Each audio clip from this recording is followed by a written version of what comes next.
You had me so worried when you were trapped on the collector ship. Thank goodness for Edie.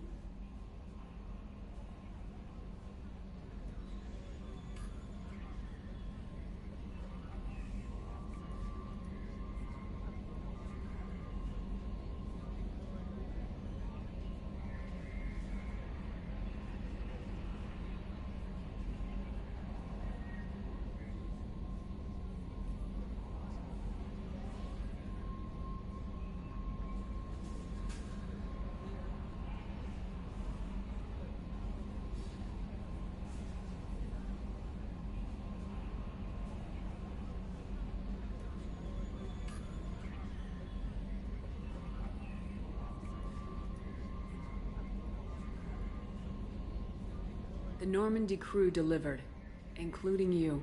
You're too kind. We were there to help, but Edie gets the credit this time.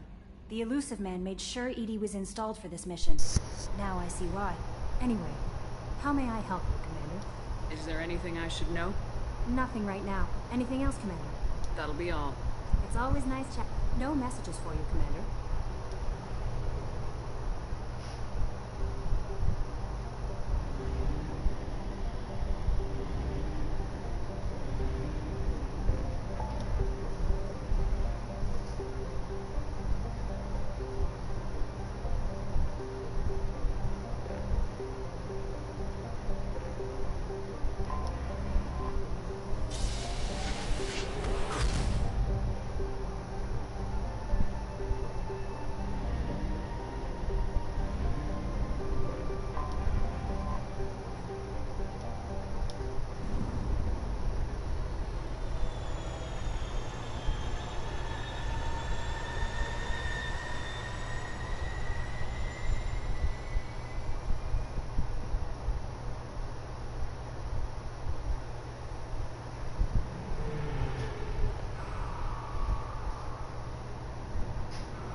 At least that bastard deserves.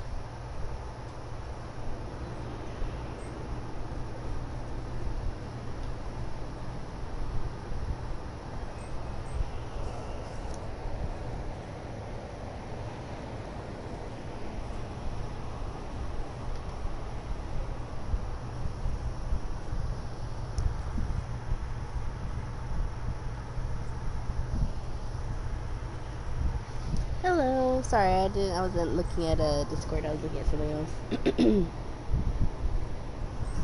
Hi, meow. Okay, but drugged milk is nice. Gib, how much drugged milk have you had? I am very concerned.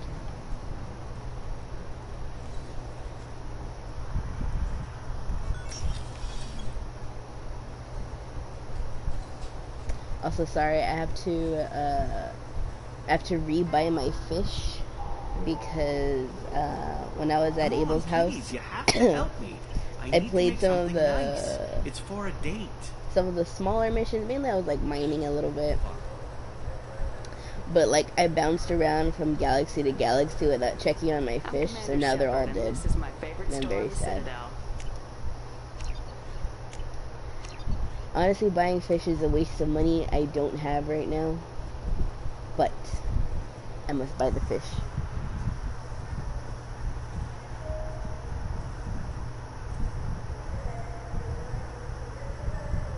Never mind. Never mind, what? What did you do? Also, are the Krogan still there? Yeah, the Krogan are still there. I'm Commander Shepard, Okay, and this let is me- my... Welcome back. Goodbye. I'm just browsing. Of course. Take your time. Where's the guy that cooks? I think it's the guy that cooks that says it. Oh shit. Not that one. No, there we go. Also, I hate love the title. You're welcome. I'm glad to I help. hear this is the best place for food on Zakara Ward. You heard wrong. This is the best place for food on the whole damn Citadel. Are you looking there now?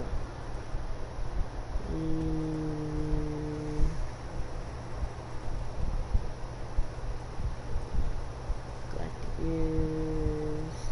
I think maybe Dark Star says it. We're gonna break some Krogan hearts. I don't know if you remember, but you know, last time we were near those Krogan, they were talking about being able to eat the fish on the Presidium. Greetings, Earthclan. You will find many excellent ships for sale here. Only slightly used, yes.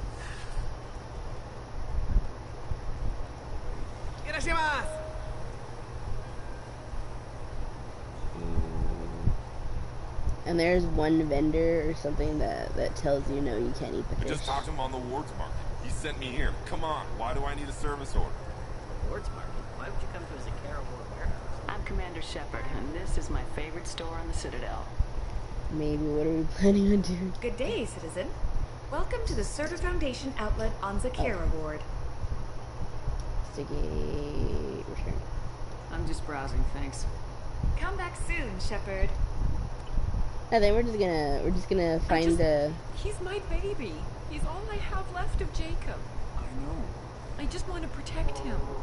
I know. I'm not being irrational, Michael. I know. It's kind of cute. They're kind of cute. Like I'm Commander I Shepard, feel and like this she is gets my with him. favorite store on the Citadel. Like even though they used to be brother-in-law and sister-in-law. I'm Commander Shepard, and this is my favorite store on the Citadel. Okay. I don't have enough. Damn. Ah, my favorite customer. What can I get you? I'm just looking around, thanks. I'll be here if you need anything.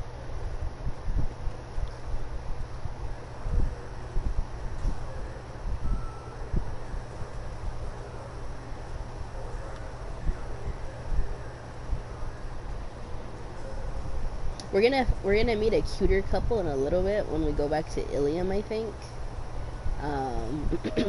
It's this Ever had Krogan ramen? It's a delicacy who's back on like Earth. super in love with an Asari, and like she's nervous. If she got with him, it would be a commitment, because you know, if she got with a human or even a Turian, you know, they don't have as long lifespans. So they would 100 mate it for what, like a year, maybe a couple months. I wonder what a Presidium fish would taste like. Oh, these are the telling you, Krogans. there are no fish up there. I hear an Erdnot went up there once. Erdnot on the Presidium. That'd be the Anyways, so she's not sure she's ready to have a long-term relationship, because Krogans, like Asari, they also live for, you know, a couple thousand years. You know, like 1,000 and some change. Wait. If you have a baby with each genetically identical twin, would they be genetically sibs, like Venus? Yeah, I'm pretty sure they would be. I mean, there might be, like, some variation. But, yeah, I mean, the twins are both from the same egg, so genetically they would be the same. I'm pretty sure that's happened a couple of times. I'm pretty sure that was actually like a case in like forensic files. So you could just kill one twin and be good, no baby daddy drama. Yeah, I mean, essentially that's what they're doing, though. It's not like they killed him, he just died. Anyways, what was I gonna say? Oh yeah, anyway, so she's nervous about being in a long-term relationship, right? But like he's like super in love with her, and even though he's a I don't need that. No, I don't need that. Even though he's I don't need that either. I'll think about it. Even though he's a Krogan and whatnot, like he's writing her poetry and stuff, and like he's singing to her and blah blah blah.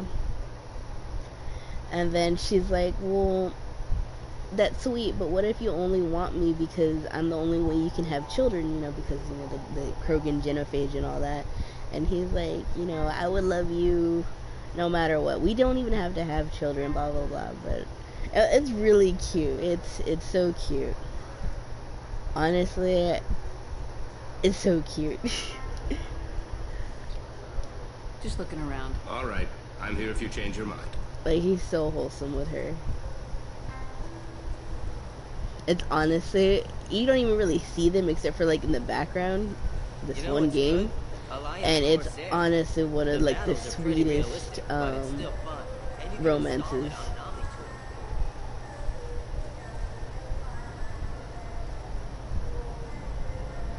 Where is Darkstar?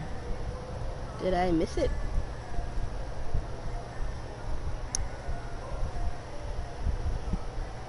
I'll show you them in a minute, cause like I'm not doing them justice.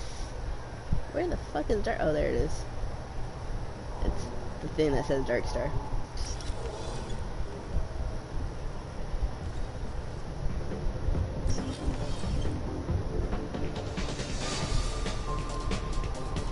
What will it be?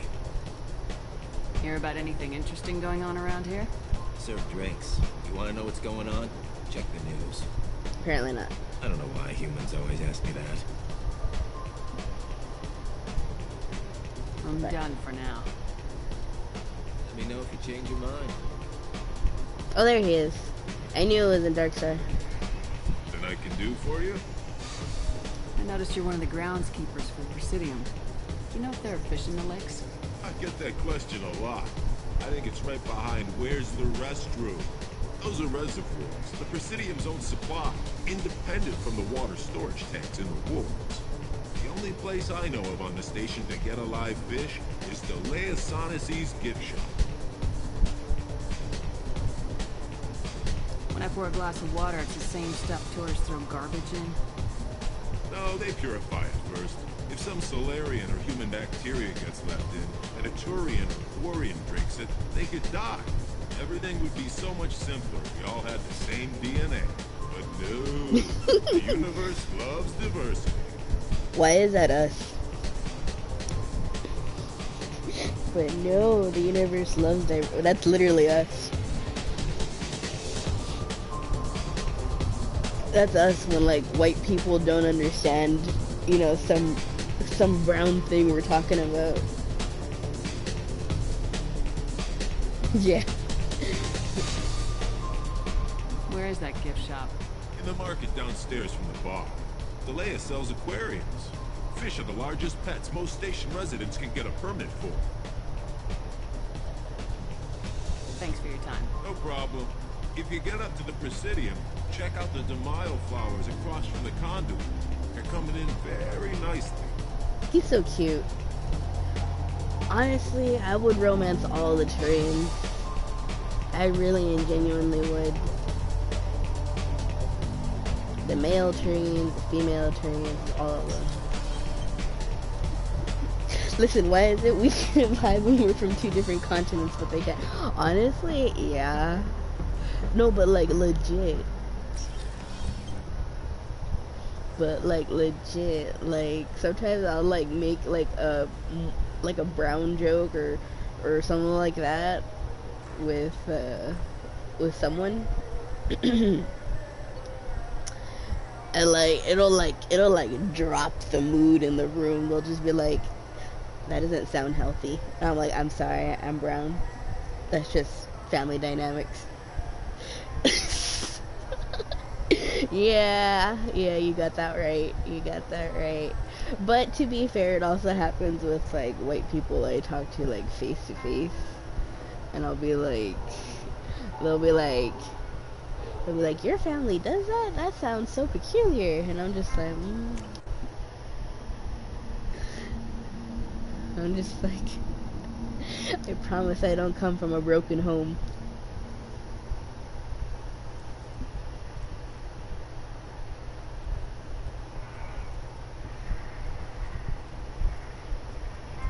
You call your mom Barbara, but okay.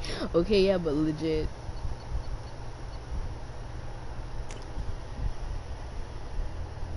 Why do white people call their moms like mother or like by their name? That's so weird to me.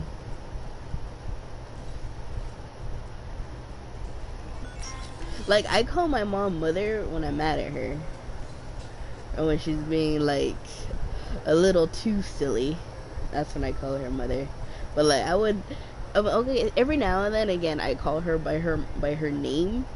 But like that's like when I'm trying to get her attention or something. Because, you know, if I would just call her name straight up, you know, she would, you know, it wouldn't be good. I can call my uncle and my aunt and my great uncles their name, because that's just how I was raised. But I know, like, in a lot of brown families, you know, you have to add the aunt or uncle or whatever. You have to add that honorific. Our family is weird for not doing that, I've noticed. But like, still, I can't just like randomly be calling her by her name. She was a Protestant. That's actually all I need to say about it. That is so funny. Actually, what can I call your mom? Oh, you can just call her by her name.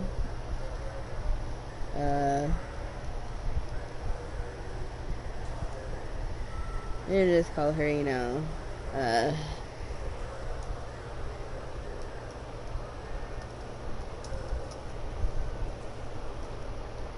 you sound so worried.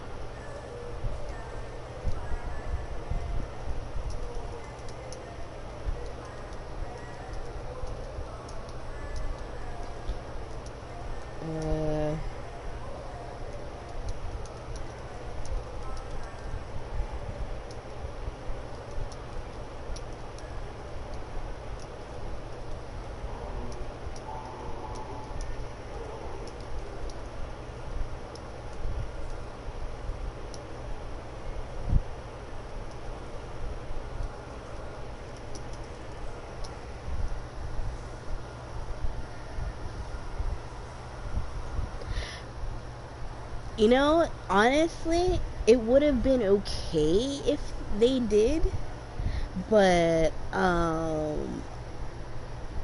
Gib, I'm not even gonna lie, I don't even think they, like, actually directly, acknowledged my mom. Like, I mean, they talked around her, but I don't think they ever, like, directly addressed her. Not even like a ma'am or anything like that. It's like, it was mostly just like, hi, okay. And then like they would always be kind of like centered towards me. And yeah, I mean, like, if mom like talked to them and asked them a question or something, they would respond, but like, they wouldn't like go out of their way to even look towards my mom or like address her first or like follow up with their own questions. Like, yeah, not gonna lie, that was one of the things that rubbed me super wrong, and, you know, ultimately ended up to, you know, what ended up happening. What do you want? Also, sadly, we're gonna break their hearts. Why are you so interested in fish from the Presidium? It's so decadent. Eating a fish from the Presidium would be like screwing Shaira. Ugh. Sorry you're so squishy. Where are you supposed to get a decent grip? Where are you supposed to get a decent grip? I was gonna say, is that Roman, but probably not. I'm pretty sure Roman's more than okay with the grip. In fact, the grip doesn't even need to be there. That's probably how Soteris died a few times. He's just gripped a little too hard.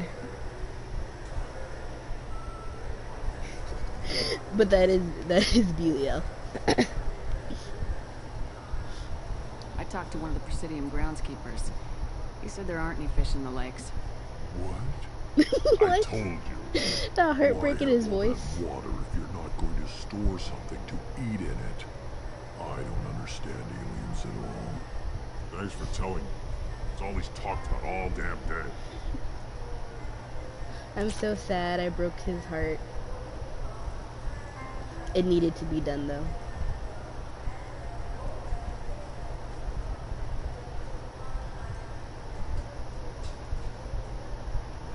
Yes?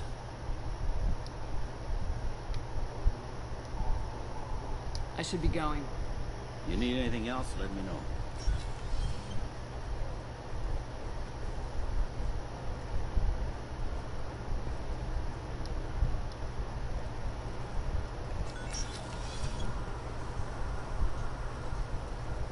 Can I go in there? No.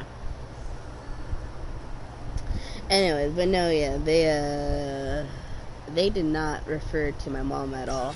And like, granted, even though I didn't see eye to eye with him, you know,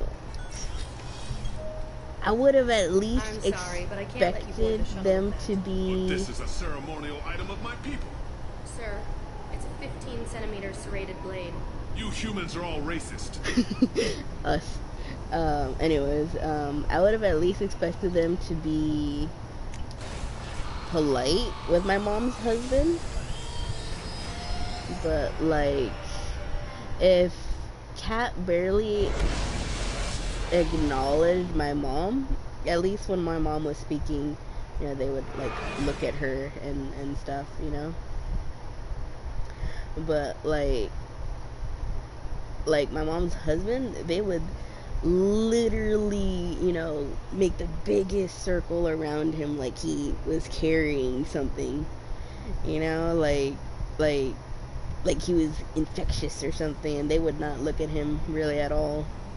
And like, I get that there was a language difference or anything, but you know, at least look at him and then ask me to translate or something like that, you know, something that reflects at least, you know, politeness, something like that, just acknowledgement of the other people in the household. But no. Yeah, no. They didn't say hello to him or anything. Not really. Oh wait, no, my fish! My fish! I must feed my fish before I go gallivanting. But yeah, no, they didn't. Yeah, no. That's, that was a big reason why I was just like, okay, we can't continue this. It made them coming to my house so uncomfortable. I just couldn't do it. I think I'm missing 1 or 2 more species.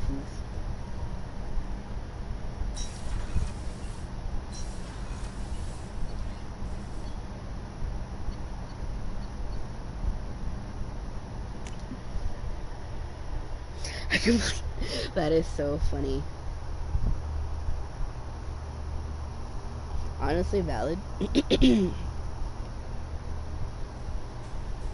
But I mean, you have the excuse, you know.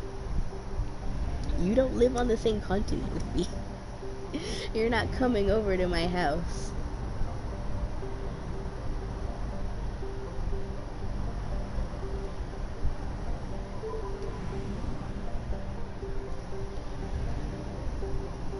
I don't know, man. maybe I'm being a dick. Maybe. I don't think I am, though.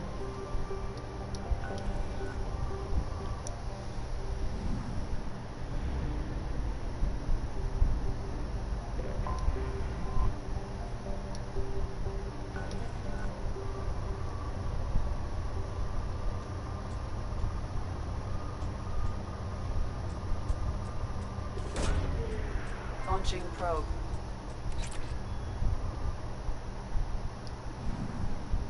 Oh, that was 100%. Apparently not. Not gonna lie, I'm pretty sure that their family, and not gonna lie, a couple of other white families that I've met, like I'm pretty sure their family, they would not have cared if I said hello to them walking into the door. In fact, it somewhat seemed like it surprised them that I went out of my way to greet each of them.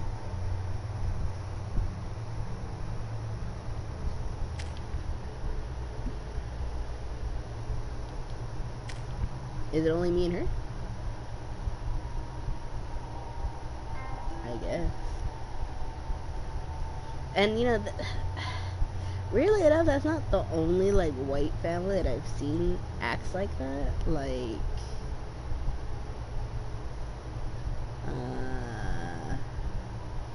I have definitely met a few other white families that are just like, oh, you're only here for this person. You don't need to say hello to me. Looking good, Miss Allison Gunn.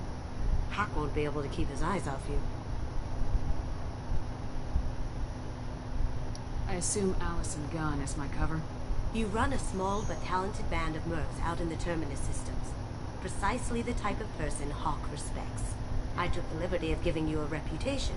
Papers, witnesses, article in Badass Weekly. Just don't start talking business with him, and you'll be fine. Remind me, what kind of man are we dealing with? Hawk's a weapons dealer and smuggler. He killed my partner and stole his gray box. Other than that, he's not so bad. Rich, charismatic, willing to crack open a man's skull to get at the neural implants inside.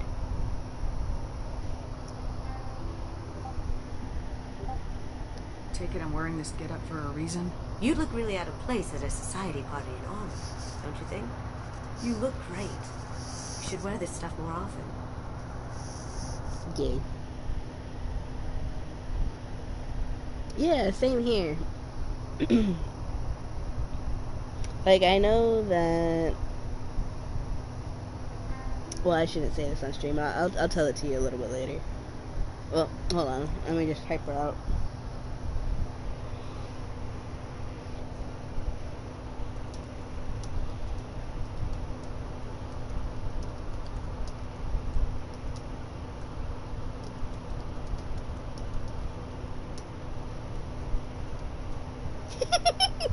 Yes, shall we?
Now's probably a good time to fill me in on the details. You have been waiting patiently.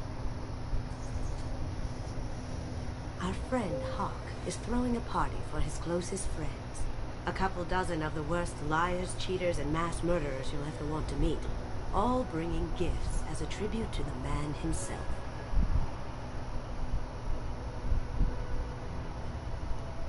Our tribute is a lovely statue of your old friend Saren, rendered with loving detail and filled to the brim with our weapons and armor. You can keep your pistol as long as it's concealed. They won't hassle you over a sidearm. Once inside, we'll make our way to Hawk's vault door, somewhere in the back of the ballroom. Then, we case the security and start peeling away the layers. The statue should be there, waiting for you to crack it open and arm up. Then we just waltz into the vault and take back KG's gray box. And I'll finally get a chance to say goodbye.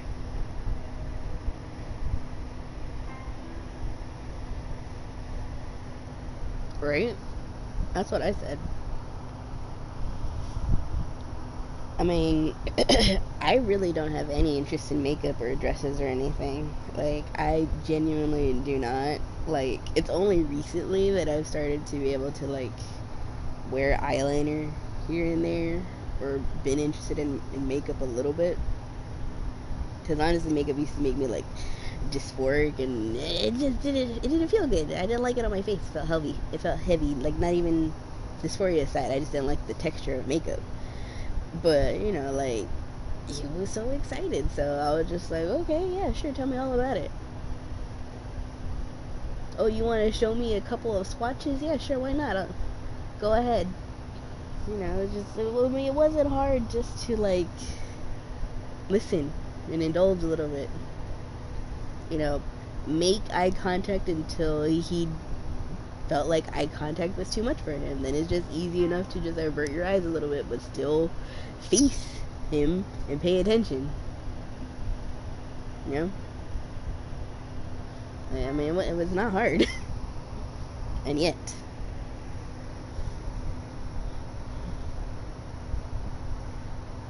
You've worked really hard on this. KG must have meant a lot to you. Was I that obvious? KG's gray box holds a lot of priceless personal memories. It's all that remains of who he was. But the secret he discovered is dangerous. I wouldn't bring you here if it wasn't. This ought to be interesting. That's what I'm going for. Right? Or at least a polite person. Like, if you can't be nice, be polite. You know, people usually mistake one for the other. This is our stop.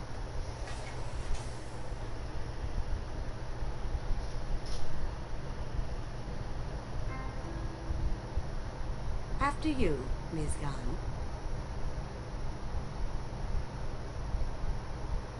Hold a moment, ma'am. There seems to be an issue with the statue. Is there a problem here? No, Mr. Hawk. Just doing a scan. I don't believe we've met. Donovan Hawk. I've heard a lot about you. Name's Allison Gunn. And I've heard a lot about you. You've been very busy lately, if the extra net is to be believed. Sir, the scanners aren't picking anything up. Don't think our guests would come all the way here from Ilium just to cause trouble. Do you? You may pass through, Miss Gunn. You were invited after all, but I will ask your companion to remain outside. You understand, I hope.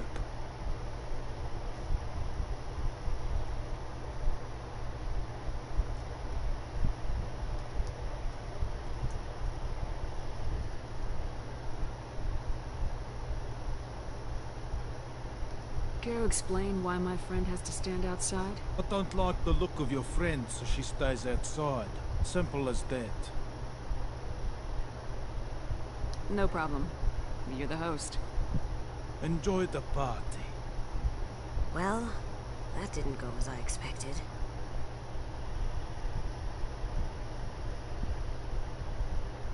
Any idea why he'd send you away? No. We've never seen each other in person. And no one knows what I look like. Just watching his ass, I'm sure. I can't blame him.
What do we do now?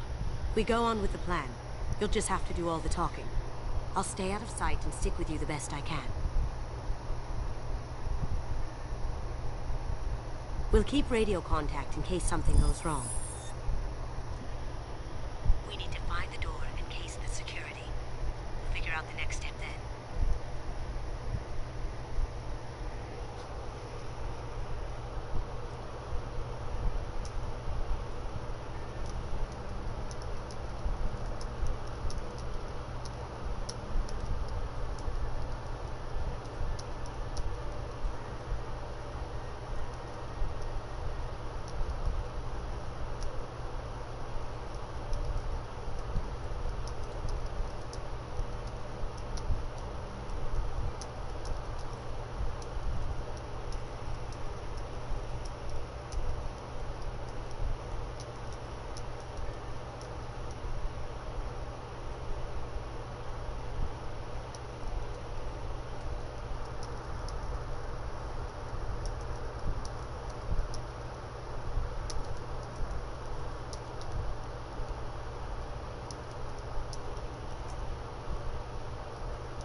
How did you ever contain that situation in the hull?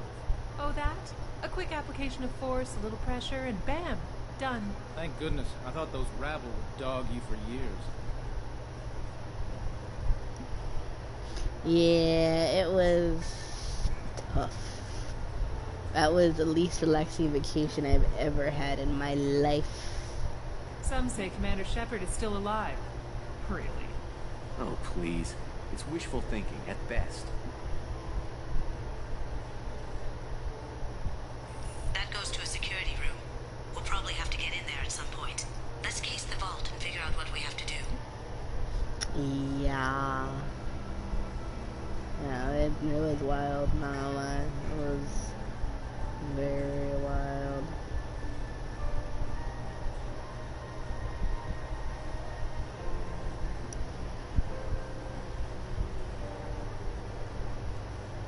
I would want a library like this, not gonna lie.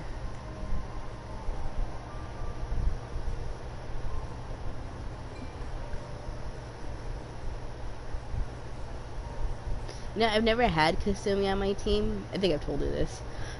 Anyways, I've never had Kasumi on my team. So this is all new to me. This is all like brand new to me.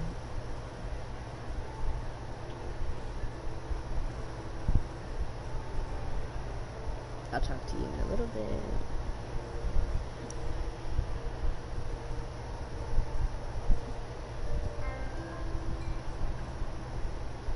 Say, what's that over there? Hawk's bedroom, I believe. Wow, who's his architect? This is a very impressive place. Or a very large one, at least.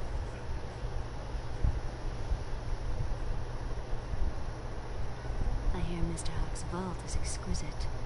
Who could know? He never lets anyone near it.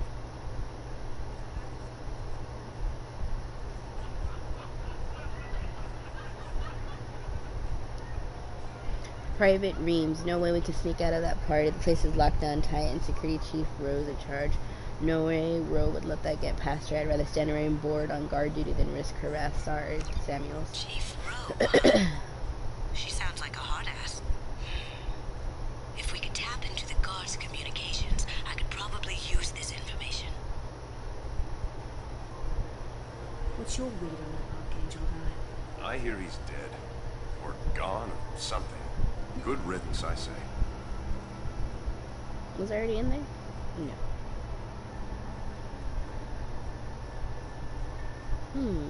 This is something.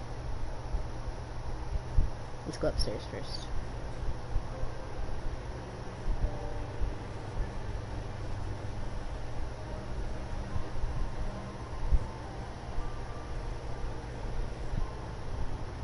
That's bound off. That's bound off.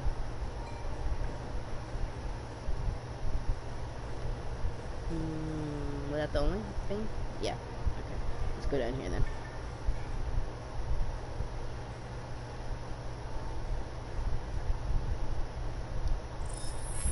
Very nice. There's more here than I expected.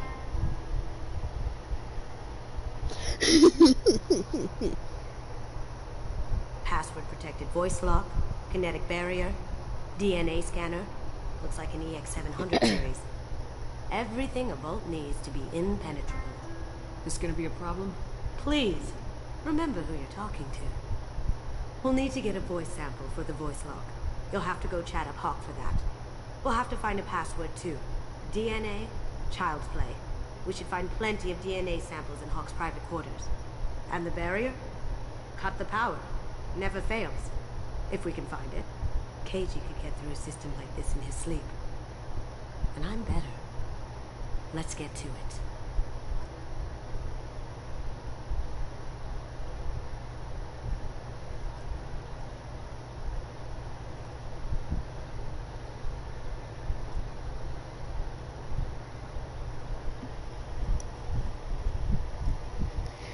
Wow. I mean, I'm not exactly surprised. It is you. You are very blunt. But that is so funny, Gib. How did they take that? Like, how did they take that?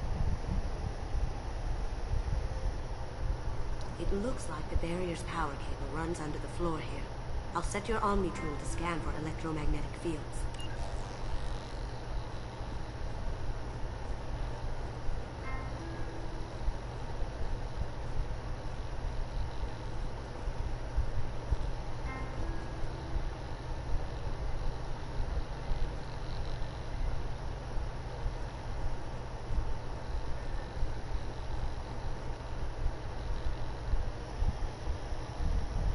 I'm just providing solutions.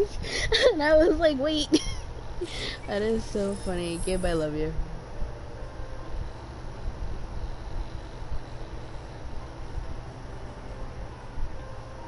Mr. Hawk's private rooms are off limits to guests without security clearance.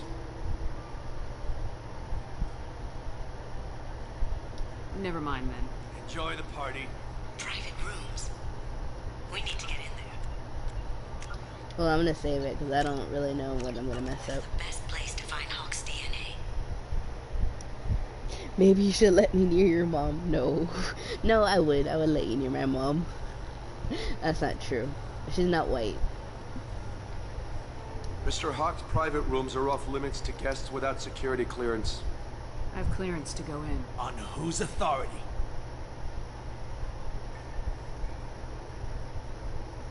I have authorization from Chief Rowe. Okay, 1 second. Chief Rowe, Samuels. I Given fucked access authorization to Mr. Hawk's private rooms? I see. I don't know who you think you are, but Rose says she's never heard of you. Nice try, though. Enjoy the party. Alright, I fucked up. So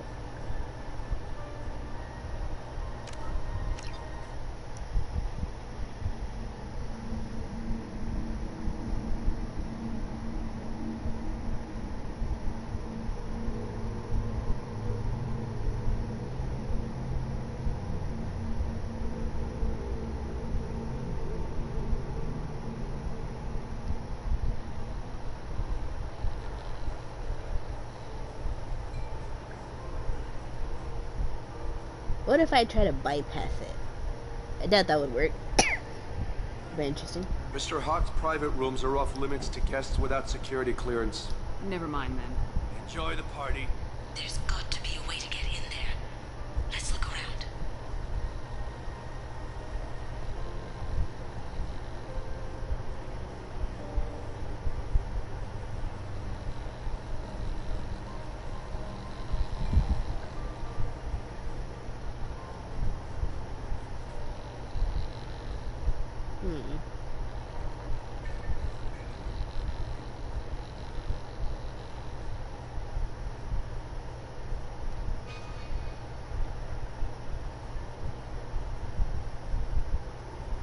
Hawk throws a hell of a party.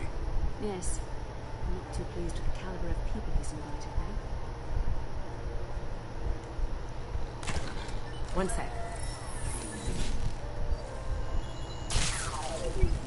That should take care of the barrier.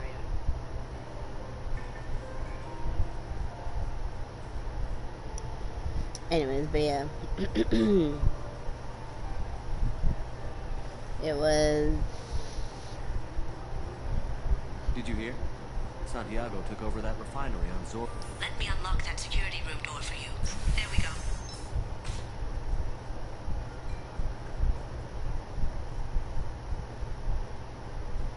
Ready when you are.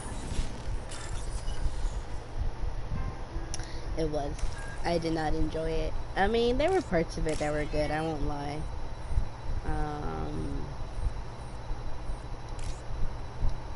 But a lot of the drama was just too much.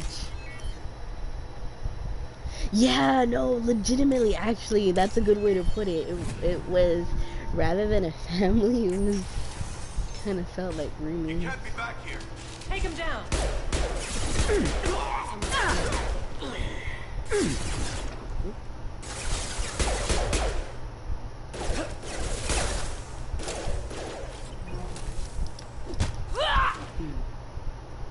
I have an idea. See what you can find.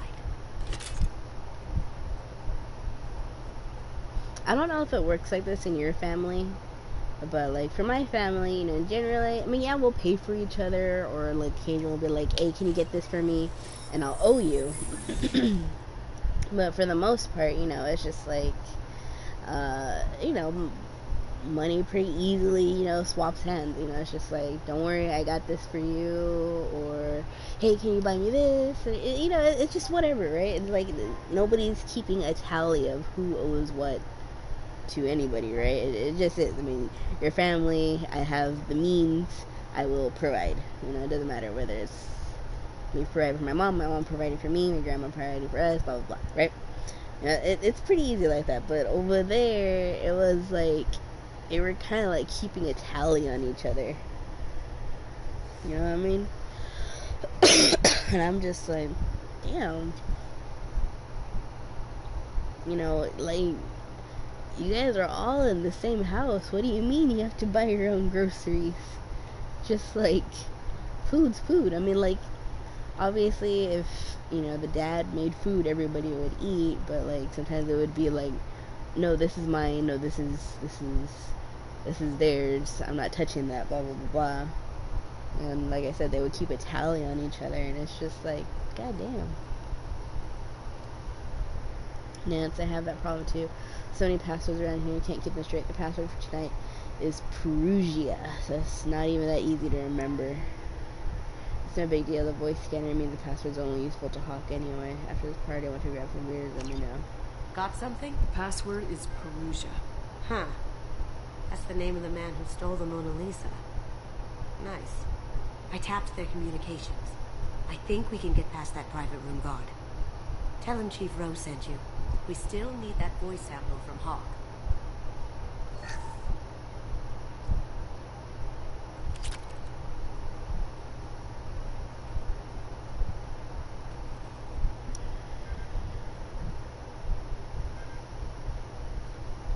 I don't know, it was weird.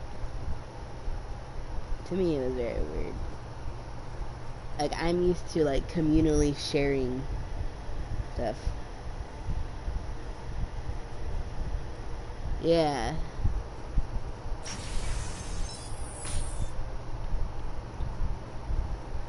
See, that makes sense, you know, like, my grandma's like that. You know, it's not, like, a big deal. It's just, you know, it's more like staying even, but it's not, like, a big deal, like, oh, I have to owe you this, or oh, you have to owe me that.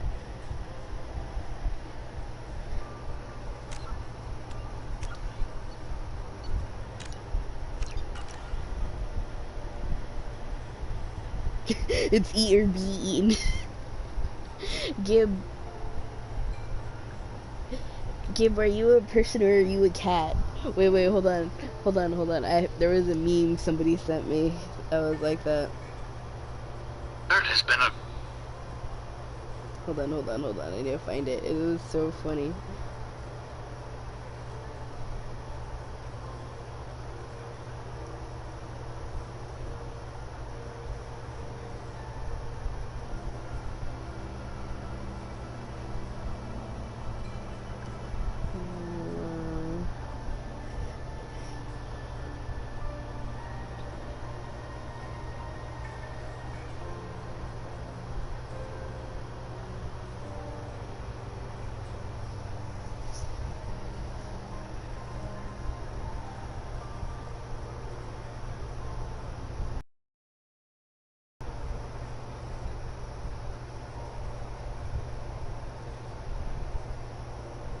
That one.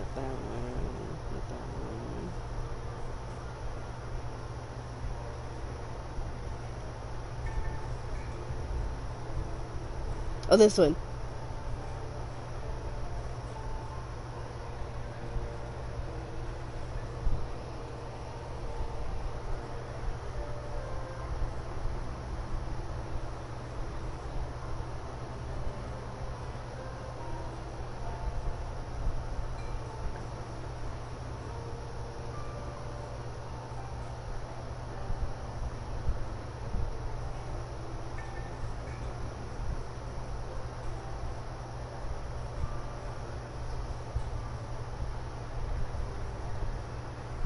Is this food portions pretend he has to fight for his food? Yes, I do steal things right off his plate. If he has only to, you should do what my mom does and pick food they don't like.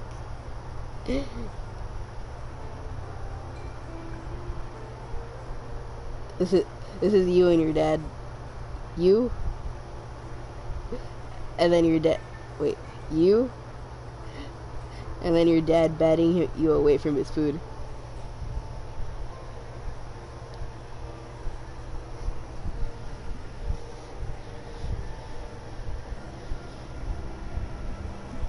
That's apparently y'all's relationship at the dinner table. It's okay. That's how I am with my sister and how my sister is with me. There he is.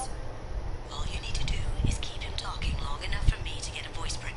Pull out the charm on this one, Jen. Whenever you're ready.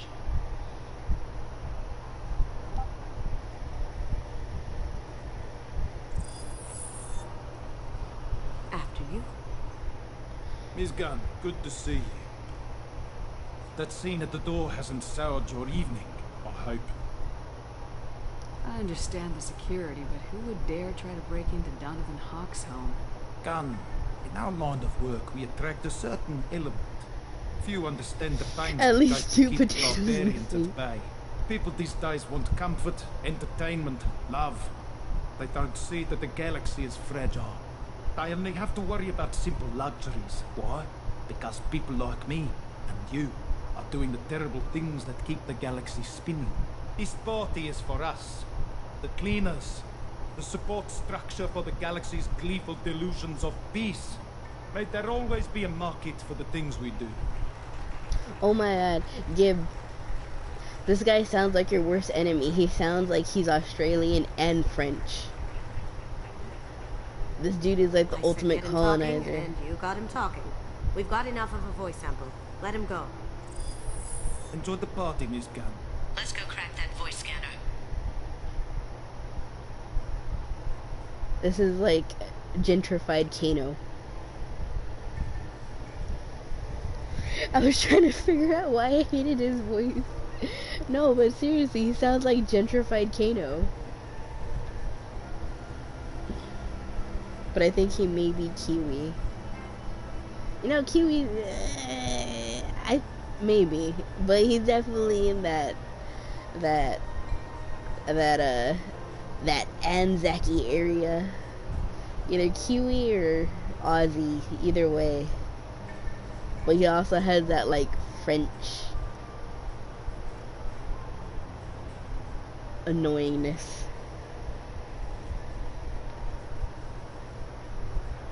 Mr. Hawk's private rooms are off limits to guests without security clearance. I have clearance to go in. On whose authority? I have authorization from Chief Rowe. Okay, 1 second. Chief Rowe, Samuels. Have you given access authorization to Mr. Hawk's private rooms? They have access, Samuels. They'll stop bothering me. Got it. Sorry to bother you, ma'am. Okay, you're clear to go in. Enjoy the party.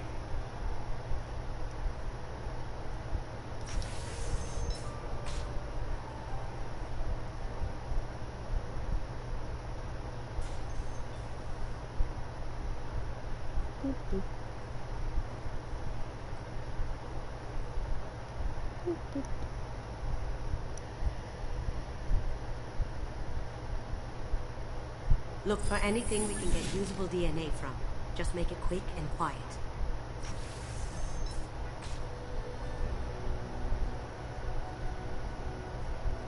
It's clean. It's a plant. I don't know. He's a dude. Get enough beer in him and he'll pee in it. I have not met a dude that has not peed in a plant at least once. I'm sorry. And if that says something about the dudes that I know, yeah. But almost every guy I've met has admitted to peeing in a plant. Maybe not our plants, or their plants, but definitely a plant. Okay, Okuda decryption project update. Little progress report. We've now completed directionary attacks. Words and phrases from 4,800 galactic languages. Research into the Okuda family has not possessed any matches, and likely that a random brute force or perpetrator. Given the nature of the gray box technology, it's possible that the encryption key may not be a password at all. It could be a memory, emotion, even a smell. The permutations could be infinite. I suggest I would begin investigating alternative methods for breaking through the security on the box. We can probably get Hawk's DNA off the data pad. He seems to have obsessed over this. But I'm not sure there's enough. Let's keep looking. No DNA. Looks like Hawk's been trying to crack KG's gray box. Looks like he's missing something. He hasn't cracked the encryption yet. To be honest, I'm pretty sure. Yeah. Also, yeah, you're right. It was him. The cleaners don't dare touch treasures like this. We can get some skin cells from the dust. It's probably contaminated, though. We should find another sample.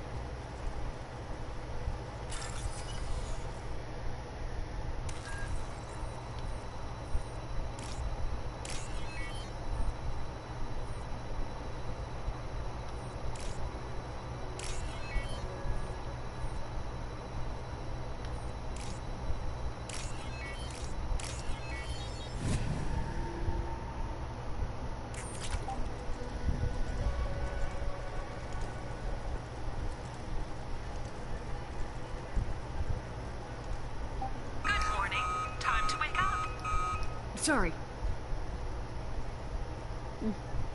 Holographic interface. Won't find a sample here. Found a sample?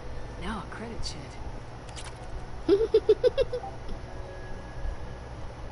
That's so funny. She was so happy to find loose change. No hair, no skin flakes. The housekeepers must be thorough.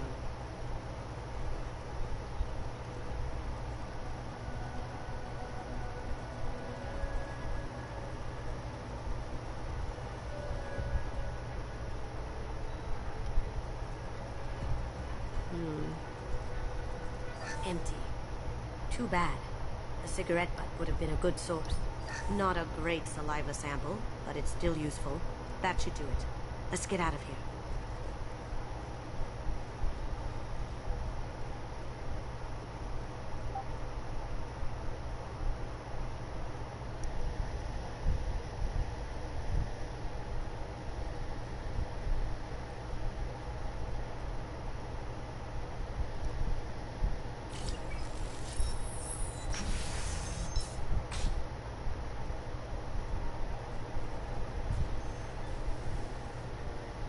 Me.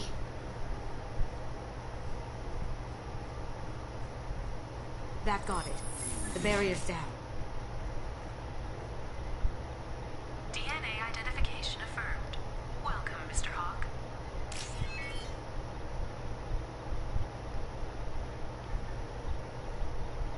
Password required. Voice ID accepted. Welcome, Mr. Hawk.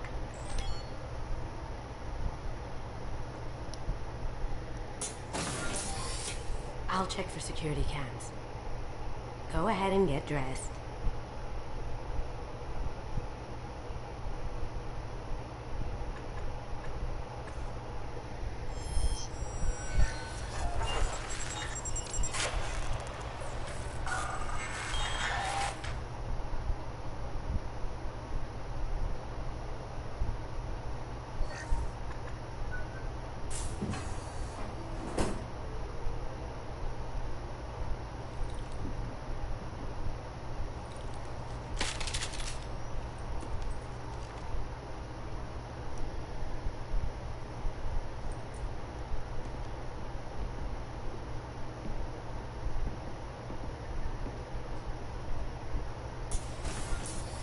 I love Shepard's armor.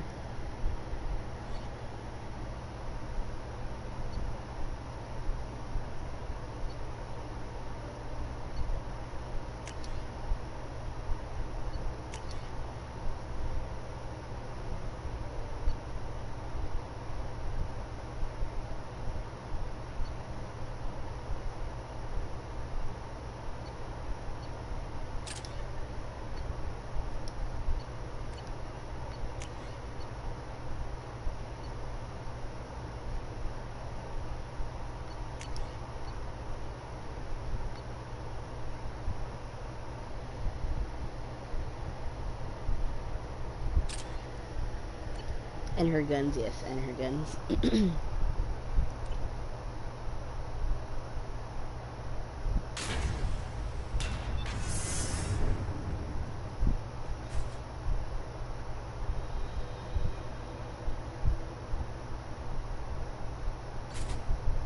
So this is Hawk's fault. Very nice. This scanner will hone in on the gray box. It's not far.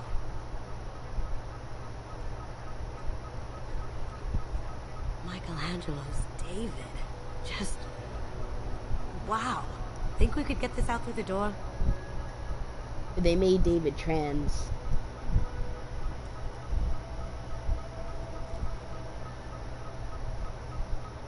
Yeah, that looks... he looks trans.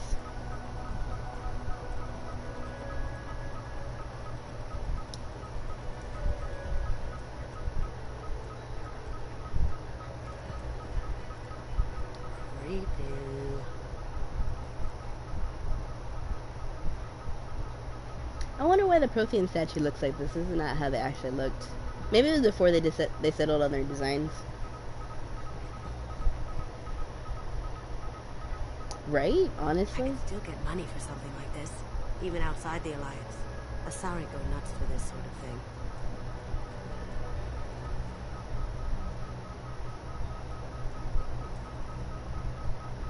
That's impressive.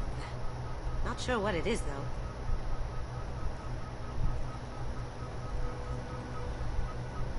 This looks like Quarian script.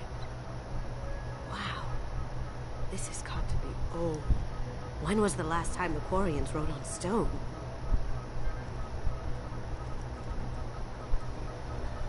Ugh. That's you. Everything's valuable to someone. That's you about bugs. Hawk has good taste. I'll give him that.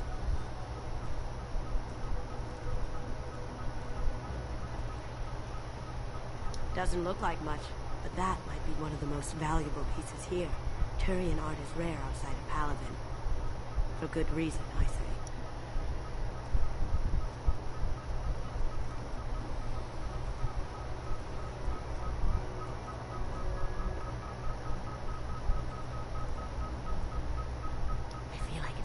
Following me.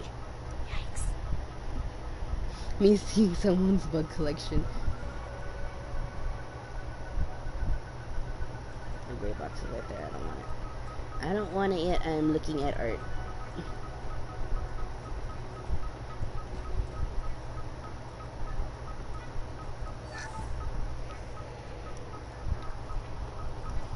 This is nice.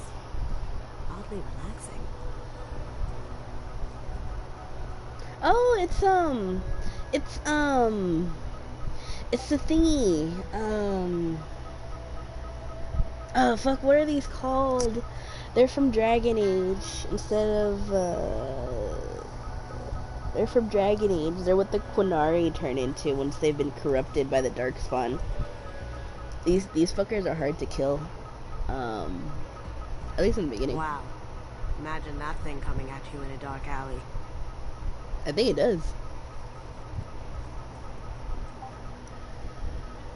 A model of the Kara. It's like a Turian Titanic, the way I hear it.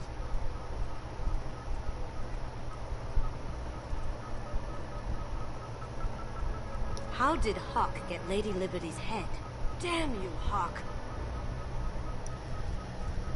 Yeah, the game's in the same studio. Honestly, I need to show you Dragon Age as well, but I only have it on the PC. Well, I have it on the Xbox, but the game disc got scratched up. But I have it on my PC. I need to figure out how to stream from there. One, and then two, it's a little bit slower at first. Like, the story is really interesting, but I'm not gonna lie, it's a lot slower. But I really want to show it to you. I think you'd like it. That's a Casa Locust. No, the Casa Locust. The gun that killed 2 presidents. Gorgeous. It even comes with a perfect copy, too. I'm sure Hawk won't mind if we borrowed these. Oh, what's this? Shepard, Miranda, Morden, Samara, and Kasumi. Me. Louis.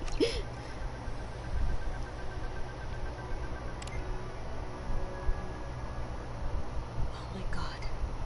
There it is.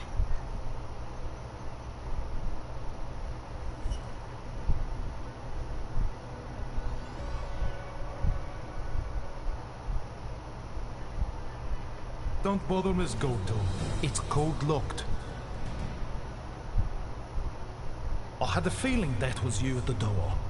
I knew if it was really you, you'd get through anyway. You know me.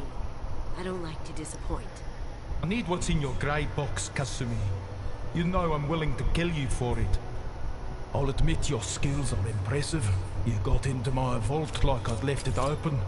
But you're still going to die, screaming, just like your old friend. Let's see you try. Oh, I should have done that. This is where your special skills come into play, Shepard. Let's do this.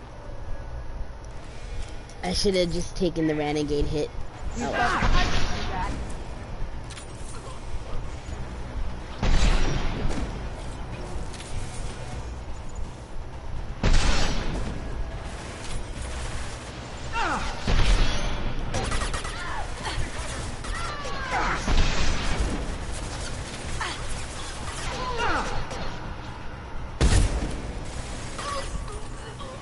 Going silent. Oh. On my train.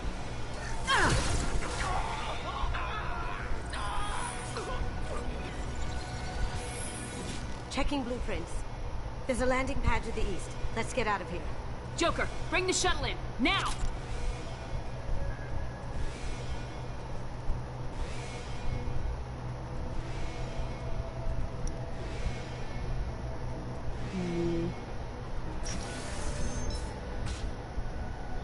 Okay.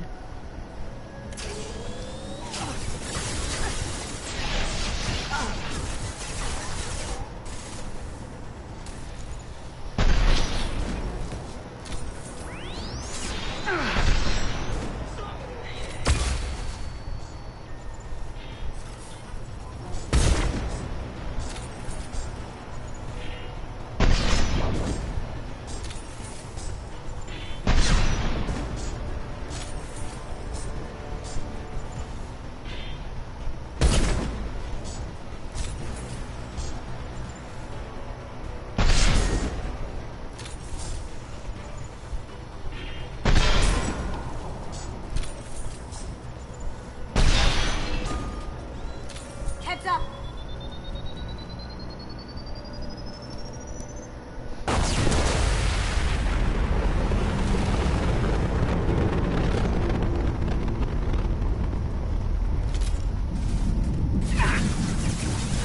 Here they come.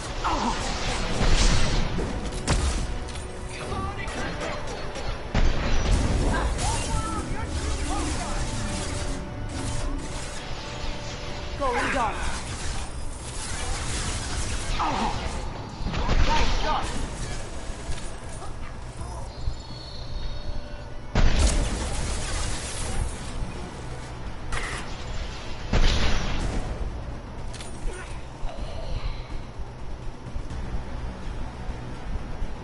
The wrath of the vault sealed them in.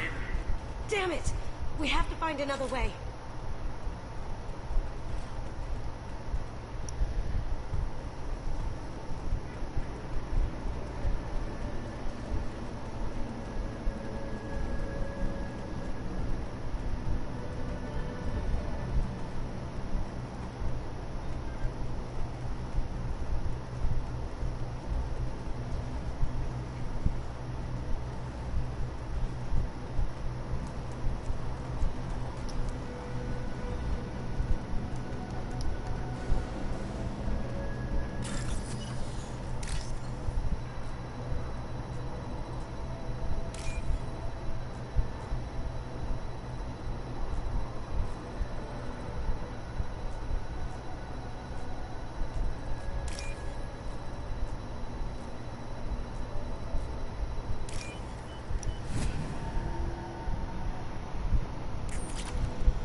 Oh shit. I didn't even notice this.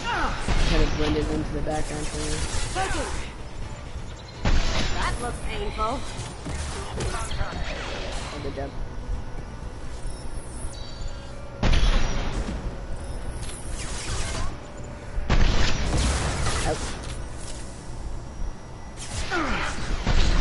Hello, welcome back.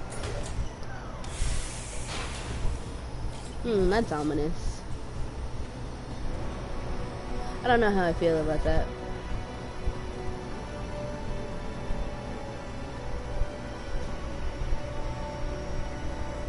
Oh, another one. Ouch. Who shot me? Going dark. Where did I get shot? Oh, right here. God damn it. Honestly, Kasumi's kind of cute. And a little bit she reminds me of Loli. Like, if Loli had a more class, I'm sorry to say. I'm very sorry to say. But if she had more class, I feel like if she was less Roman and more Sotera, that's what Loli would be like. I am so sorry. I don't mean to slander my beloved cat girl. But yeah.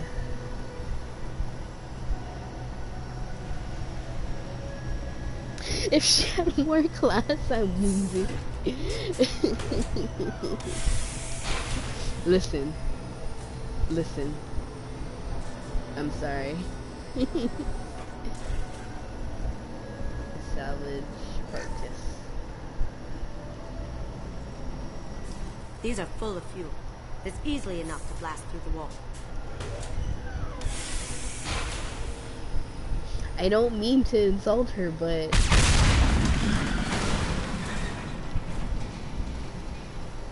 that got it. Don't let them out of there with my property. no, but you're 1000% right. She could have been evil, capitalistic, elitist billionaire, but she's just a hoarder with a basement full of serial killers.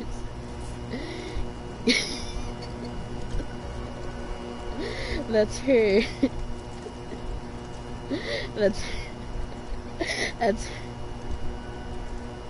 That's her toy collection, Gib. And I don't mean toy as an action figure. I mean the vibrating kind. Oh, I hate this man's voice so much. I know, right? Hear that? Once or alive. I am not in a good position to shoot anything. Right here. That had to hurt. Oh no.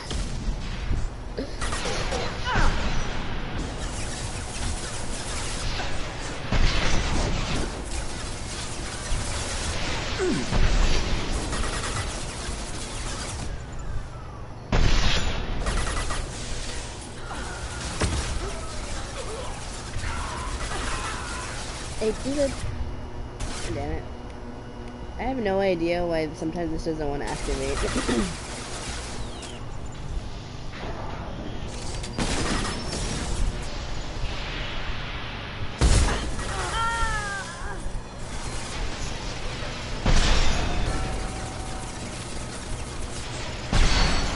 Going silent. Look out! You're unfortunately right. Kissimmee, move out of there. I'm low-key surprised she's still alive. I would have expected her to have died right there.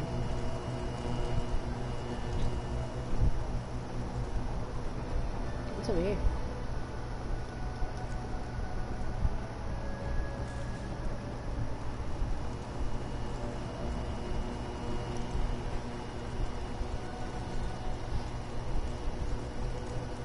Not the Aussie French guy. Well, yeah, she stood right next to the robot while it exploded, so I thought she would have died. Like, I was surprised she didn't die. And fight me, Kasumi. You know what happened to your boy Toy when he fought back. Treat you like that. Murderer.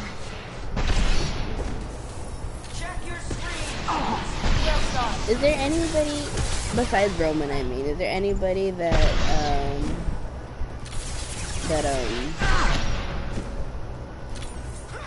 Loli would be like, want revenge for them dying? Like, what about Eneko? Do you think she would care if Eneko got hurt or anything like that?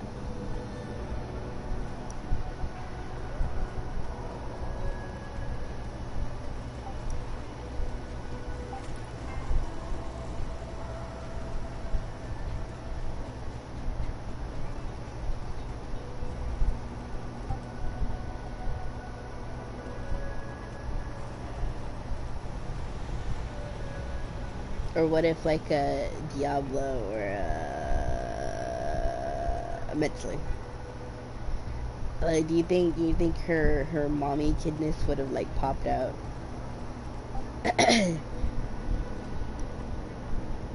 Not necessarily that either one of them would get hurt. I mean, I know Metsu is technically dead, but like, if she knew him, do you think she would get like offended that somebody attacked a mom right in front of her? You know what I mean?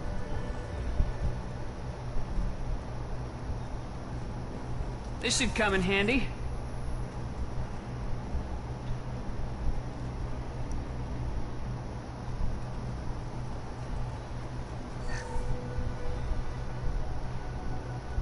Keep them busy. I'll take care of this myself. Taking cover. We've got company. Now you see me. Slowly versus notice one. Oh no. That would be a crackhead versus crackhead fight. That had to hurt.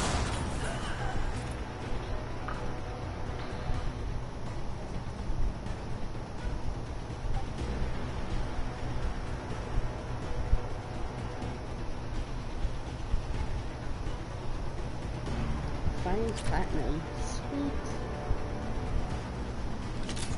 Now, where did I see their parts?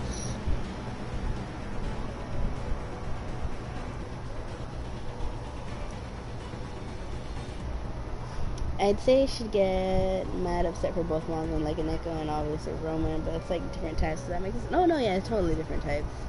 Like with Roman, you know, it's like enraged, blind grief because, you know, that was her dad. And that was, you know, even without the memories there, that was still somebody that was inside her heart, you know, someone that she was looking for all that time. I imagine not many people could eclipse, you know, the grief and rage at seeing him, like, hurt for Roman, or, you know, dead, obviously. And oh yeah, that makes sense. And Neko would be more of like a possessive anger, like not that she would hurt him, but like, I mean, that's her cat, so if anybody gets to decide his fate, you know, it would be her. And also, you just don't hurt a cat. If you hurt a cat, that's a war crime. It's more offended than like actually, it's like offended anger, not like righteous rage.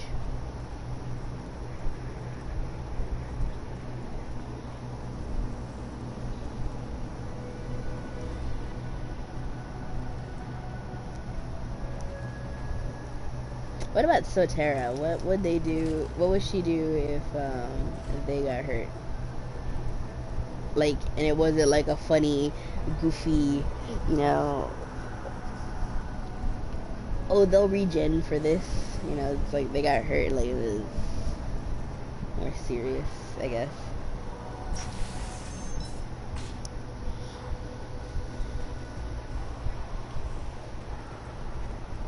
I mean, I imagine, like, after, no matter what she feels, even if she did feel upset, I imagine it'd pass pretty quickly, you know, because they can regen. And they still bite Roman. That is so funny.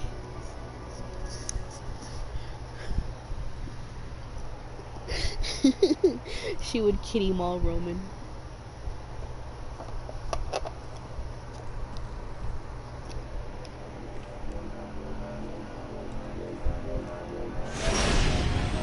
Incoming! Get down! Could have done this the easy way, Gojo. Allow me to show you the hard way. Look behind you. What's behind me? Oh. Here they come. That looks painful. Requesting assistance.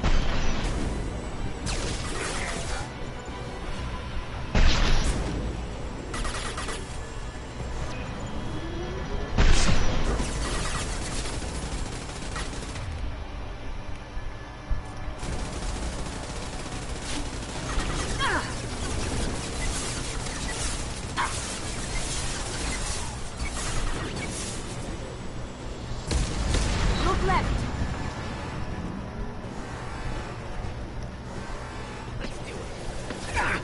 Oh shit, oh shit, oh shit.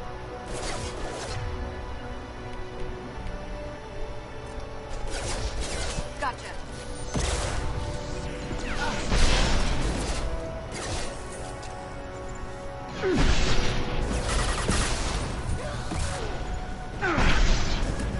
Now you see me.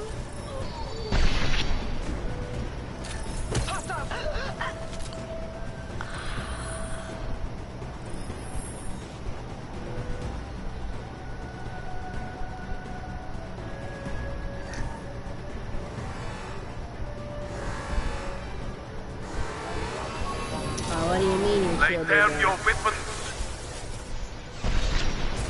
Gunship's back and with full shield. If I can get to the ship, I can take down the shield.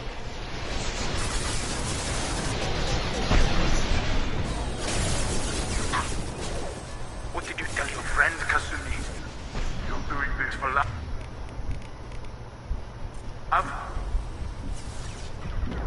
Oh shit, we're gonna die, fuck, we died. Okay, I think the first time she sees him die would affect her quite a bit, but then they pop up again, she'd be like, oh! I feel like she'd accidentally have caused one of their deaths by knocking some tube cigarettes, creating toxic gas or something.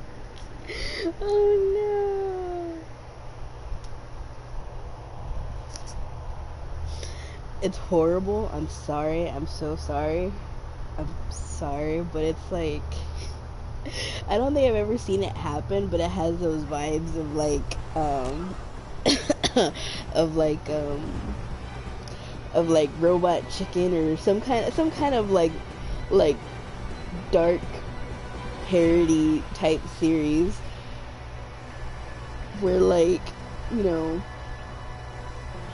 somebody's like taking a bubble bath and their cat is right there, and you know, they have like their stereo on the tub lip so that way they can listen to music and relax, and then their cat, because it's a cat, knocks the radio over into the water and electrifies them. That's exactly the kind of death that I feel like Loli would give Sotera. Just some cat bullshit taken to the extreme. Yeah, no, that's exactly the vibe. Okay, yeah, but the insane crackhead energy of Nodos versus Loli, with Loli like grabbing a crystal that's stabbed to her and then munching on it, blood and all. She's getting in her vitamins, her minerals. I love Loli, she's so funny. She makes me laugh.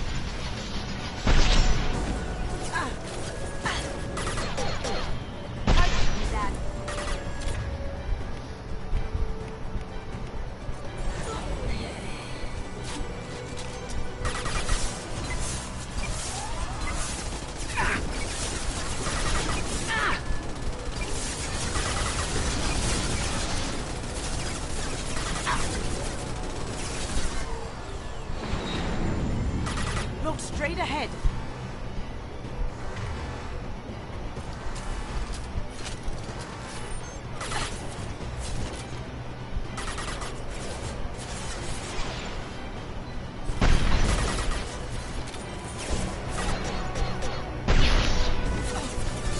Now I feel like Loli versus Nodos would just like evolve into them repeatedly stabbing each other with his own like crystal spheres. It just evolves into like who can resemble a pincushion more.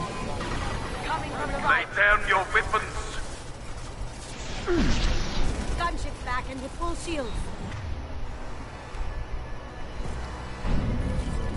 If I can get to the ship, I can take down the shield.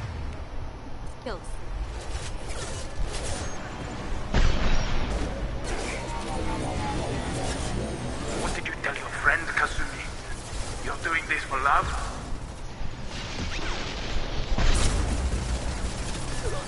Going silent.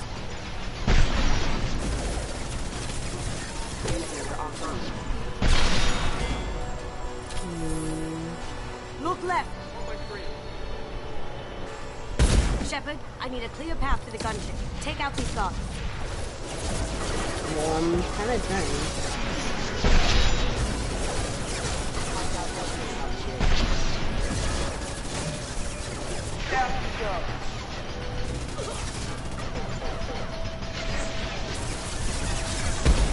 Oh shit. What the hell? Nice. Oh, you got him. Even if you escape, I'll scour the galaxy for you. Got a clear shot. Here we go.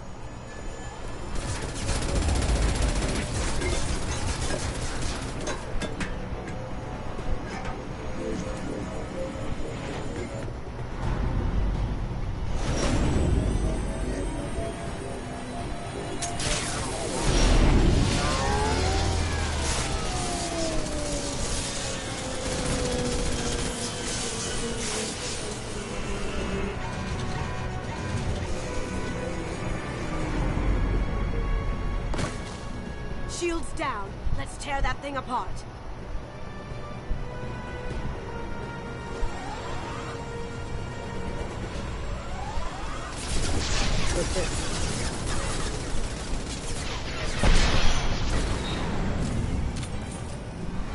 They're coming from the front.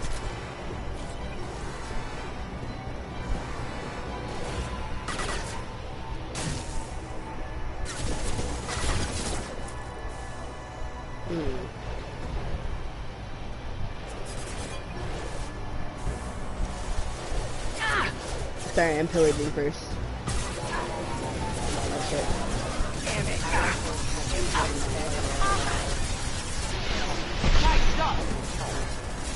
Careful, men. What the keeper pretty face? Heck. Oh,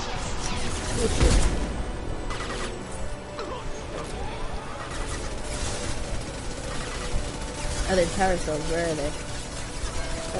Power cells are worth a lot of money. There. No, it gave me heavy weapon ammo. Up ahead.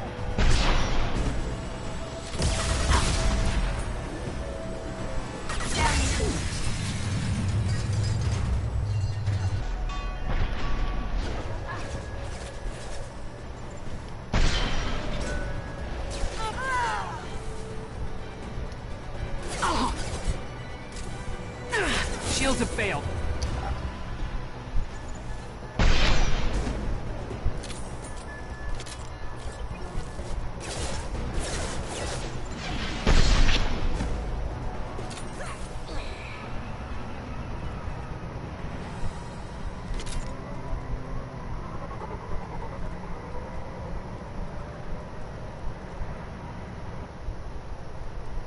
Okay, how would Noah react to getting stabbed with stone spears? I feel like he'd be so miffed about it.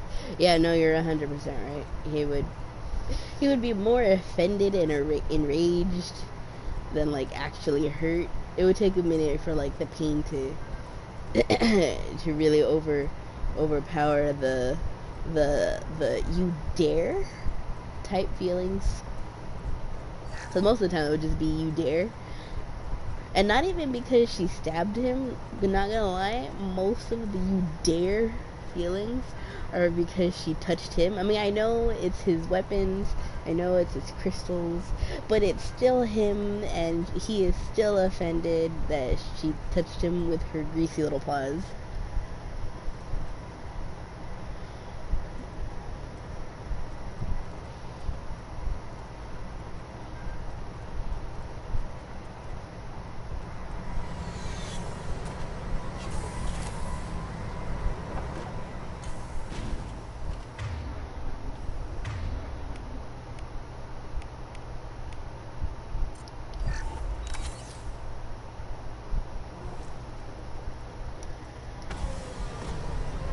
He's not wrong, she definitely has some weird interdimensional space babies. Yeah, he would be upset.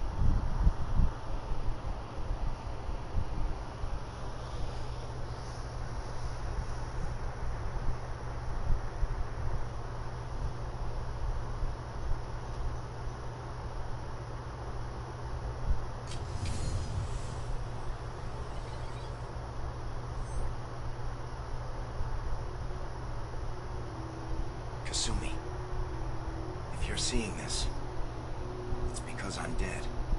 The information we found is all here. It's big, Kasumi. If the Council ever got wind of this, the Alliance could be implicated. Kasumi, I encrypted the information to keep it safe. And I uploaded the encryption key to your gray box, so no one could get the whole package. But if I'm dead, and if anyone knows about this, then I've made you a target, my love. I'm so sorry. Keiji. I know you, Kasumi. You'll want to keep these memories forever. But you don't need some neural implant to know I'll always be with you. Please, Kasumi, destroy these files. There's nothing more I can do to protect you. I can't do that. This is all that's left. Goodbye, Kasumi. I love you.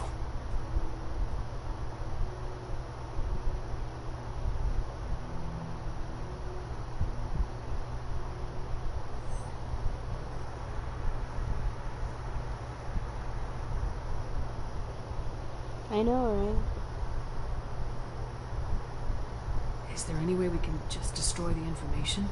No. Keiji's a master at encrypting files. He laced the information into his memories.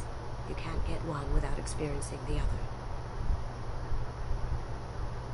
If it's that important to you, keep it. Just make sure you're ready to live with the consequences. Yeah, I am. I'll stay off the grid. No one will know I exist. I think I want this. Thanks, Shepard.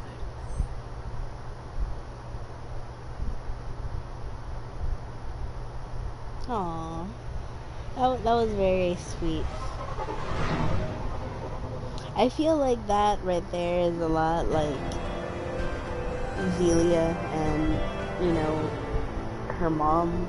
When she does kind of unlock the memories, but, you know, the memories are unlocked through purgatory and, you know, through distortion and all that. Like, the way she got the memories, the effects of the memories aren't exactly the best, but, like, it's still better than nothing because, you know, that's her mom. That's what she was looking for all this time.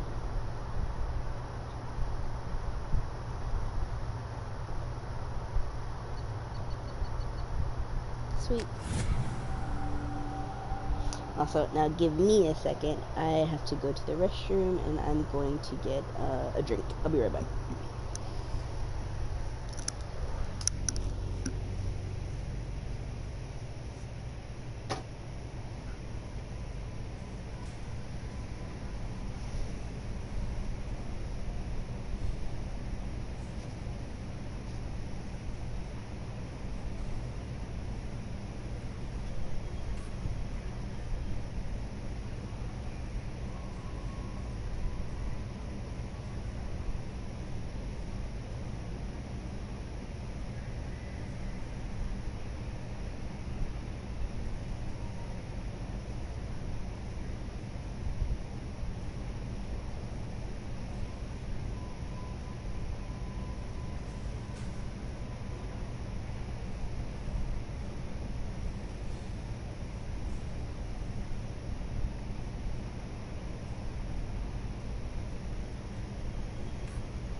I'm back. Sorry, I also went to get some leftover fried chicken.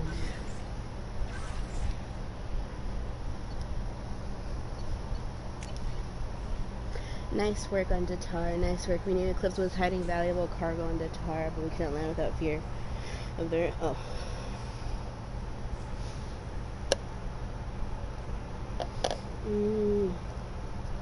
From Toons. What the hell kind of game are you playing, Shepard? You did the buddy act when I had the gun on that cyber scientist, telling me you understood. Now I find out you're working for Cerberus. Oh shit, wrong.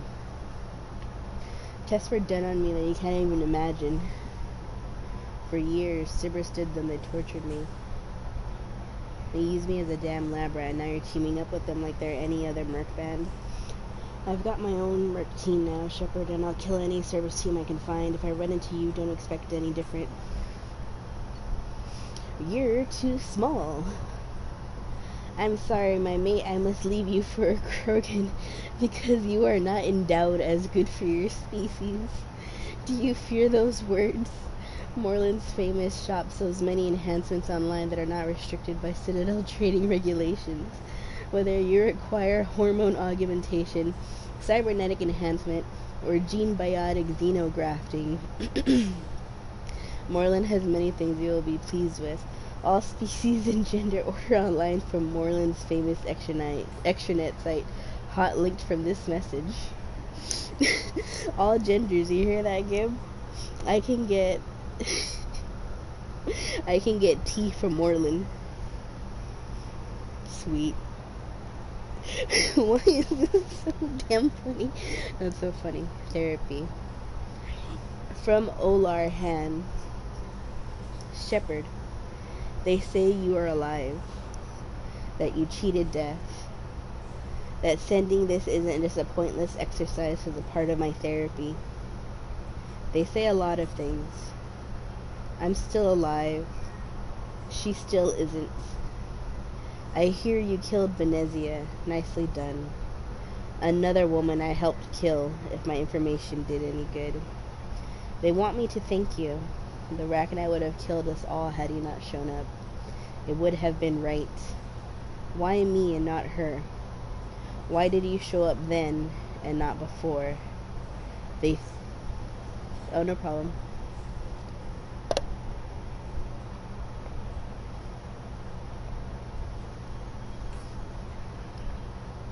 I think they can fix me. Maybe you're really not back. Maybe I died. Maybe I didn't close that door in time. Maybe I held it open to give her a chance, and the Rachni ripped my suit open, and I died of exposure there on peak 15. Maybe I'm a martyr, and this is an ugly hallucination before a glorious afterlife. But if not, then thank you.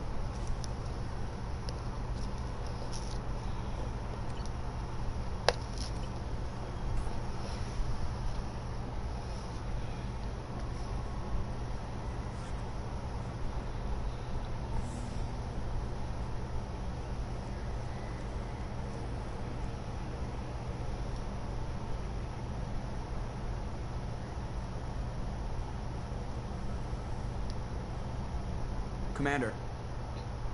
What do you think about the people we're picking up? Well, about the ones you went out with last. Grunt is... not a stick. It seems like... It's just my opinion, though. There's really no need to go spreading it around. That's it for now. See you, Commander.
Probe launched.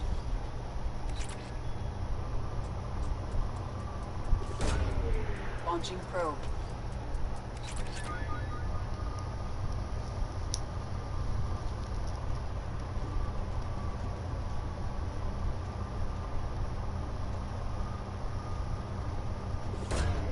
Probe launched.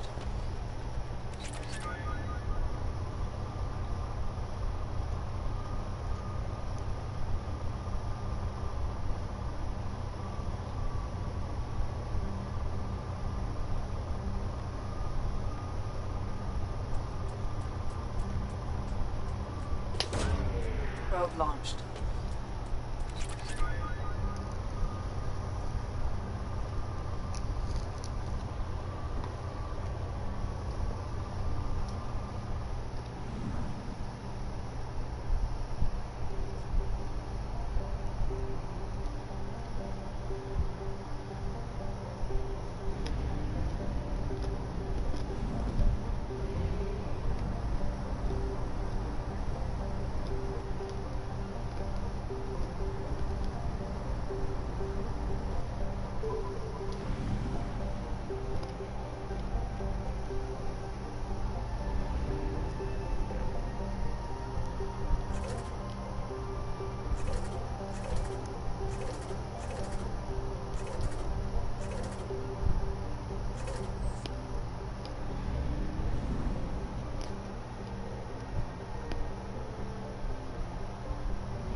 Okay.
Probe launched.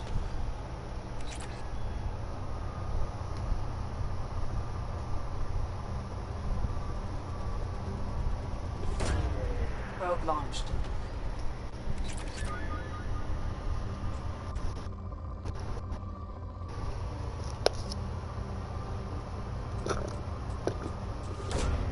Probe launched.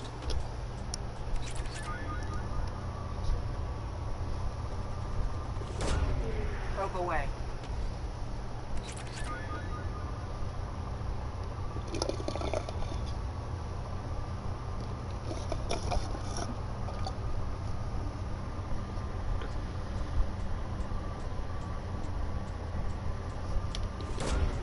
Launching probe.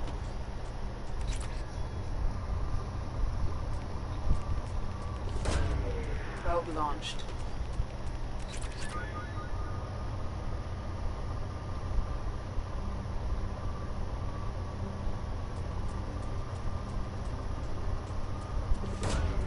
Probe away.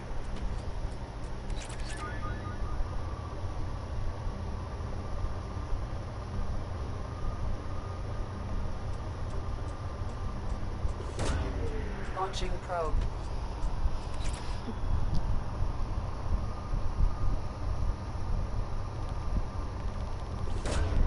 Launching probe.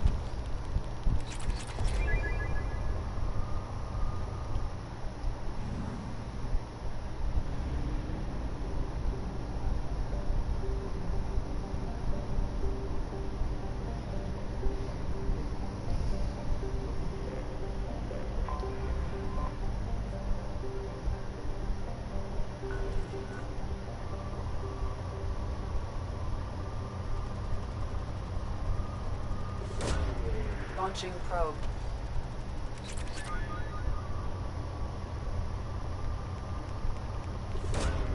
Probe away.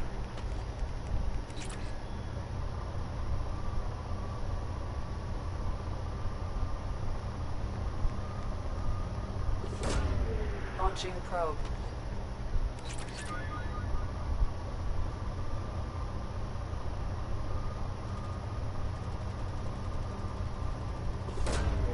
Probe launched.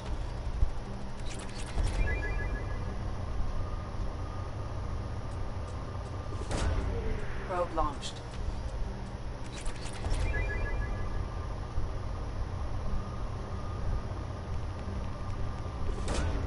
Probe away.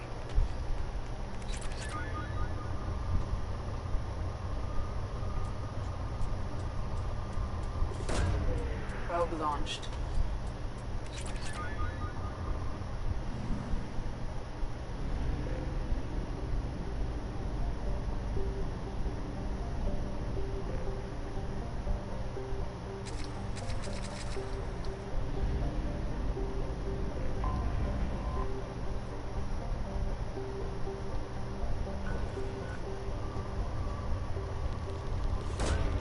Launching probe.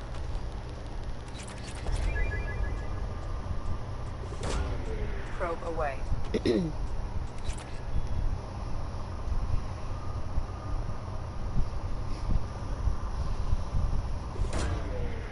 launched.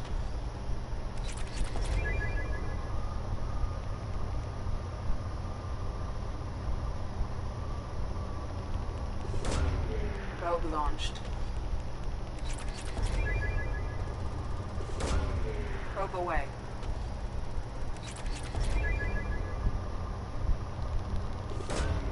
Launching probe. Launching probe.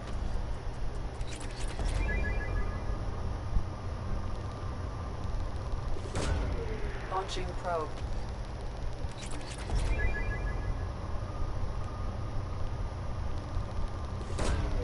Launching probe.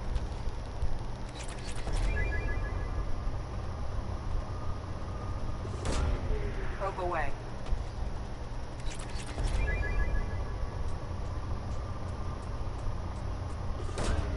Probe launched.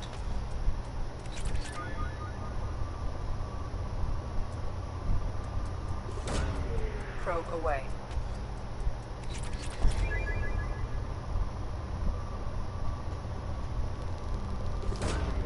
Probe launched.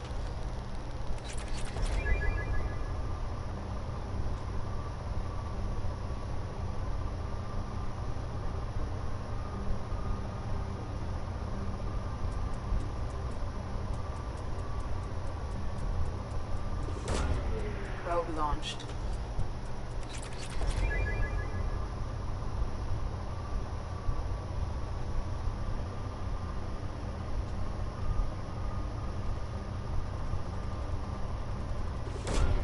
Probe away.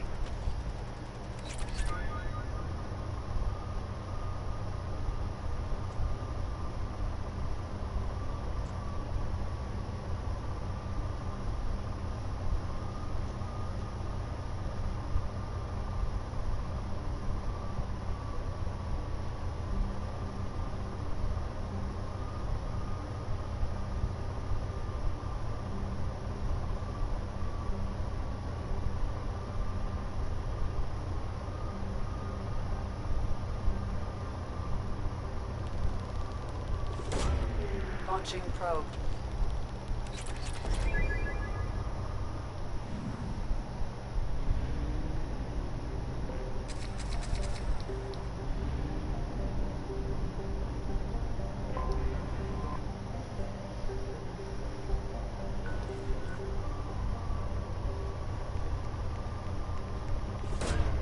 Launching probe.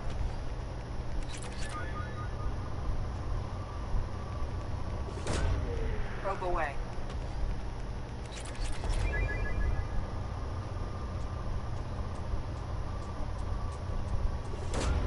Probe away.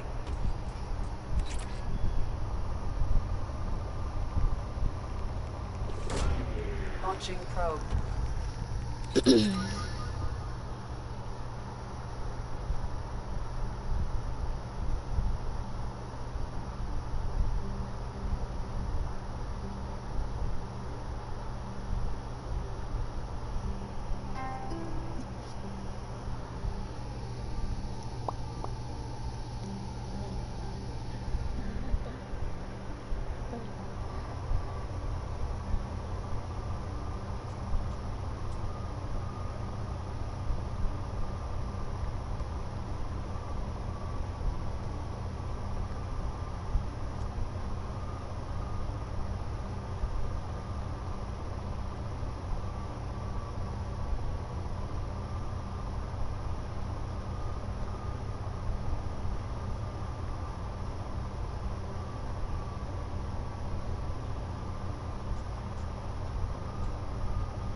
Probe launched.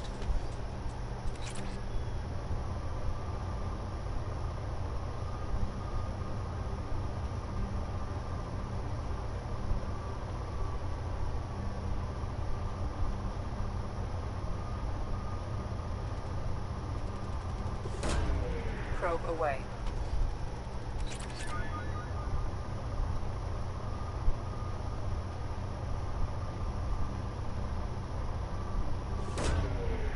Probe launched.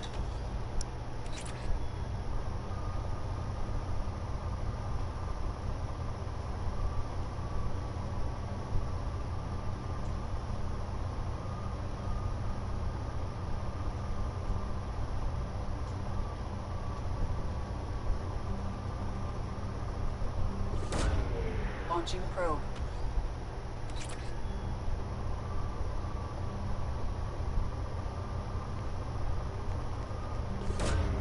Probe launched.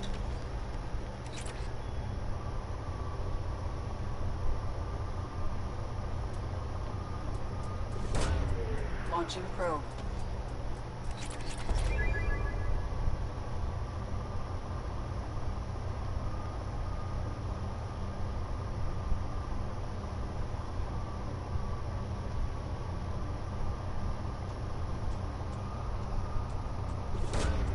Probe away.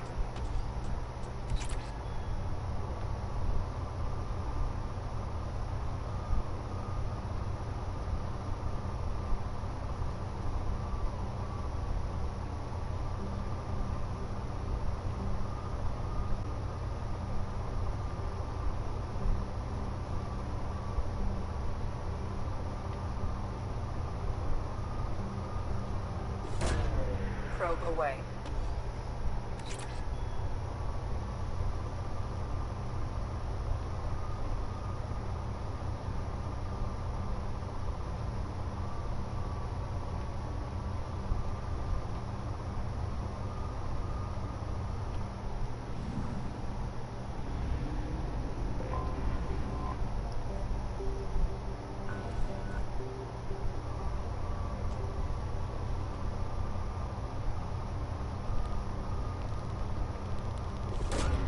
Launching probe.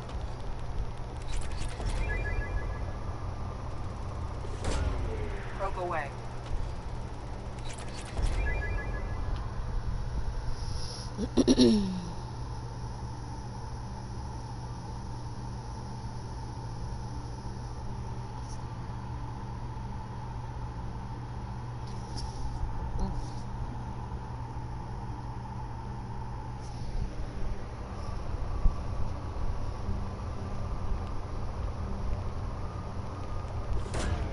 Probe away. Excuse me. Probe launched.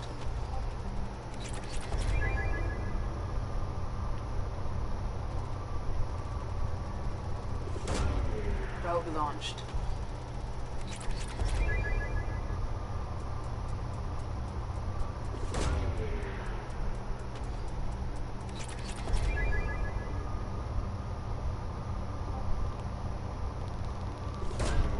Probe away.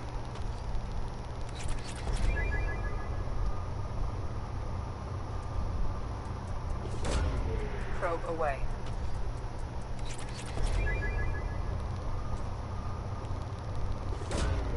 Launching probe.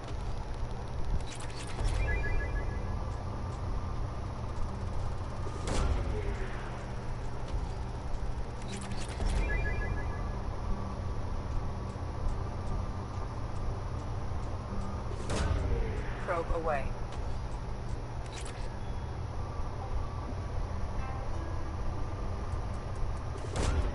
Probe away.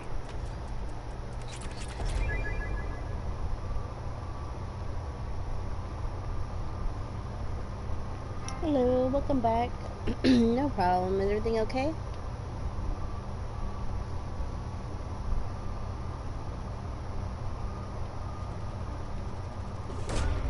Probe away.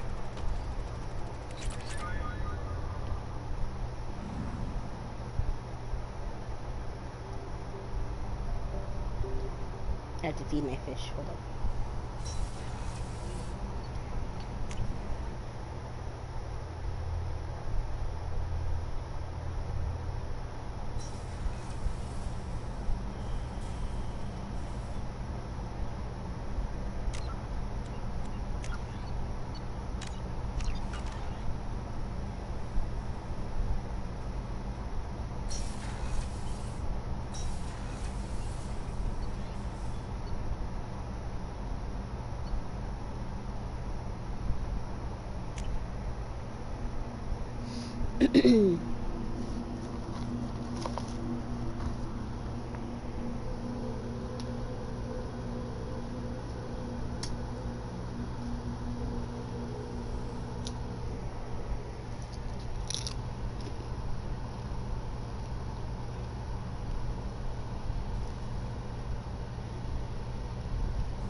Oh wow.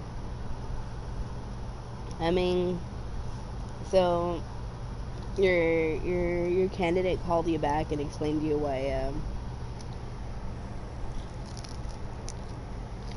they ditched.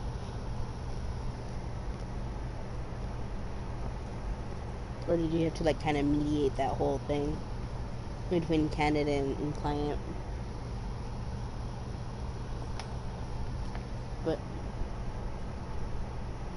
oh, it's a different one. Yeah, but either way, yeah, that's insane. I don't blame the candidate. I don't blame the candidate for saying nah.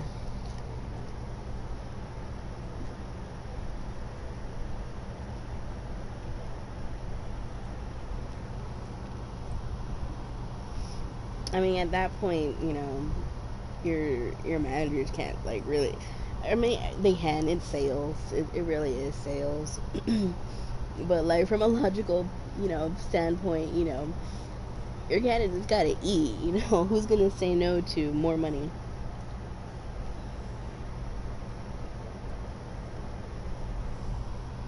Well,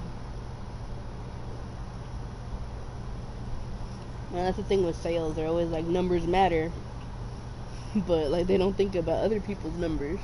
Like yeah, same here.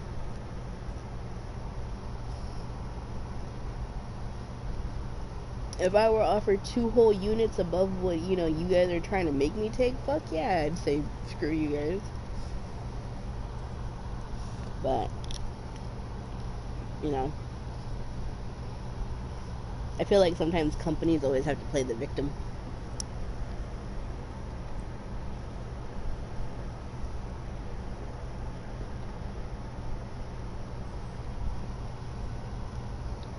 Also, sorry, I'm chewing in your ear. I'm eating my chicken.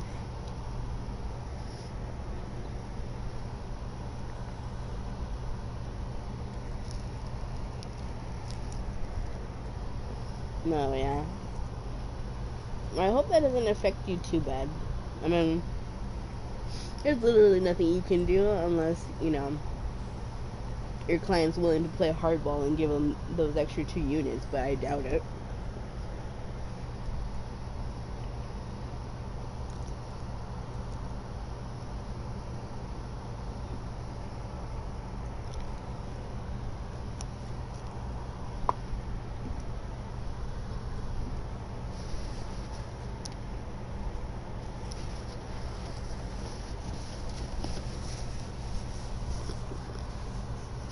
Like, there's literally nothing you can do. Shit. If I were your client, I'd be like, you know what? Nah, that's fair. We are kind of cheap. We are kind of lowballing them. I'm sorry. 2 less whole units in this economy? In this lifetime?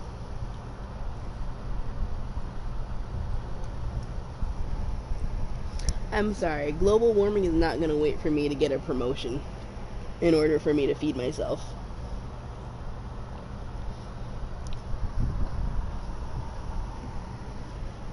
Now, I ain't saying nothing, but I am just saying.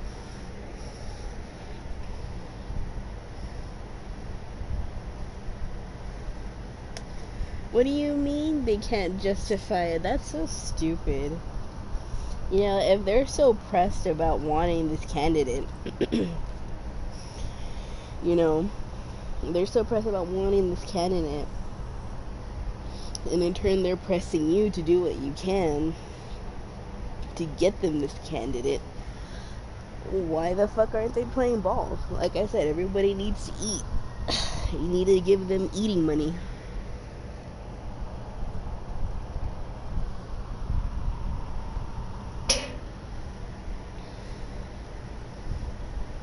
Like,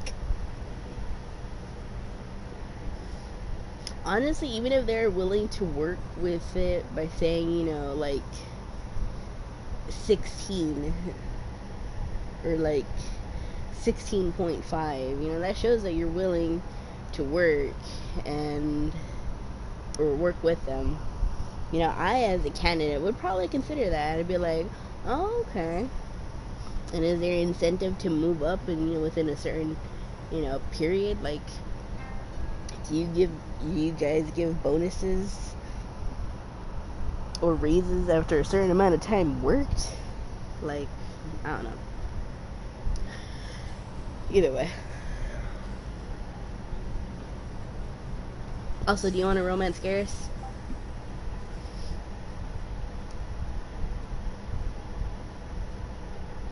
Yeah. I can't believe the collectors were once Protheans. I always pictured Protheans being regal, not giant bugs. Who knows what the Reapers did to them? Creepy. Sweet. Yeah, but yeah.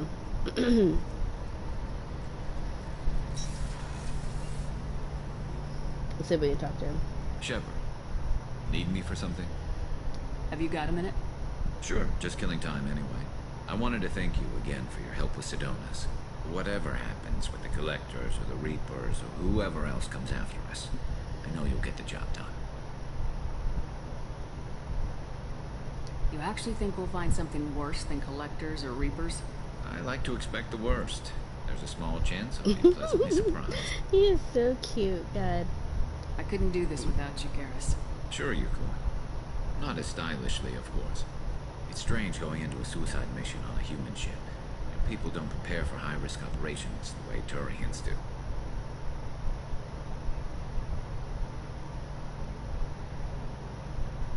I thought you'd be used to high-risk operations on human ships. I mean, think about trekking Saren to Ilos.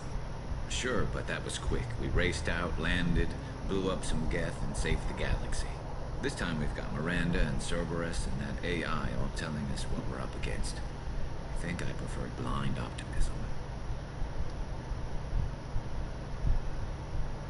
Honestly, Garrus, what do you think our chances are? Honestly, the Collectors killed you once, and all they did is piss you off. I can't imagine they'll stop you this time. An unmapped area, advanced technology, and the Collectors. We're going to lose people. No way around that. Not a happy analysis, I know. Don't worry. I won't spread it around. And I'm with you regardless. Yeah. Do you ever regret leaving CSEC or the Turian military? Not for a minute. When it comes down to it, Shepard, I don't think I'm a very good Turian. When a good Turian hears a bad order, he follows it. He might complain, but he knows his place. I just don't see the point in staying quiet and polite. Not when the galaxy is at stake. How do Turian crews get ready for high-risk missions? With violence, usually. Turian ships have more operational discipline than your alliance, but fewer personal restrictions. Our commanders run us tight, and they know we need to blow off steam. Turian ships have training rooms for exercise, combat sims, even full-contact sparring. Whatever lets people work off stress. You mean Turian ships have crewmen fighting each other before a mission? It's supervised, of course. Nobody's going to risk an injury that interferes with the mission, and it's a good way to settle grudges amicably. I remember right before one mission, we were about to hit a Batarian pirate squad. Very risky. This recon scout and I had been at each other's throats. Nerves, mostly. She suggested we settle it in the ring. Yeah. I assume you took her down gently? Actually, she and I were the top-ranked hand-to-hand specialists on the ship. I had reach, but she had flexibility. It was... It is. After 9 rounds, the judge called it a draw. There were a lot of unhappy bettors in the training room. We ended up holding a tiebreaker in her quarters. I had reach, but she had flexibility. More than one way to work off stress, I guess. I know, right? Right? It sounds like you're carrying some tension. Maybe I could help you get rid of it. I didn't think you'd feel like sparring, Commander.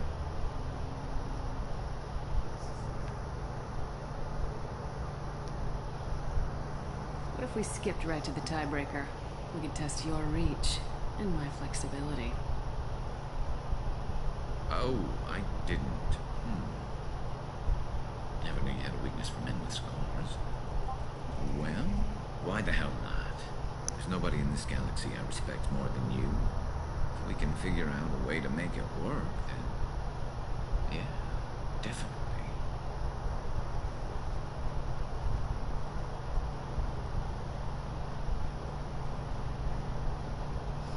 And there we go, we've started his romance.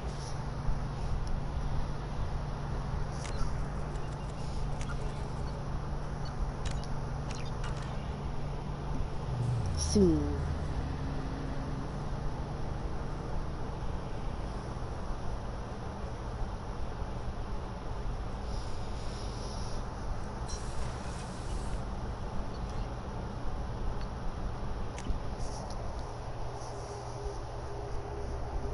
Did I feed my fish? I can't remember. I feel like I might have.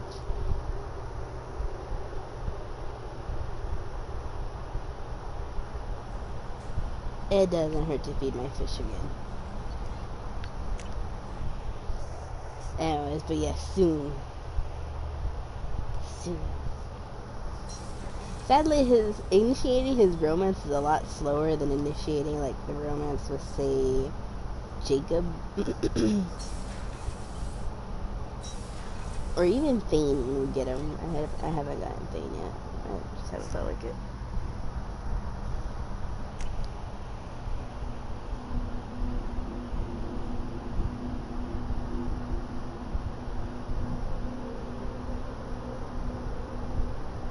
I should get Thane.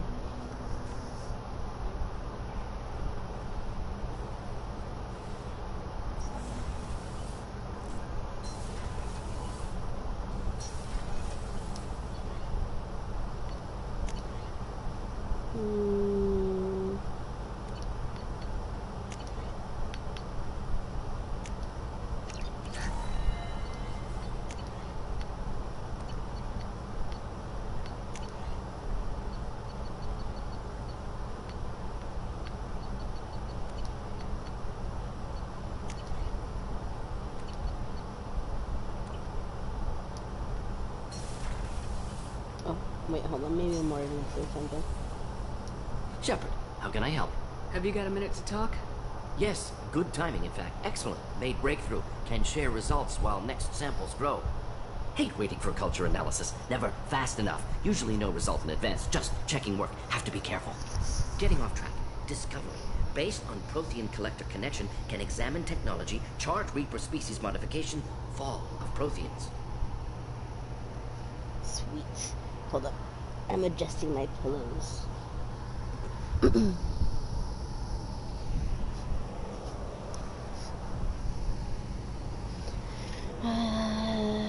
I'm interested, or how does that help us?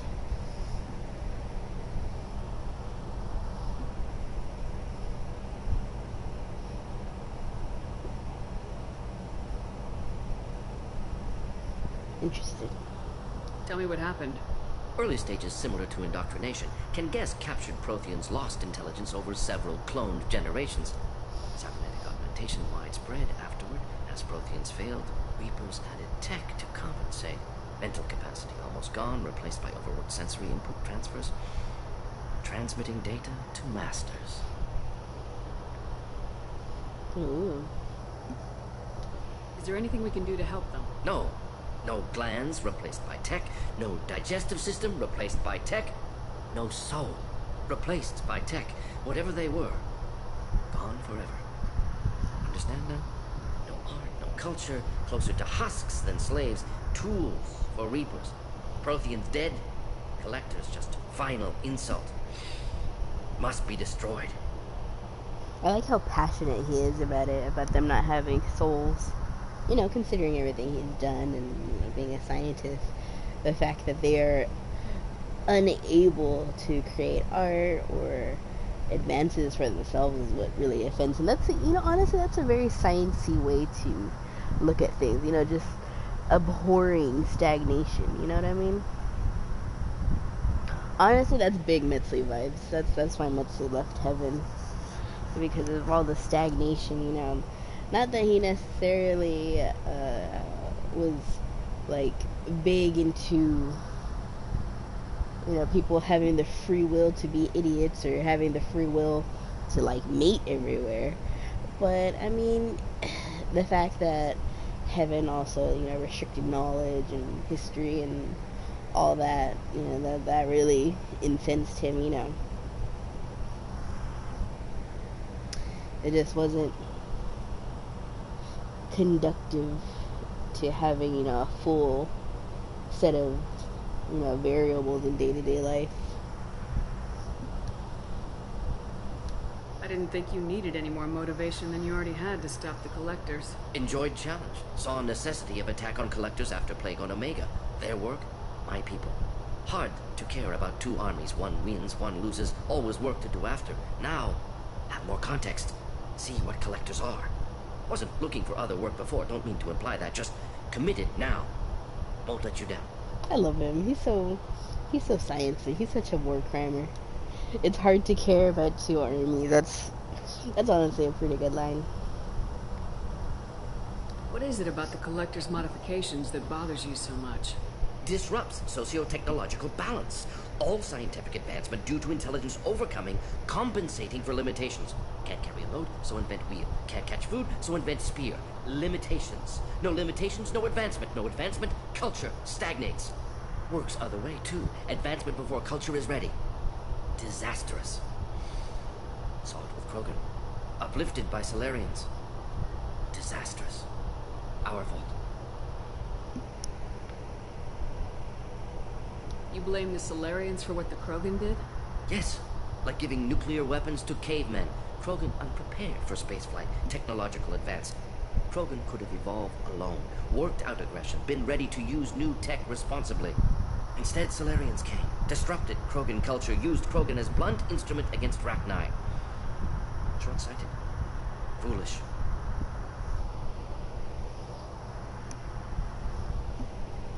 Aww. Morden was against colonizing. You said the collectors had no art. I had no idea you cared about that kind of thing. Personal interest negligible. Sang a little. Multi-species productions for cultural exploration. Gilbert and Sullivan always had me do the patter songs. But not about me. Cultural artistic expression reflects philosophical evolution, interest in growth, perspective, observation, interpretation. Suspect you won't see any art in collector base. Culturally dead. Tools for reapers. Worse than the Geth. I know, right? Look, watch. Actually, he sings. Look, watch. Give it. Let's see if he'll do it. I hope he'll do it. Also, it's so cute that he cares so much about culture. Honestly, he reminds me of you. The cute whites. You're so funny. I'm sorry, I know that was important, but you perform Gilbert and Sullivan? I am the very model of a scientist Solarian. I've studied species Turian, Asari, and Batarian. I'm quite good at genetics as a subset of biology because I am an expert, which I know is a tautology. My xenoscience studies range from urban to agrarian. I am the very model of a scientist Solarian. I know, he's so cute.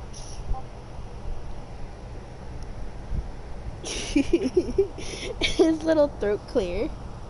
I wish you could applaud him, but you can't.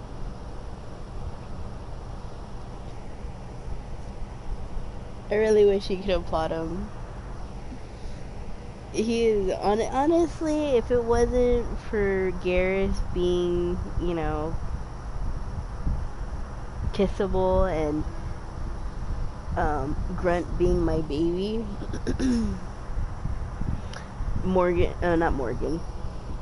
would 100,000% be my favorite character.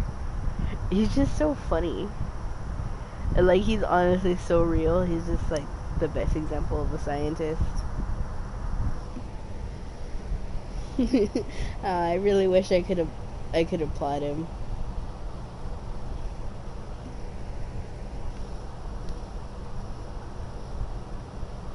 Thanks for sharing what you've learned, Warden. Proud to be here, Shepard. Thank you for including me.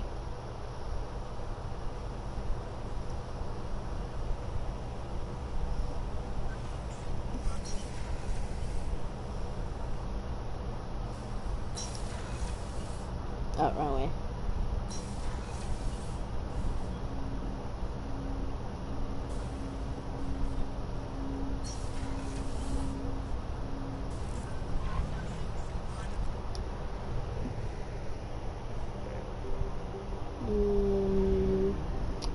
Do we help Zahid? Or do we do a side mission? I mean, they're both side missions, but one progresses character stuff a little bit. Very little. It's Zahid. Zahid doesn't really carry it away. Or do we go jump some lava? I think this is the one. Firewalker. I'm pretty sure. Literally, you're like in a little ship that doesn't exactly fly, but it hops over like lava pools.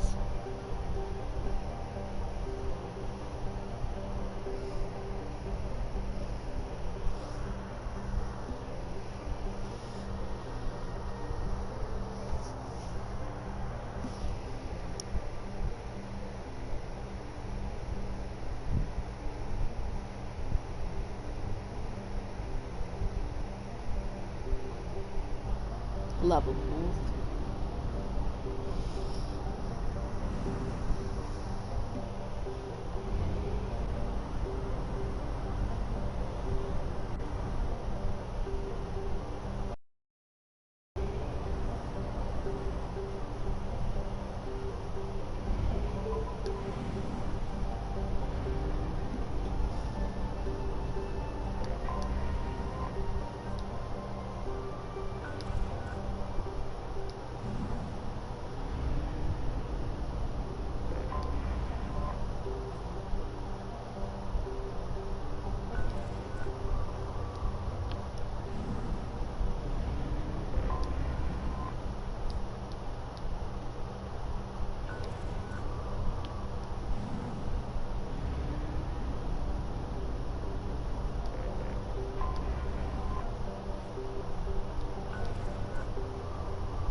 Anomaly detected.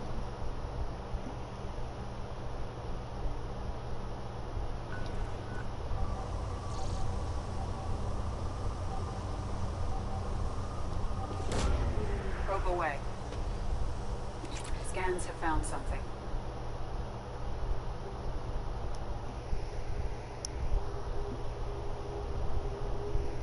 What time is it?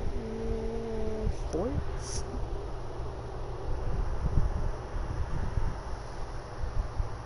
About to be 4. It's 4:30. 3:30.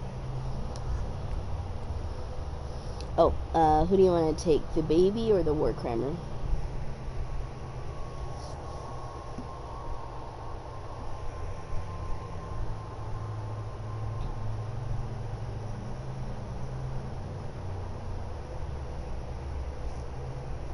The war crimer.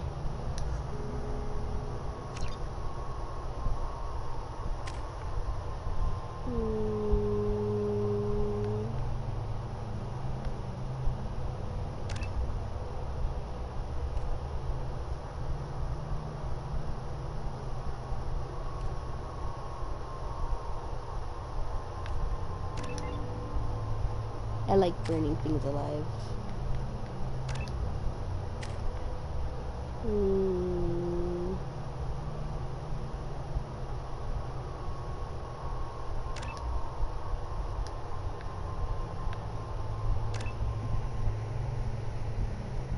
Okay, what? What did I say? What are we laughing at and what are we okay giving at? What did I say?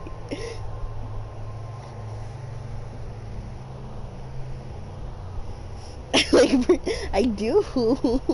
It's effective. Do you not want me to be effective, Gib?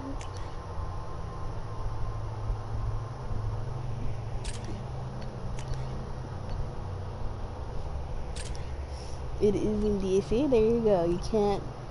I mean, history has shown us burning things alive en masse, while not long-term feasible, you know, because of morals and ethics and Geneva Conventions, it is still very effective at quelling dissenters and enemies alike. So, you know, I mean, what works, morality aside.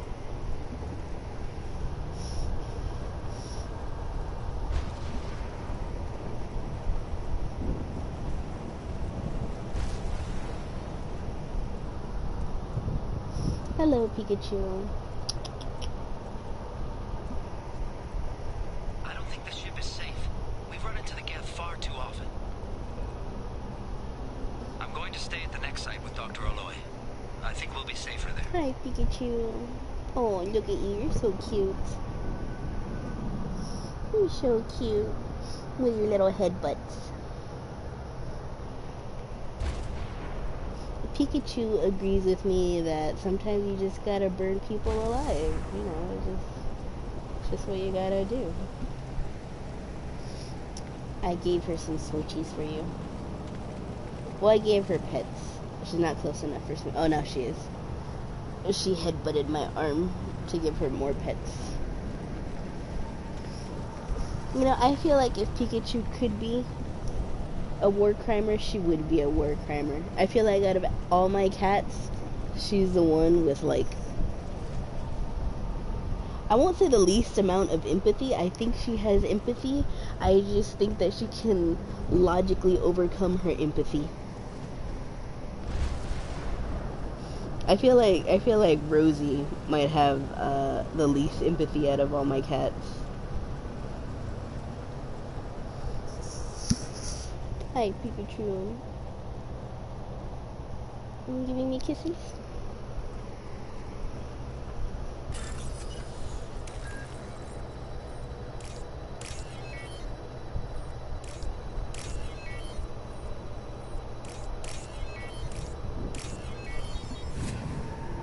It's because she's the, yeah. As we have learned, little siblings need neither empathy nor brain cells. They only have to follow the flow of an elder sibling.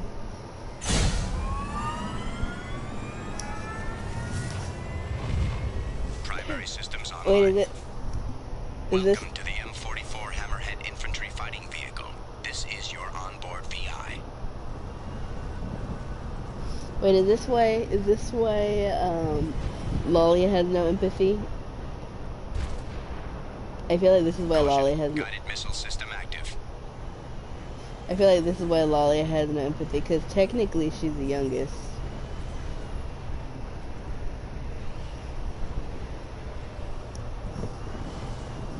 I mean, technically Veritas is her own ASAM, so I feel like that's the reason for that.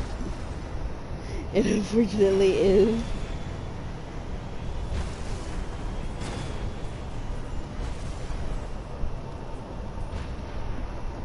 Oh my god, you're right.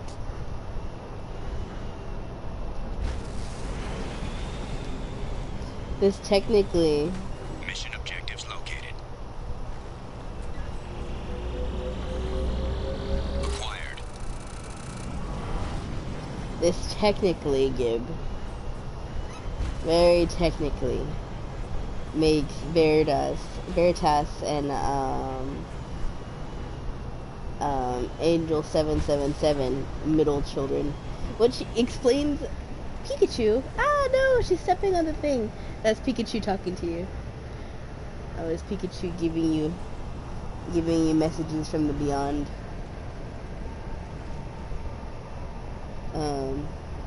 what was I gonna say? Oh, technically, that makes Veritas and Angel 777 middle siblings. Explains the anger issues.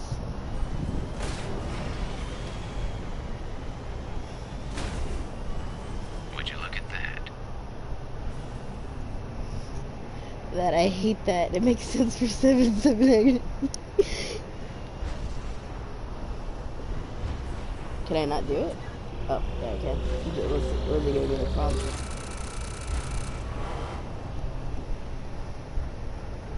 I hate that. That's funny.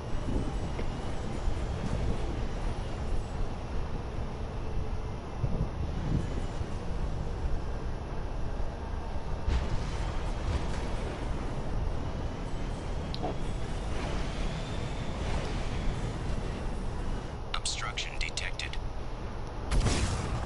Recommend using conventional weapons to clear path. Path is now clear. Ouch, Pikachu. You were making biscuits. Ouch, ouch, ouch. You were making biscuits in a very painful way. Ow. You're stabbing me. You're stabbing me in a place that's not very nice to stab.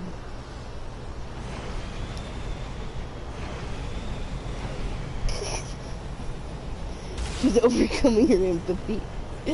This is true.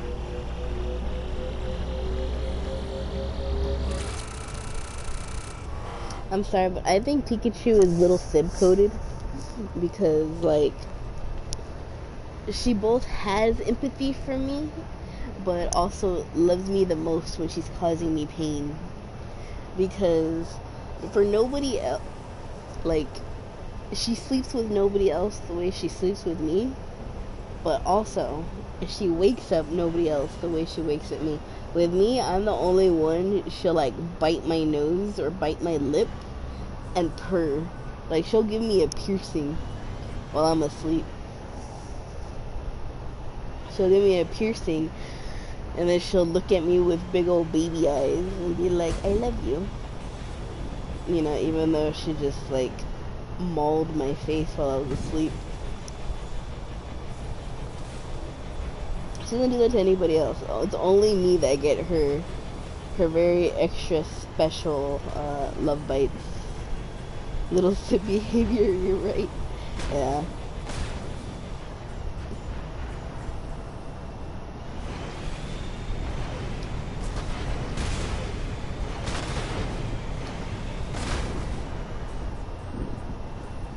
It's just like how Ariel will like use her full strength against me and like almost break my nose, but with her cousins, she'll be like, no, I can't play rough with them. But with me, you know, I tickle her and she like starts cackling all evil, and then like tries to decapitate me with her horse legs. So.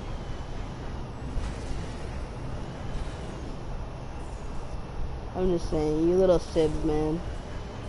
There's nothing more dangerous to an elder Sib's health than a little Sib. Let's be real. She could. Her siblings are toothpicks. Her cousins are toothpicks compared to her.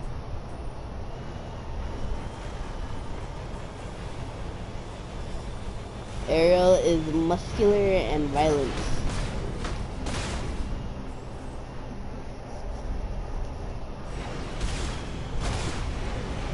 I'm just saying. Oh, Pikachu's gonna talk to you again. She's walking on my computer.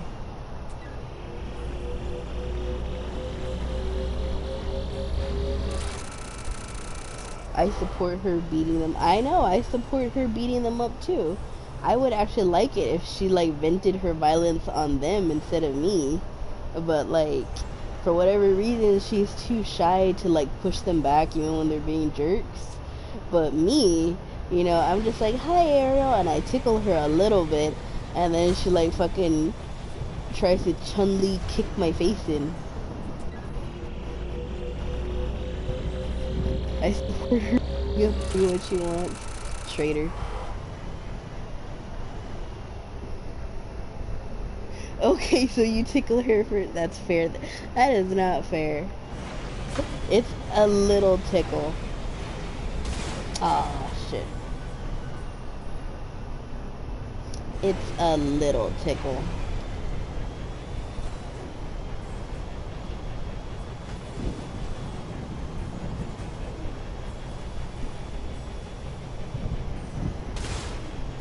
This is why little sibs have no rights.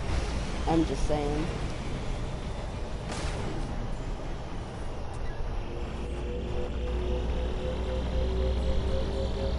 This looks like it.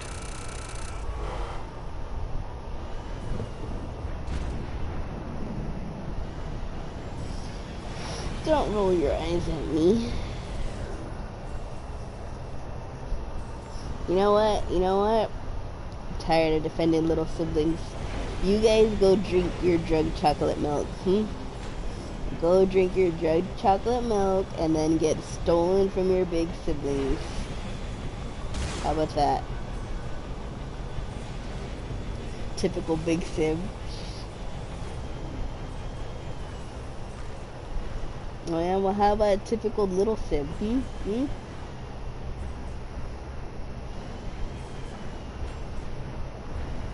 Maybe we will. Shut up, no you wouldn't.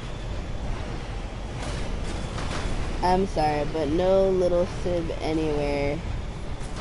No little sib anywhere has the mental fortitude to completely abandon their big sib. I'm sorry, you guys can't do it.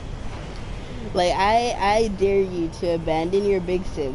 Hear me out. I dare you to abandon your big sib without getting a search kit on each hand. How about that? How about that, huh? You think you guys could do that? I don't think so.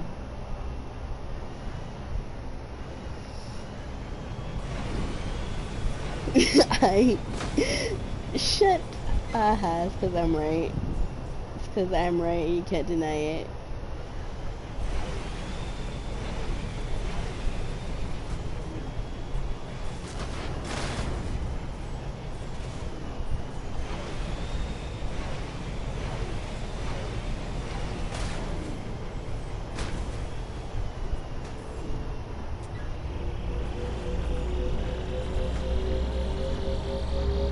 That should do it. Mission objectives completed.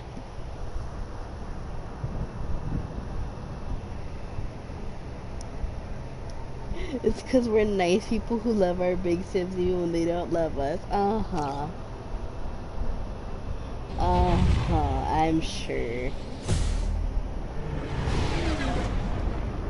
You guys only love the hand that gives you drugged chocolate milk.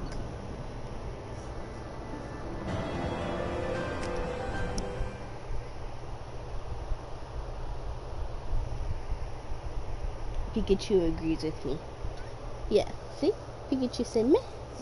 He said it's true. Little siblings are traitors. Meh.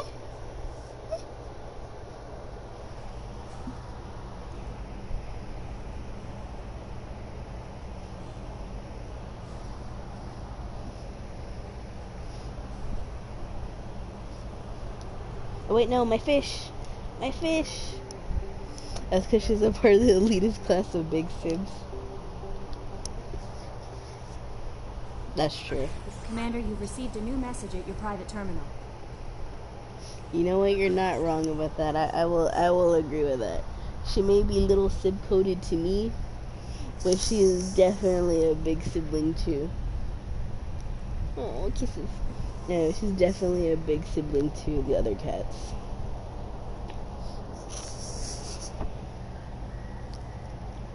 Oh, she's giving me kisses. She's so nice today.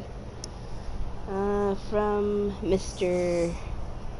Ganak Ishal Esquire. Dear Sir or Madam, having consulted with my colleagues at the Citadel, I have the privilege to request for your assistance to transfer a large quantity of protein technology uncovered at Ilos. Believing these materials to be a hazardous danger, they were locked in quarantine. Though the tests revealed that fears were groundless. The quarantine remains in effect until one can pay for a permit to request a reclassification from the Cultural Ministry. Knowing your interest in Prothean technology, I would be happy to deliver most of it into your hands, keeping less than half for myself.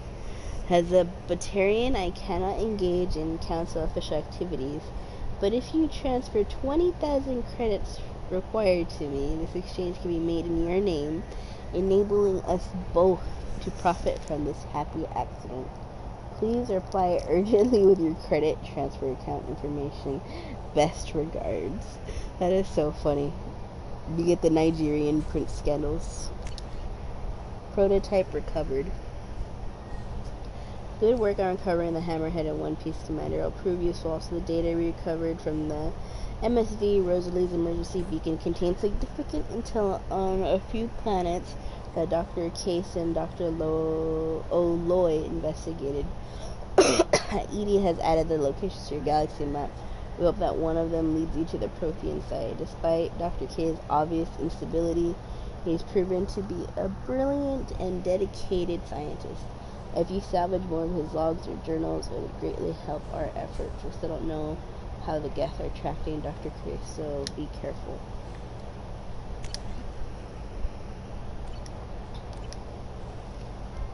Hello.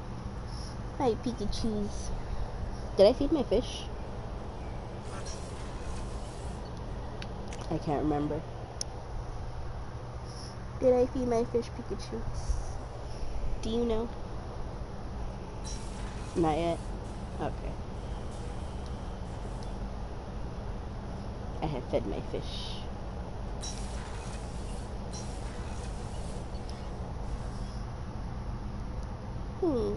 Kisses.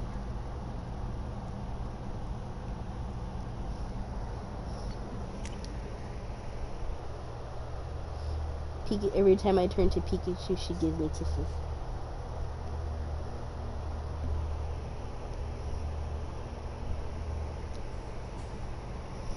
You miss Club Penguin? You know, I never played Club Penguin, not gonna lie. She's so sweet as a little Sib. Are you saying that big Sibs can't give each other affection? There's top for top aversion, and now there's big Sib for big Sib aversion.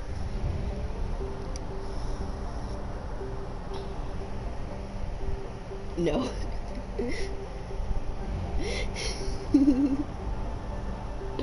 I'm gonna do the Heath mission before I finish the Rosalie mission.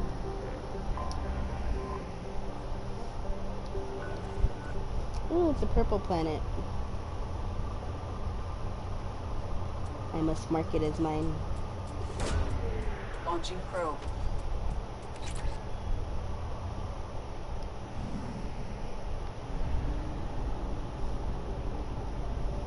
An itty bitty planet.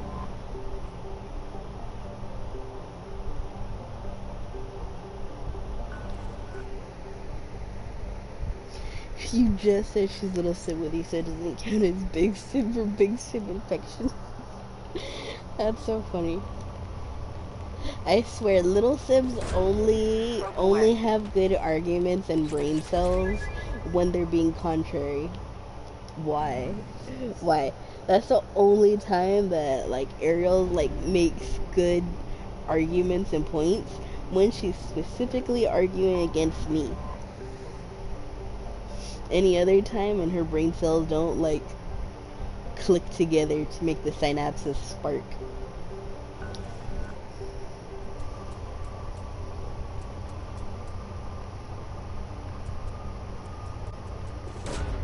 Probe launched. What is with that ominous smile? I don't trust that smile.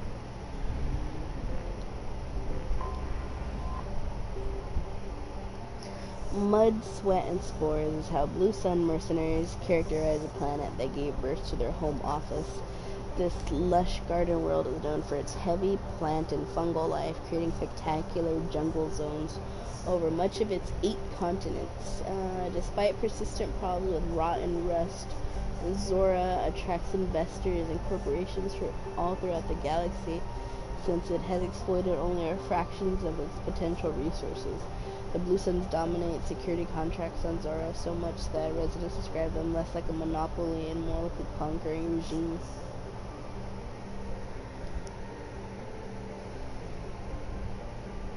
Oh shit.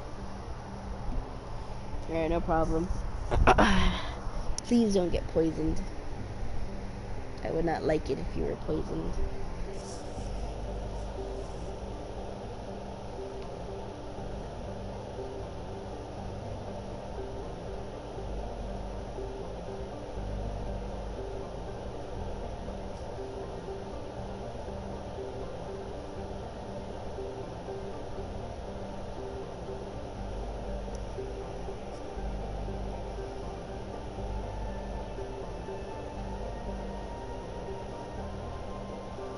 Please, no poison.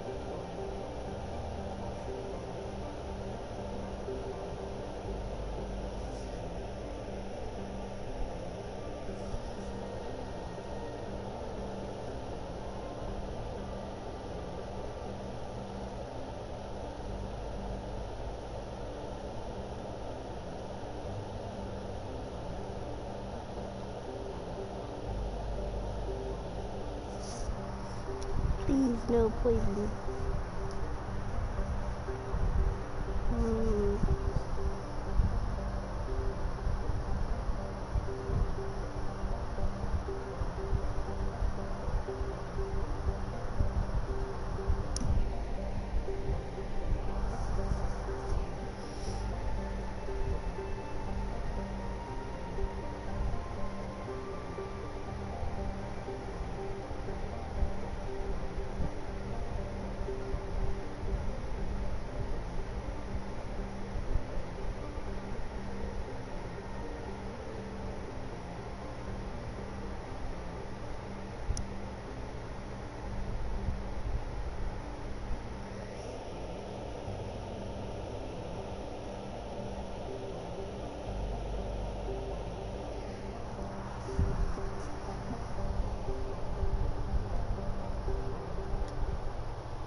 Hey, that's not as bad as I thought.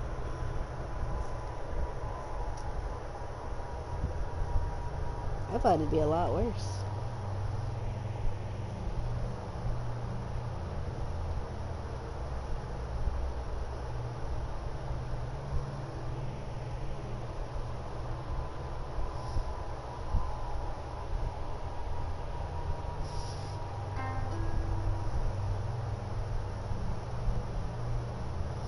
Welcome back. I'm glad you're not poisoned. I was very concerned.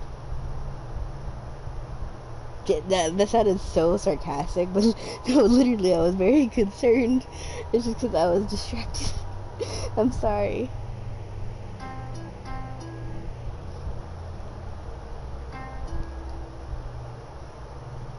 Oh, it's because I had to miss so many days because I was sick, and then also because I didn't want to go. I was just sick enough that going would have been miserable. So I just got my check. It actually wasn't too bad.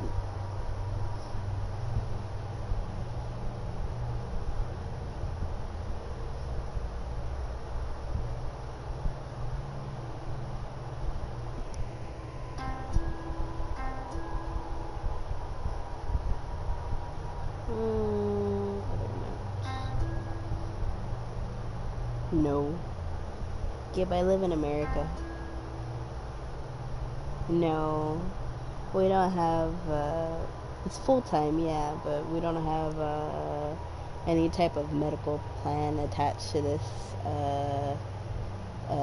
job. I'm not even too sure we have paid vacation, considering how our contract is. Like, I'm getting full-time hours, but not full-time benefits. So, yay.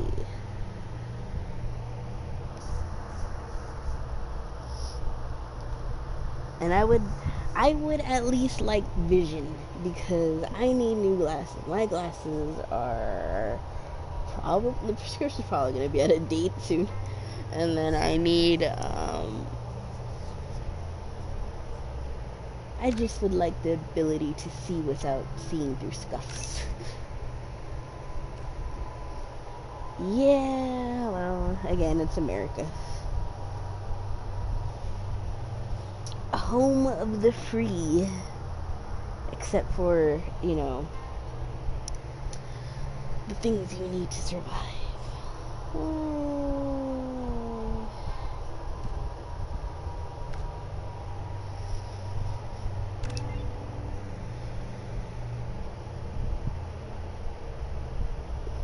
It's alright.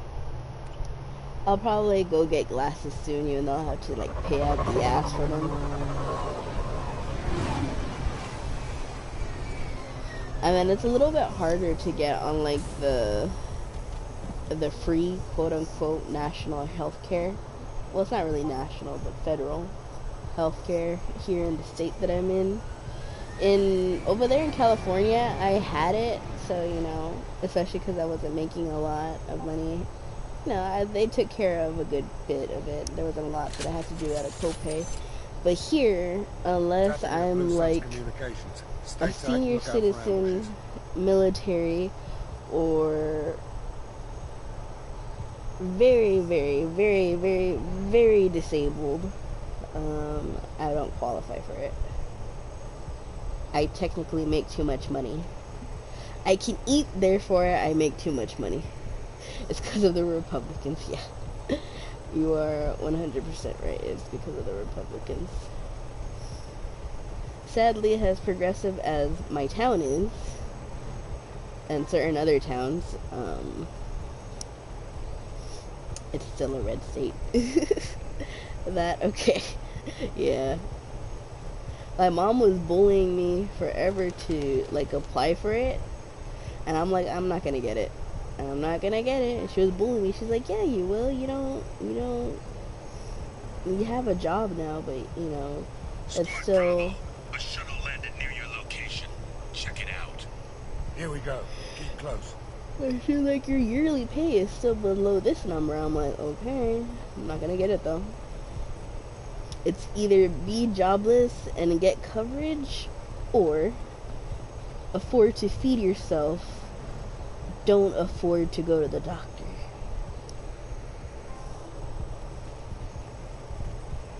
Shot in the back and left to rot. That's definitely Vito's style. Let's push ahead. I mean, it's alright. It is what it is. An insane choice. No, Gib. It is the American choice. Sadly.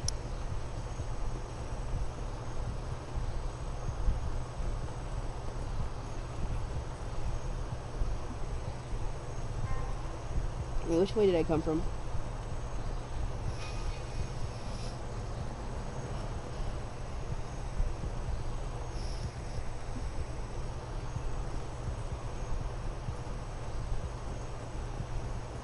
Command to Bravo. Take a position. Likely these people are not runaways. Is the monkey gonna get shot? No, that monkey's fine.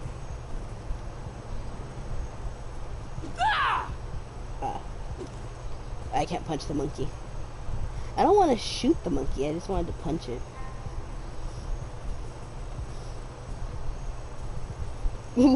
Wait, what are you frowny facing for? Is it because I wanted to punch the monkey? Report to base. Armed intruders incoming at the southern checkpoint. They're coming from the front. Now you see me.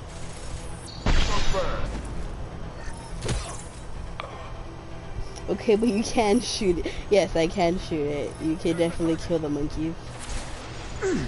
I just wanted to punch it out.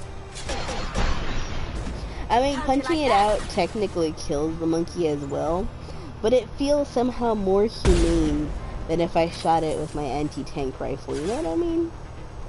I feel like I'd be a slightly better person if I killed it with my fists rather than my gun that can eviscerate people.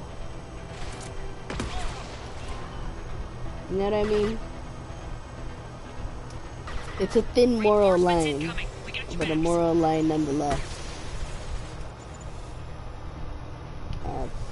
This'll put him down. Oh, there you are.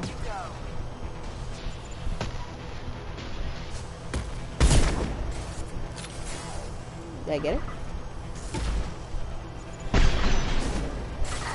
It's more personal. Honestly, I feel like it would be more personal through the scope. And then I would look in its little monkey eyes as I ended it. Whereas if I punched it, you know, I would just feel its bones crack, you know what I mean?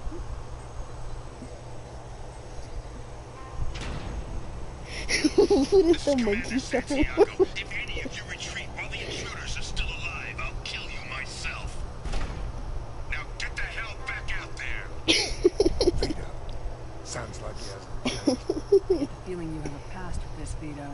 I knew he was a sadistic bastard back when we started the Blue Suns. The Suns only got meaner after he staged his little coup 20 years ago. So yeah, we have a past. Why didn't anyone tell me you founded the Blue Suns? Because it's not common knowledge. Vito wiped me out of the records. He ran the books, I led the men. Worked real well for a while. Then Vito decided to start hiring Batarians. Cheaper labor, he said. Goddamn terrorists, I said. You know, wouldn't the monkey suffer more? Not in the video game. Like I said, I mean, I guess technically it would suffer more. But, like, it would be a cleaner death as well. Because I feel like when I punch its little monkey face, you know, I'm just snapping its neck with my cybernetically enhanced muscles and, you know, bone strength. You know, I'm just snapping its neck. I am quite literally ringing its bell. You know, I'm just twisting his little monkey head and popping it off his shoulders, you know? Whereas with the sniper rifle, specifically the Widow, you know, I would shoot him and then he would pop like a bubble, you know? Like a monkey shaped Viscera-filled bubble, you know? It's the difference between leaving a body and eviscerating a body. I want to pop like a bubble. That's fair, honestly. Yeah. You know, and like, there are other shows that do it, but the only one that comes to mind is Supernatural. Oh, who did it though? I can't really remember. Oh, I guess Dragon Ball Z did it too. Kind of. at least once. But anyways, you know how in Supernatural, like, the demons would use their, like, magic slash telepathy to, like, pin the humans? And then, like, occasionally, like, the really strong ones would just, like, flick his fingers and then they'd pop.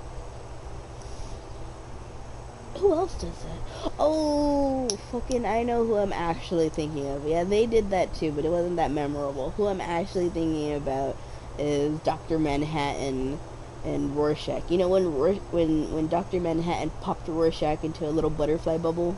Yeah, that would be cute. X-Men did that? Oh yeah, the senator. But he was like a literal blob. He was like a gelatinous Republican. So, you know, Republican, all Republicans kind of look a little gelatinous. It's the flop sweat. But no, specifically, you know, like Manhattan and oh yeah, Darwin. Well, he didn't really pop into like a viscera bubble. He like imploded.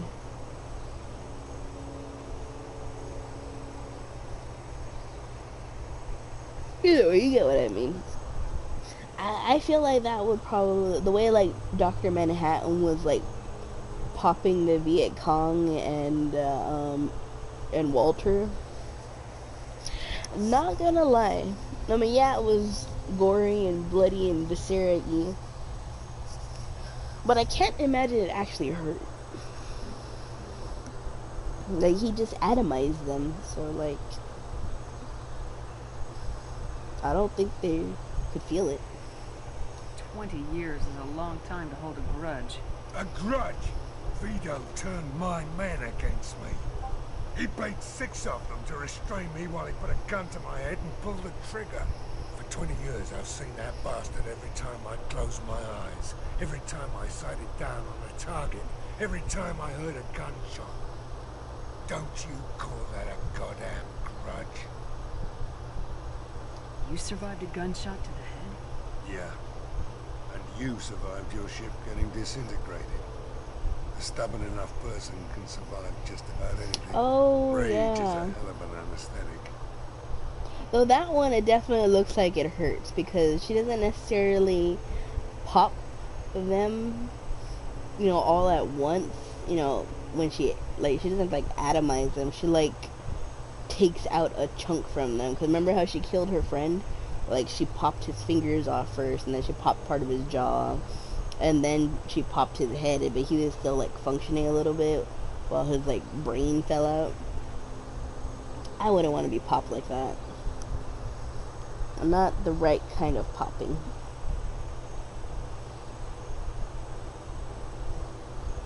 We better get moving.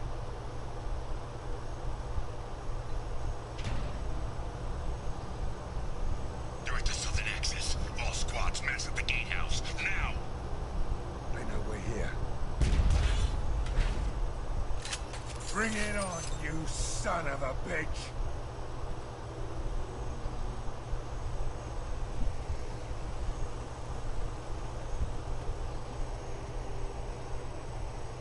Not a cluster of acne. Ew, that sounds pussy. But not inaccurate. Yeah, I would rather be popped daintily too. Like a soap bubble. Like a wisp of a child's dream as they awaken. I wouldn't want to pop like that.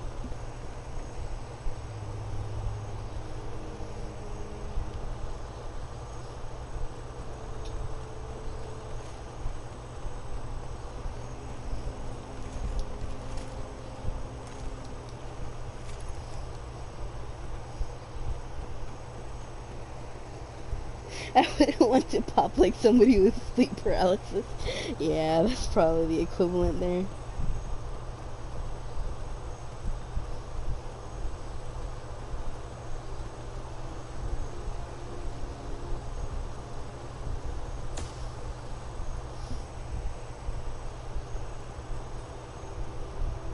That's so funny.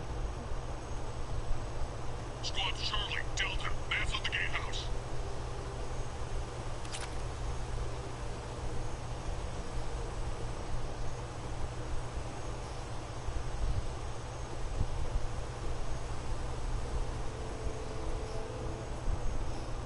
You know, sometimes I wonder if I sound like sarcastic when I do that. Because sometimes like I don't. I mean, I can laugh. Obviously, I laugh a lot. But like sometimes I can't laugh even though I find something really funny, and I'll just be like, "That's so funny," and I'll like drag it out. I wonder if it sounds sarcastic to some people, because I do that a lot. I do that a lot. So I wonder what people are thinking when I don't laugh, but I say it like that. Zaid Masani, you finally tracked me down. Vito. Don't be stupid, Zaid. I have a whole company of bloodthirsty bastards behind me, ready to kill or be killed on my command. Actually, take your shot. Give my men a reason to put you down like the mad dog you are. Again.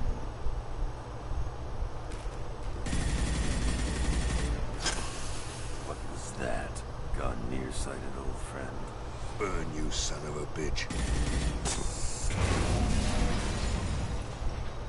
No, yeah, I meant it. I'm glad you didn't doubt it. Masani.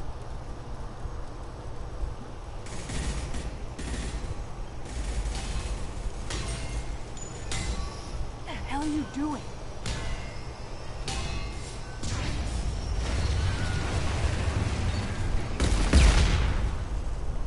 Opening the gate.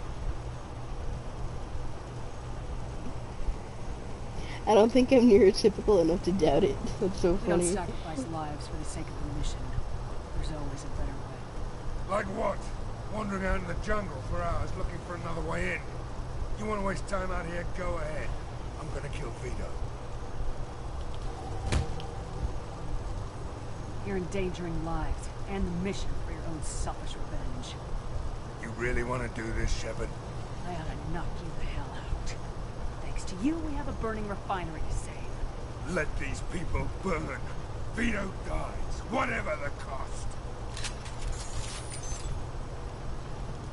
No, he is right. I mean, like, honestly, like, game-wise, let's be real.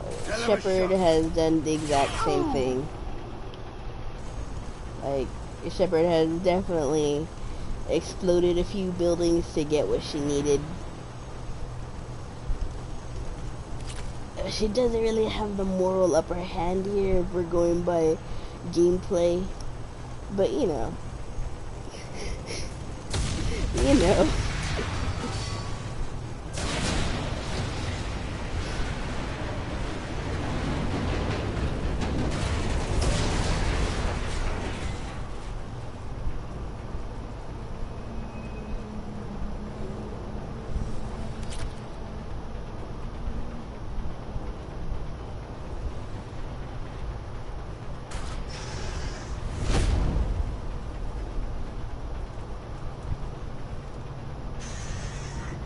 Help!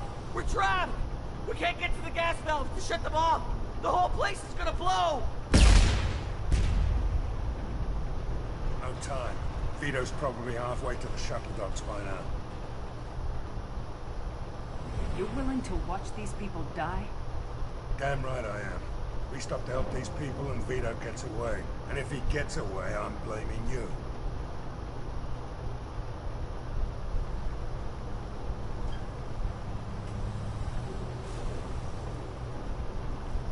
Wait a second. I thought there. Hold on. Give me 1 second. I need to Google something. Did I fuck up? I feel like I might have fucked up. 1 second. 1 second. Save refinery and get Vito.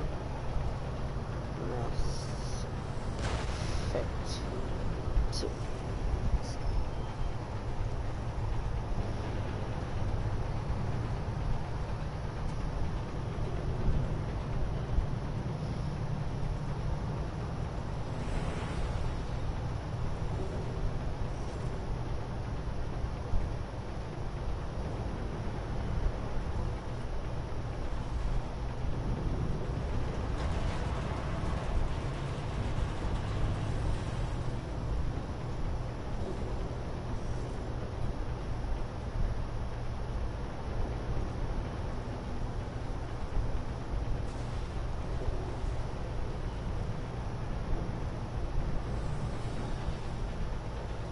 Oh.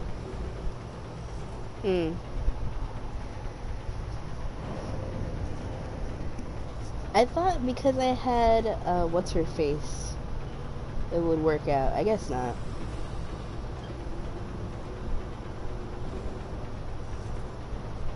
We're here to free these people.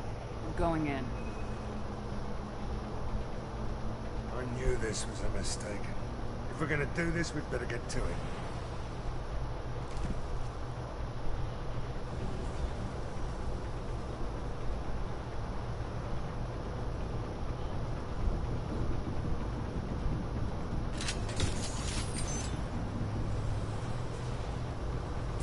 Sorry, Zahid.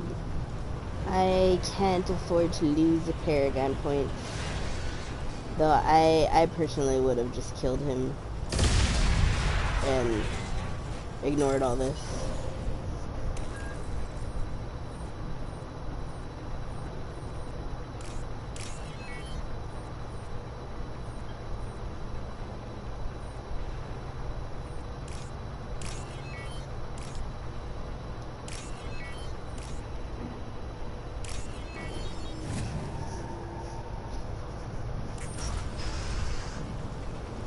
Okay, listen, it's because if I don't have Paragon points, by the time I do Miranda's and Jax's mission, Jack's mission,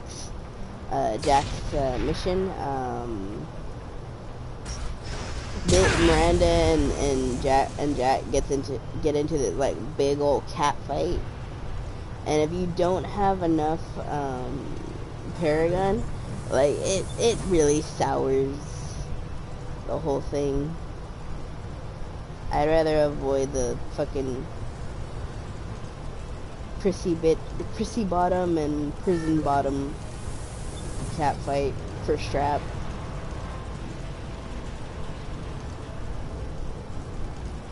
Well, honestly, Miranda doesn't read as bisexual to me or anything like that. Miranda feels very, very cishet, not gonna lie. So I don't think she particularly cares about strap. Probably more praise. I think she cares about praise because she do be a daddy's girl. I mean, she has issues with her dad, yes, that is true. However,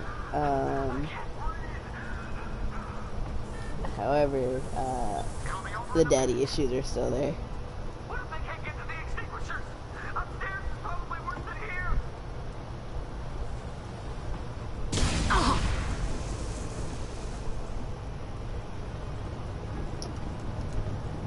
She do be having those daddy issues.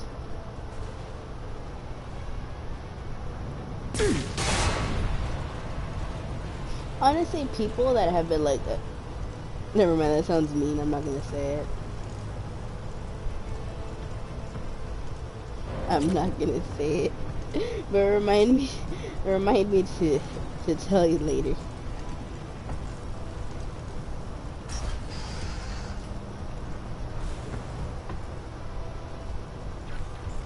We can use this.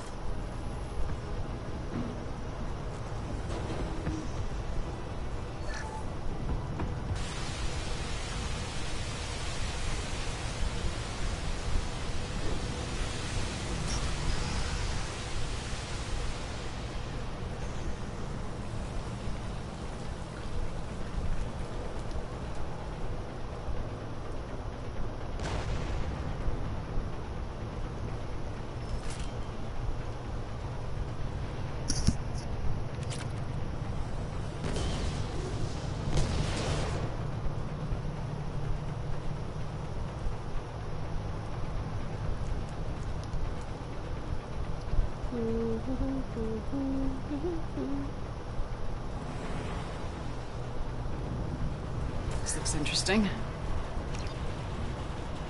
I now have a flamethrower. Not that I particularly think it'll be useful.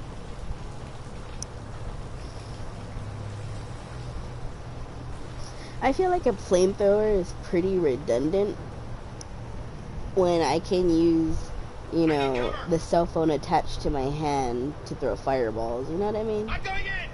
I would rather throw fireballs than that. Though it does work. It is indeed effective, but as we established earlier, burning your enemies often is effective. Like, I've yet to encounter a situation that wouldn't be solved with, you know, at least a little bit of arson, you know, at least the threat of arson. I feel like the threat of arson goes quite a long way.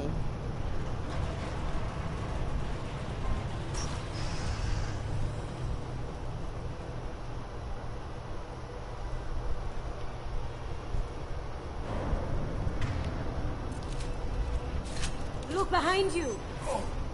I hate to say it, but you're right. Gib, don't lie to me. Don't lie to me. You do not hate to say it. You are just as much of a pyromaniac as I am. Don't pretend you have the moral high ground here.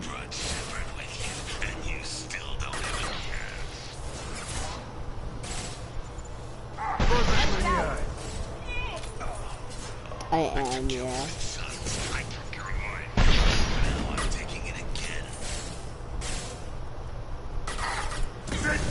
I'm glad you acknowledge this. Oh no!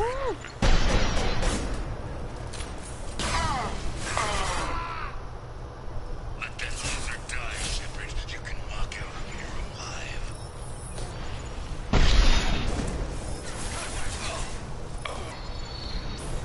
Never should have come here, Sergeant. Did you forget who you were dealing with? That fuel tank's coming loose. Actually, once I got my hold on.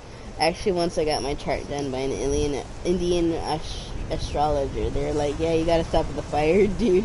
And I was like, was there like surprise emoji? That is so funny. But goddamn, how much fire were you setting to things that like when they read everything, they were just like, yeah, you know what? The fire, no. Don't do that. Like, honestly, I could understand if they brought up, you know, like toxic relationships you have a tendency to get into. Like, I could understand that, you know. You could see trends like that for astrology, but specifically fire, what were you doing?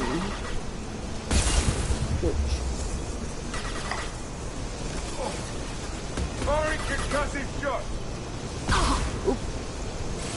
There's a reason why. Wait.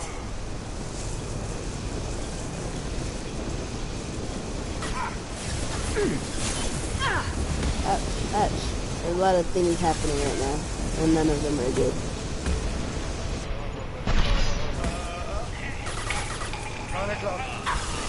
Shields have failed.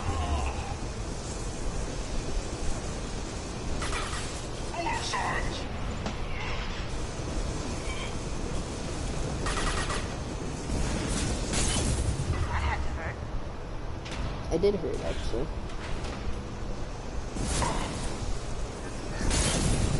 This'll bring them down. Oh shit.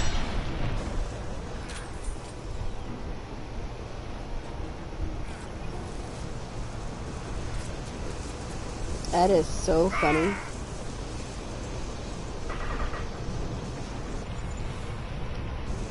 This'll help.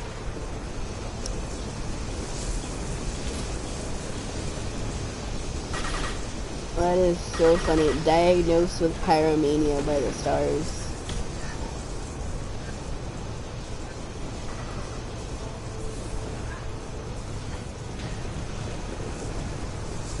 I like fire a lot. I wouldn't be able to tell with a story like that, dude. I genuinely would not.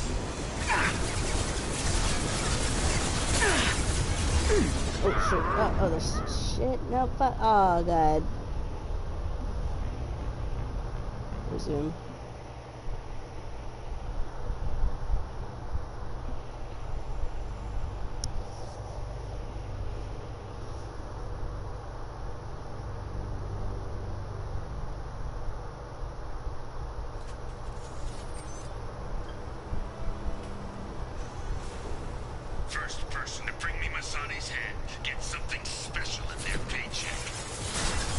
You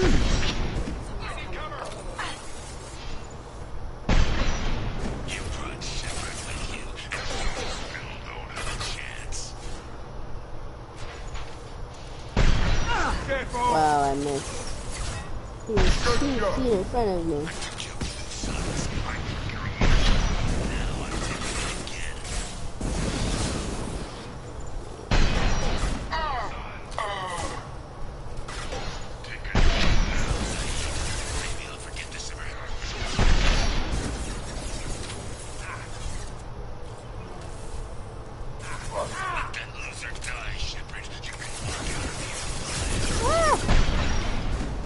Thought I had cleared that already. Oops. Oops.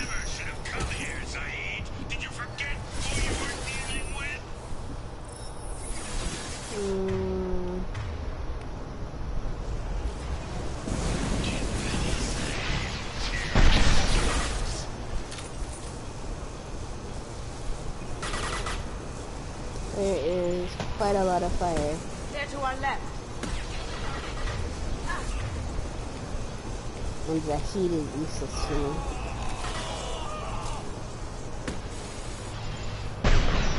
Oh, I missed.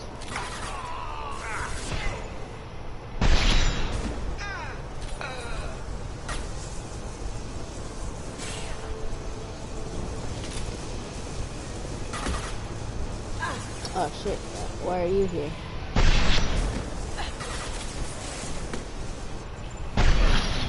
Sit down!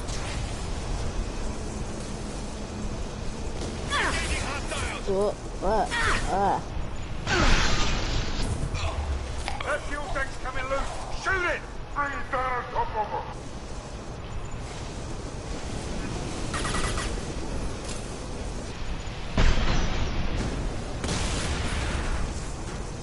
Oh, I could have shot that somewhere else. Oh well. Going silent. Again? Bro. What do I even have you in my team for? That had to hurt. Unshield the target.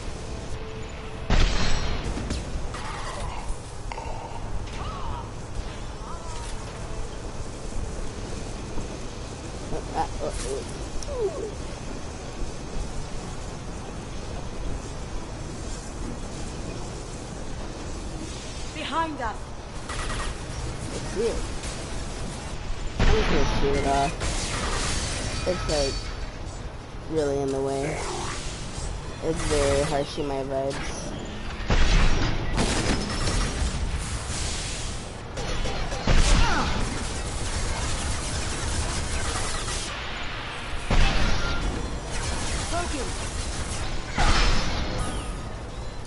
Heads up.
You just cost me 20 years of my life.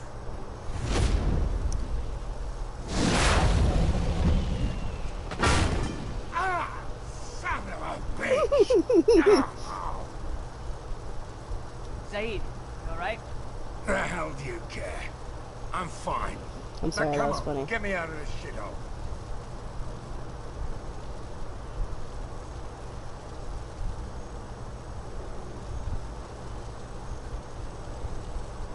I'm not sure I need a man like you on my ship. If you didn't need me, Cerberus wouldn't have paid my fee. I'll do what I was paid to do. Nothing more, nothing less. Now stop screwing around. Let's go. You put your own goals ahead of the mission. It's not the way this works. I've survived this long watching my own back. No time to worry about anyone else. You're part of a team now, Zaid. There's no way we can do this unless we're all working together. You have a point. I'm not done with Vito, but I can put that behind me long enough to get your mission done. Let's get the hell out of here.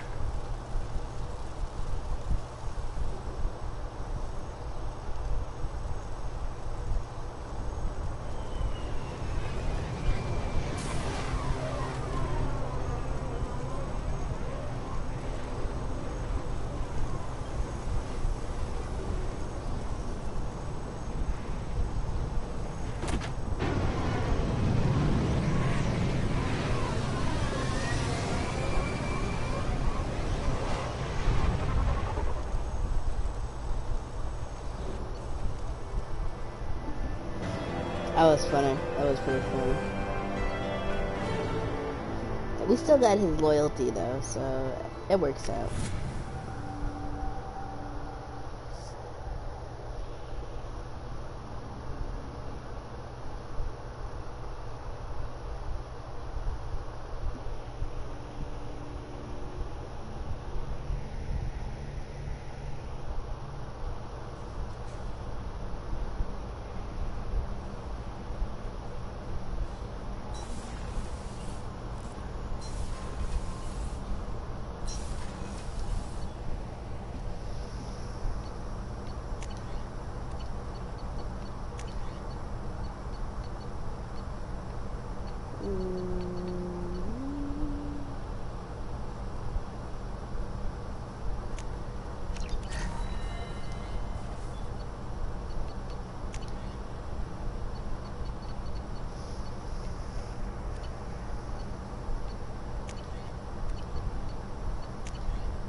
There is nothing more absolute than the oath of an Asari Justicon.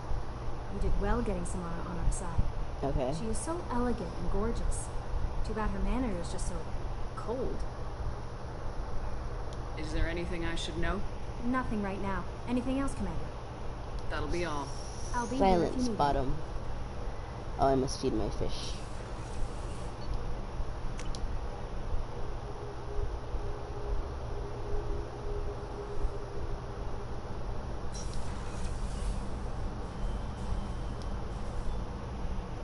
Yeah, I think being a service top, like, a good 60% of being a service top is feeling the urge to say, silence, bottom, but realizing that will make said bottom cry. So instead you're just like, tell me more, bottom. Tell me more.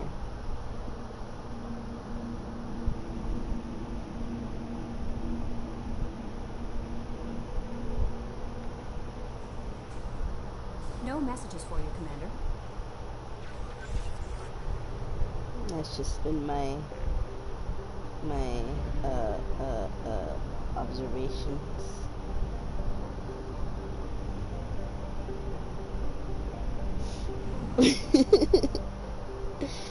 I mean, how else am I gonna speak to a bottom? Like, if you speak into disinterested a tone, they will cry. Fuel at 1/2 capacity. So, tell me, Gib. Tell me, how else should I address the bottom? I'm just saying. Now, I'm not saying nothing, but I am just saying.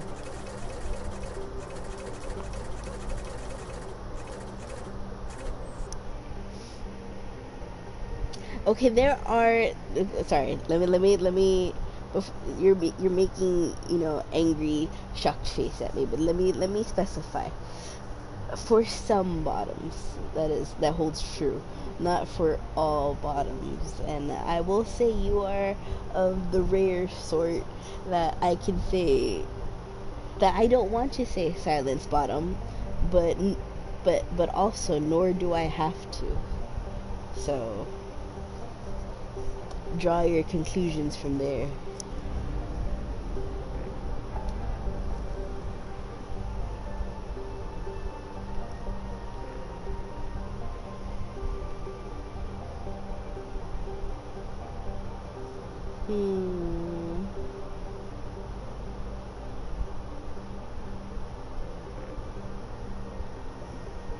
I'm not like other bottoms.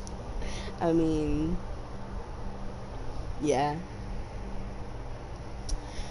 Yeah, this is true. This is true. Alright, I think I'm gonna call it for here. Okay, here. I'll give you an option.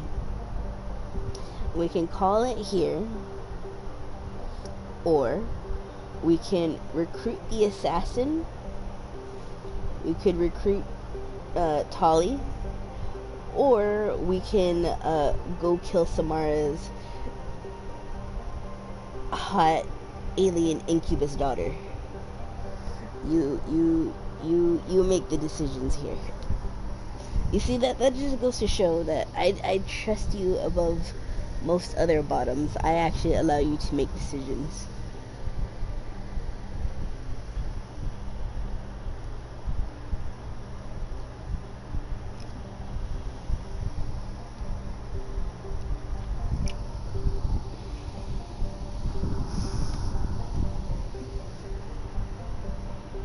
But the question is, that is always the questions. But this is why I narrow the decisions down, usually. I give you simple decisions. Decisions to make you feel included. You know, that's how you enrich your bottom. You know, like how you have to play with cats for their mental enrichment. Every now and then you gotta pretend you have faith in a bottom to make a decision. I'm joking. I mean, I'm not, but I am. Give me the illusion of control. Yeah. Pretend. I'm joking. But no, but like,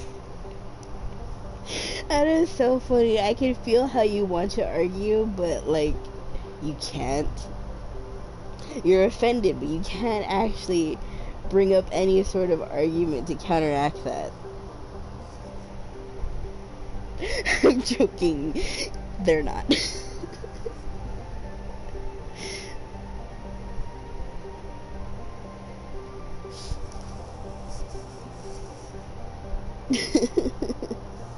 But no, what do you want to do? Do you want to kill sexy alien succubus, recruit Tali, or recruit an assassin?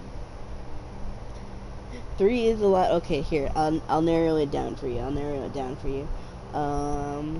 Would you like to recruit Tali, or would you like to kill alien succubus?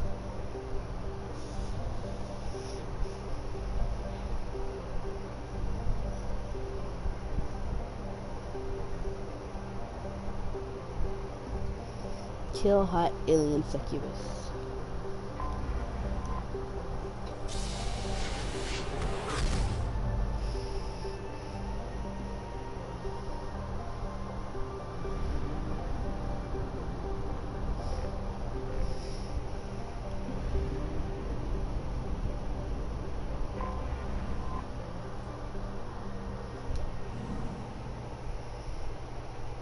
Wow, that worked. I hate this bottom enrichment is working. True, you can't overstimulate your bottom. I mean, you can, but only under controlled circumstances, using the right tools. You have to limit their enrichment and give them breaks.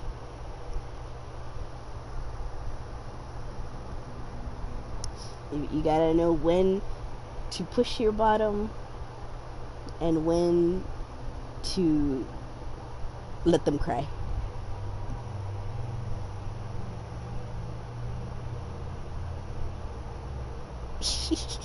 I'm sorry. So mom and husband.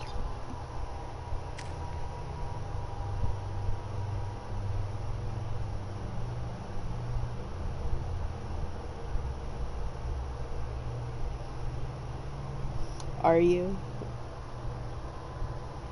Well, you tell me. You tell me, Gib. Am I wrong? You tell me. How wrong am I in this case?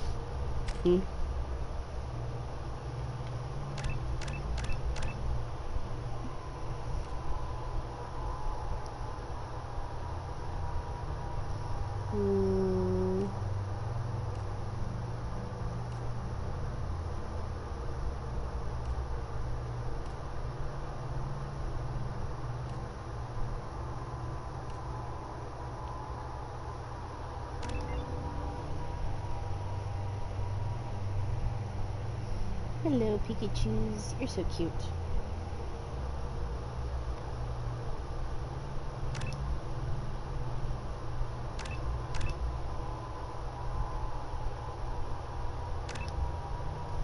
Oh no, Pikachu's gonna write you a message. Oh, she didn't press send, so I'll send for you. These are Pikachu's words of wisdom. Heed them well.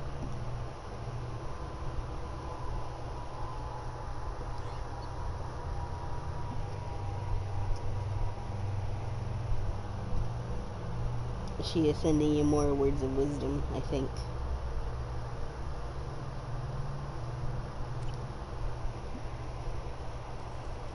And move. The daily death count on Omega is too high for me to pinpoint an Ardat Yakshi's location. However, given the reputation of Ardat Yakshi among the Asari, Arya T'Loak may have tracked her movements. Thank you. Imotos are an oppressed class. Thank you for fighting for our rights. I'm sorry.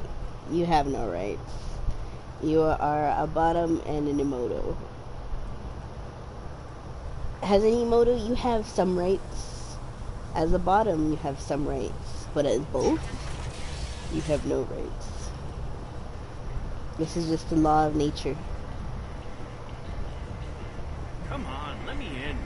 Ari's expecting me. Ugh. Annoyed. If she were expecting you.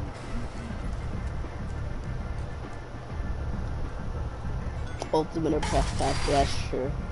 That is honestly true. But you guys, okay, but hear me out. Hear me out. Hear me out.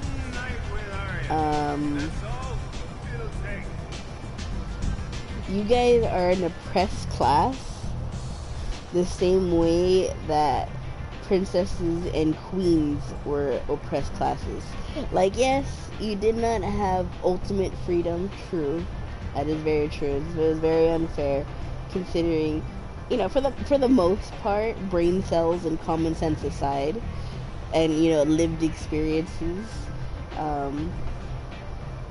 you know, you had just as much promise and capability as, you know, say a prince or a king, right?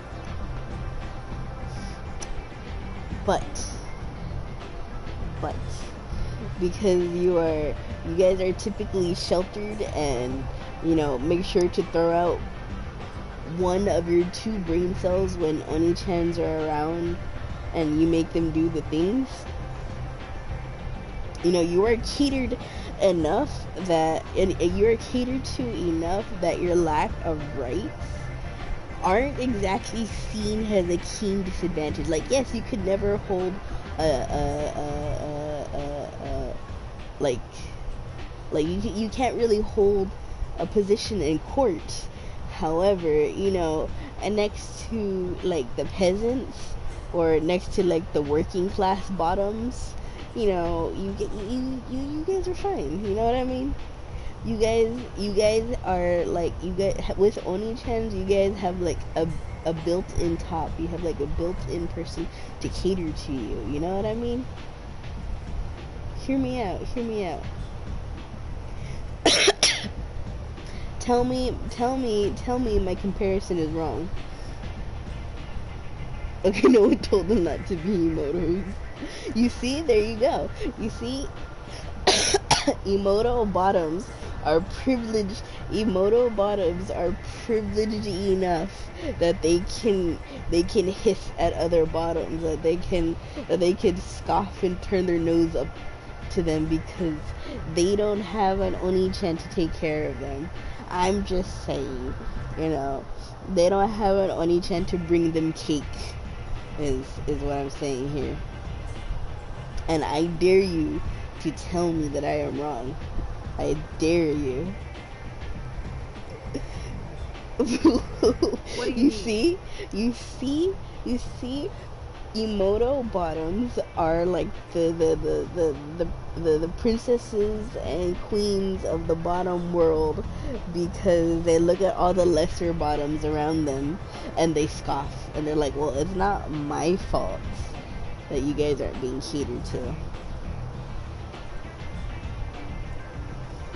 See, tell me that I am wrong. Tell me, Gib. Please, the forum is open to you. It isn't. An Asari That's what I fugitive is hiding thought. out here. She's an Ardat Yakshi. We need to find her. I knew it. Nothing leaves a body quite so empty as an Ardat Yakshi does. You haven't taken steps to kill her? Why would I? She hasn't tried to seduce me. Her last victim was a young girl. Pretty thing. Lived in the tenements near here. That's where I'd start looking.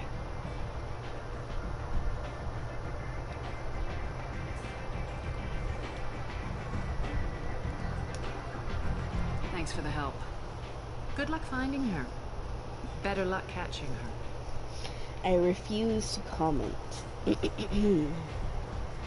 Good, because there's quite frankly nothing that you could say to refute this. The evidence is just too damning.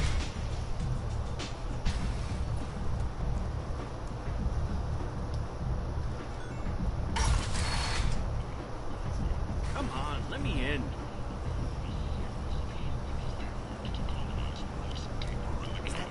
Shepard? Greetings. I was hoping you'd come by.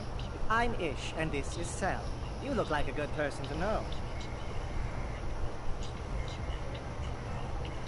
Friendly faces seem hard to come by around here. Reasonable people are more valuable than air in a place like this. Okay, Gib.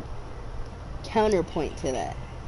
What is a top but a bully?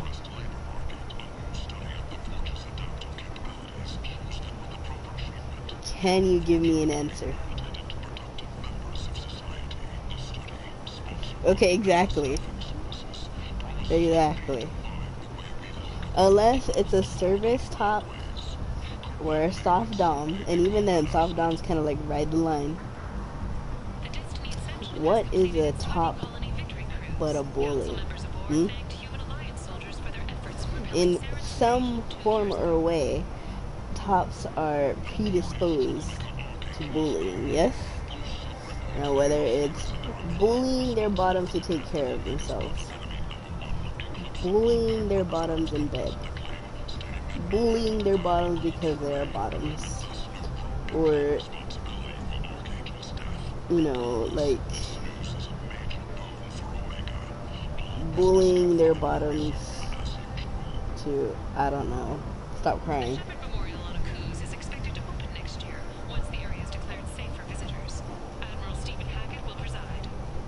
No, they don't have to have tops, that's true.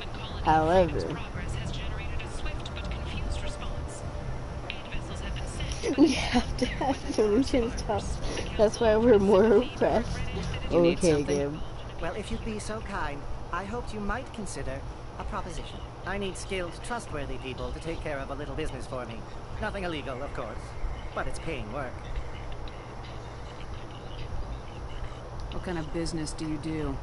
Important business. So important that, with your help, we can change Omega. What am I gonna do? Kill my brother? I mean, this is true. This is true. However, Emoto bottoms can dual wield. They can have an Oni-chan and they can have a top. And yes, a lot of the times, platonic or not, you know, it's you know, the same thing. Oni-chan fulfills both roles. However, Emoto bottoms, more often than not, they will dual wield at some point in their life. Yes, that's double bullying, Gib. And, okay, tell me. Do you feel okay? Would you get double bullied? Okay, like say you know your brother isn't being a pain in the ass. He's actually being chill for once.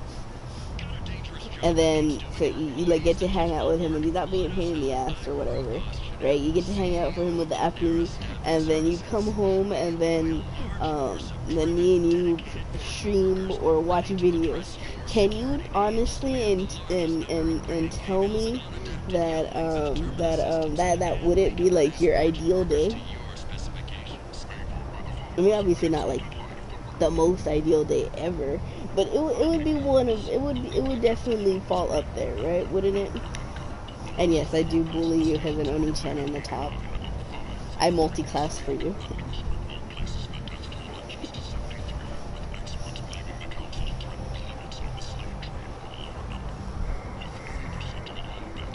What do you mean we can change Omega? Well, I didn't want to say anything, but certain people here have business deals with people throughout the galaxy. If we were to have information involving those deals, we could make some. No, not multitask. That's all. Multi-class. Multi-class, like D&D.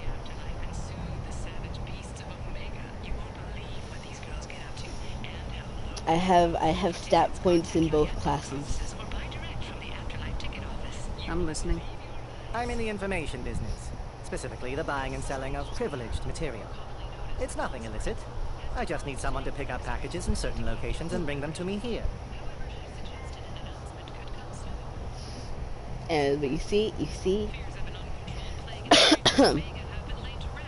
but you see, not only do you have me multi-classing or not only do some Emoto bottoms, you know, have a top that multi-classes in Oni-chan and top, but they can also have, you know, like a straight up Oni-chan, or they can have a straight up top. Like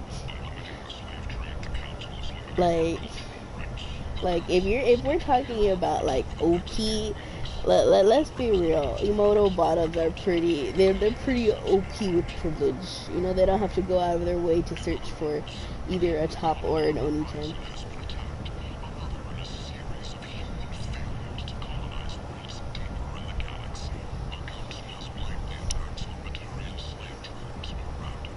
What's your angle? No angle. I'm a simple businessman. What do you say? I can do that.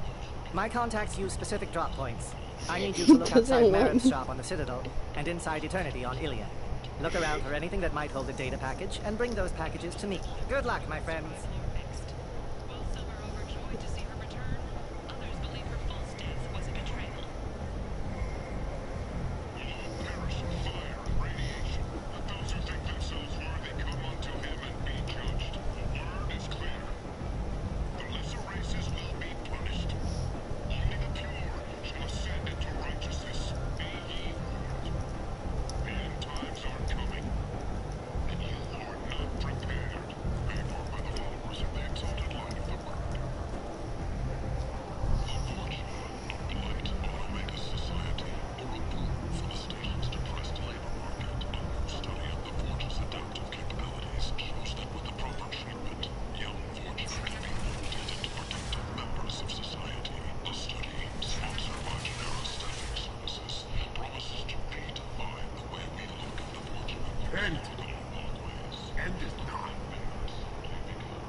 Hello, welcome back.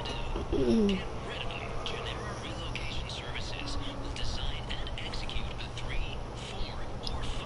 back.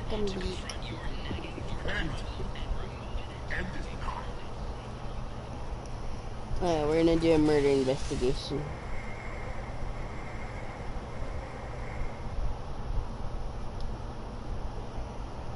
Are you here about my daughter?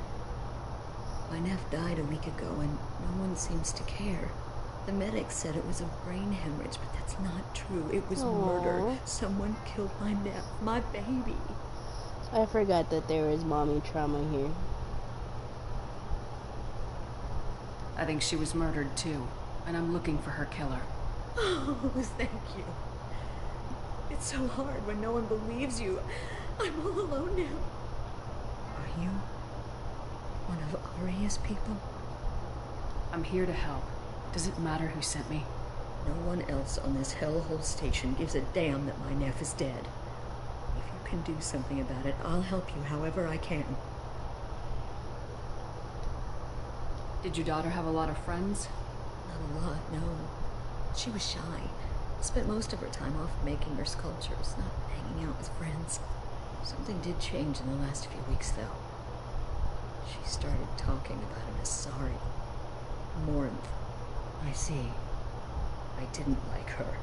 She kept dragging Neff out to clubs, and I'm pretty sure she gave my daughter drugs. Aww.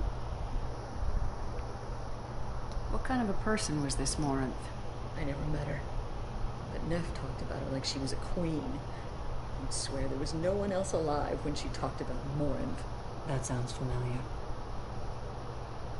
I feel like moms next to like girlfriends, specifically girlfriends, sad to say. No, you know what? No, I'm gonna say just people you're dating.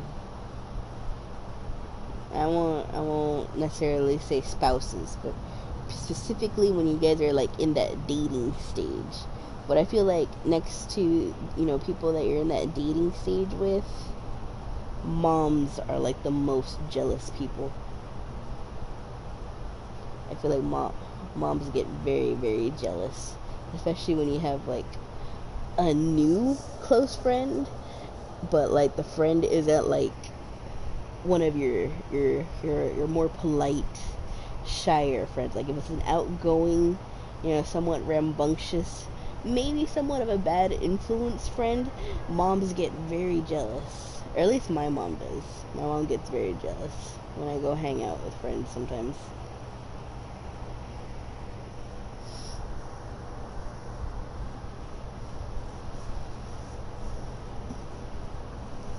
Your mom doesn't? Okay, maybe it's just my mom then.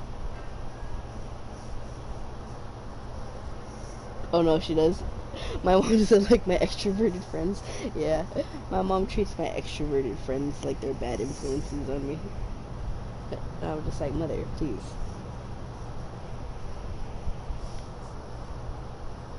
Samara, does Morinth control her victims with drugs?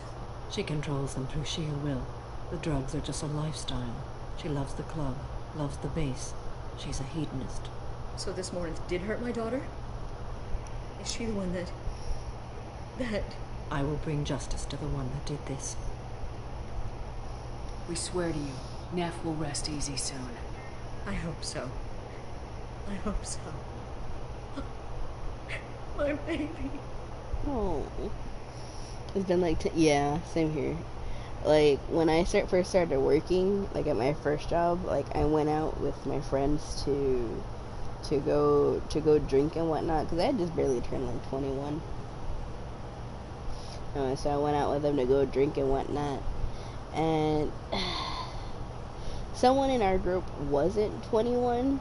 They were about to be 21, but they weren't quite 21 yet. So I thought when they invited me to go hang out, I thought we were gonna go to a club or to a bar, or at the very least, a bowling alley. Just have fun, drink, enjoy the sights. Yes, that's what I thought. Now we ended up drinking like in a parking lot, and it was like the most boring shit ever. And I told my mom about it, And one, she got mad at me for going out with people. Two, she got mad at me for drinking on the street because, you know, we could have been pulled over. And then three, she got mad at me because I didn't hang out right. She's like, why'd you go hang out? Like, you didn't have to go out that night if it was gonna be that boring. You could have just stayed with me and we could have done something fun. I you know that I hang better than any of your stupid little friends. They don't know how to hang. And I'm just like, yes, mother. I mean, she's not wrong. But, like, it's been quite a few years since then. And every time I talk about drinking, she has to bring that up. I'm just like, oh my god. I'm just like, oh my god, let it go. Drop it.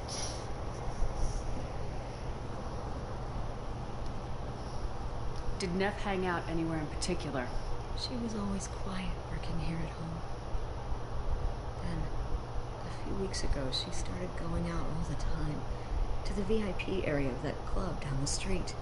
I think you need a password or something to get in there. The change was so sudden. She just seemed tired and distracted when she wasn't around Morinth. My mom thinks she's funny. Sometimes she is funny. But don't encourage her. What kind of a girl was your daughter? My nephew had a fire inside her. She was shy, but she was creative and driven and the best girl a mother could hope for. She was creative.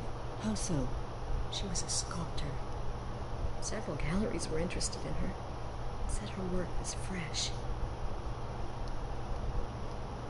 Do you mind if I examine Neff's room? I didn't want to disturb anything. Clothes, her art, her sculptures, everything is the way she left it. The way it will always be. My baby is gone. Thank you. I'm sorry, I just miss her so much. It's okay. We've all suffered loss. I know what it means to lose a daughter. I will avenge her. Thank you. Please, if it helps you find her killer, look through her things. We will be respectful. I'll examine her things. Aw. This hurts me.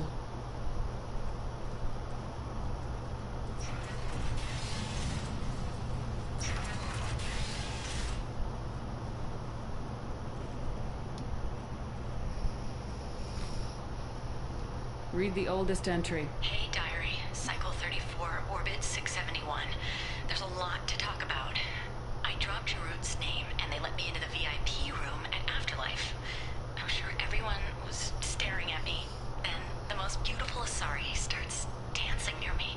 She moves like water, form and volume, but shifting, changing. I'm in a trance. Then I'm dancing with her. Later, we went for skewers, and I'm supposed to see her again tomorrow. Aw. Read the middle entry. Cycle 36, orbit 671. Am I a freak? Morinth is a girl like me, and she's definitely not human. Just when we dance and the helix is flowing through me, the way she looks at me with a hunger, a longing, no one's ever looked at me like that. We kissed tonight. Aw. I feel like so often whenever there's like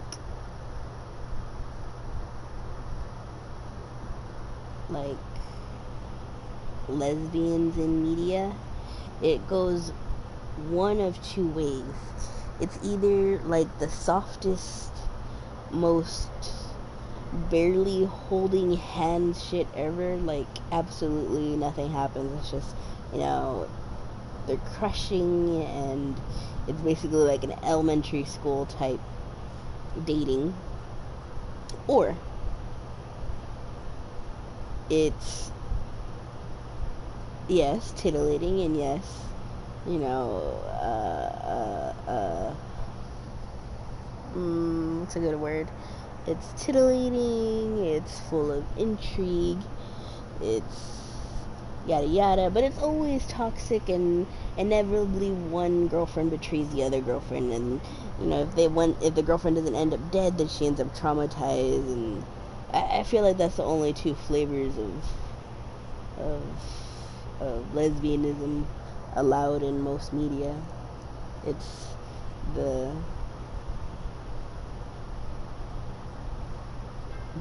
kissing is like third base, or first base is betrayal and murder.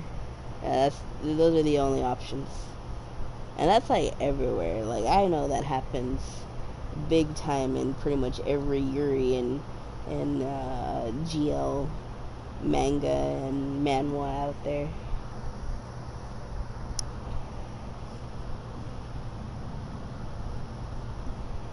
Read the newest entry. Cycle 42, orbit 67. She's going to take me to her apartment tonight. Whatever happens, I want to be with her forever. She can sell my pieces. We can live somewhere glamorous, like the women in Vanya that Vid Morinth likes. How did this happen to me? I'm just dumb trash from Omega. Aww. That's sad. Close the hollow journal. This is Morinth's work. She's attracted to artists and creators. Someone with a spark, slightly isolated from their peers. She impresses with sophistication and sex appeal. Then she strikes. The hunt interests her as much as the conquest. Anyone who successfully hunted sapient beings for 400 years warrants caution. Morinth speaks to you on many levels. Her body tells yours that she'll bring unimaginable ecstasy. Her scent evokes emotions long hidden. Her eyes promise you things you were always scared to ask of another. Her voice whispers to you after she is done speaking. Not gonna lie, but that's an interesting way to talk about your daughter. It's a little, it's something. She sounds more like a highly evolved killer than a genetic defective. The condition has been present since my people huddled around fires at night. Perhaps it is symbiotic rather than a defect. Storming her den would be a mistake. She will have 100 escape routes planned. She will go to ground and disappear for 50 years or more. This is the closest I've ever been. So we have to lure her out. Exactly. Shepard, you read my mind. Afterlife's VIP section seems a preferred hunting ground. You must go there alone and unarmed. She'll come after me. You can draw Morinth out. She'll certainly flee if she catches sight of me, but she won't be able to resist you. You are an artist on the battlefield. You have the vital spark that attracts her. Her power will draw her in. I'm walking into this place with no gun and no backup? I will be in the shadows watching, Shepard. You will never be alone. This I swear. But you cannot barge in with guns and allies. Morinth is far too cagey. She'd simply disappear. This is a subtle, delicate act. Trust me. Time's wasting. Let's get over there. I agree. We can talk more once we're there.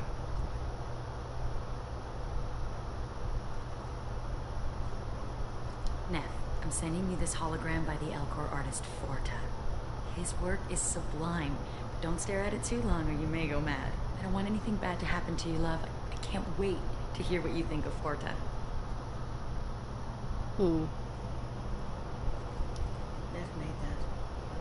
A man from some gallery offered me 4 years' salary for it. But I never part with it.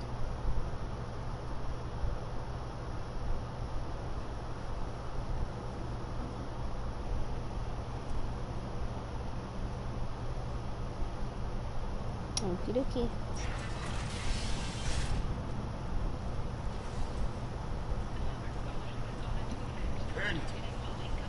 End is not.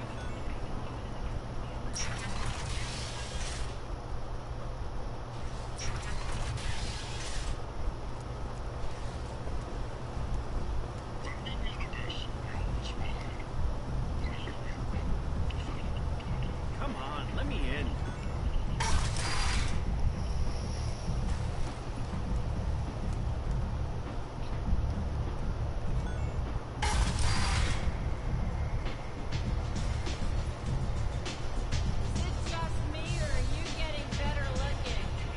Okay, that made me laugh. I'm not gonna lie.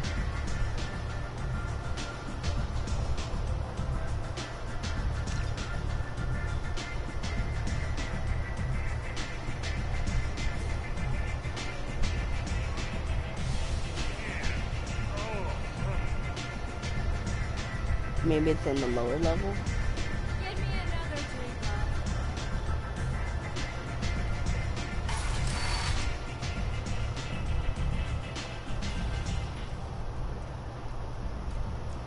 All businesses using security mechs have been asked to check their systems for a potentially deadly virus that can disable targeting safeties and friend or foe identification.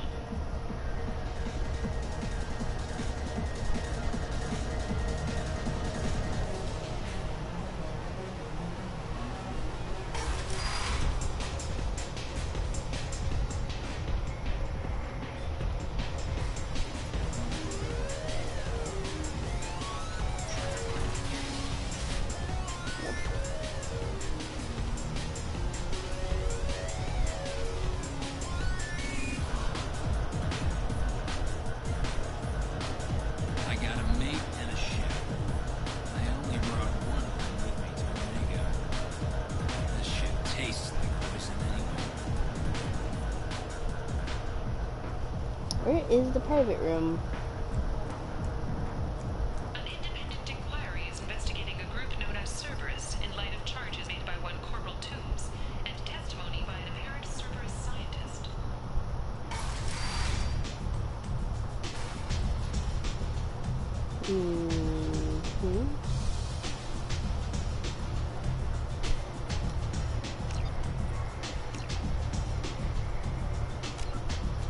Am I dumb? Possibly.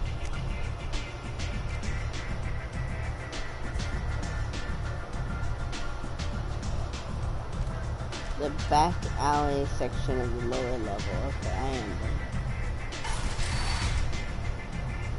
I was close to where it was.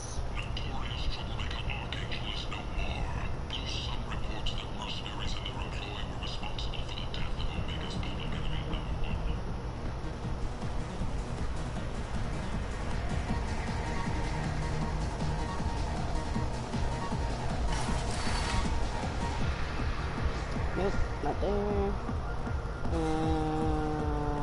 Perhaps down here.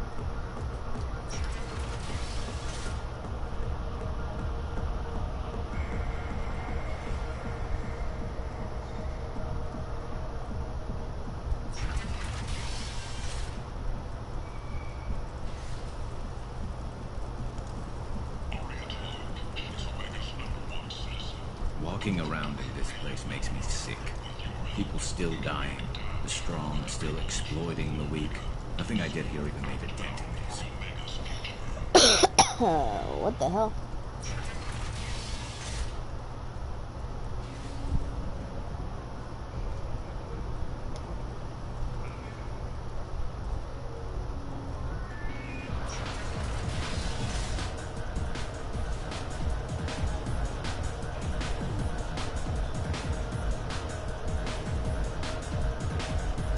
I got a mate and a ship. I only brought one of them with me to Omega. Okay, where do I go? Arya.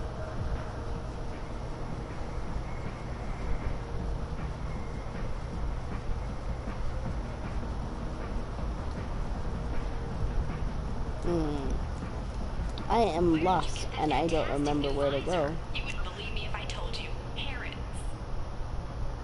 Oh, I love that place. But I always thought Harrod only sold stuff for men. Oh no. Harrod has something for everyone. Okay, so was I going in the right direction? Shaped like a mining scanner. Okay.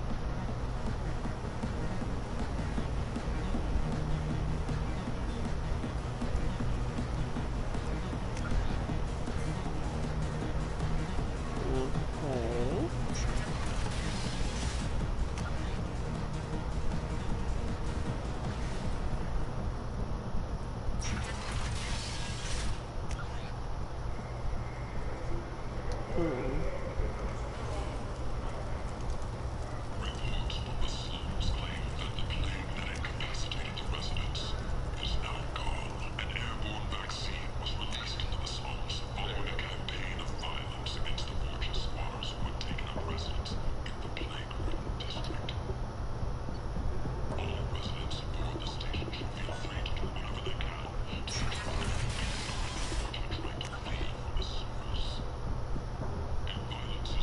This doesn't look right.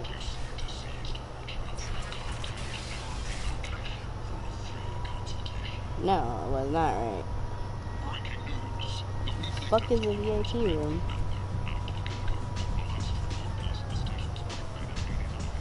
Come on, let me in. Literally just did a loop-de-loop. Yeah, I literally just did a loop-de-loop.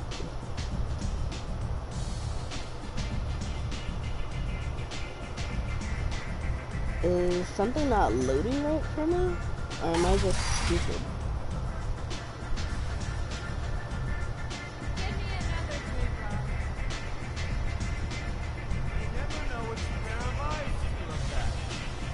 We did go in a circle.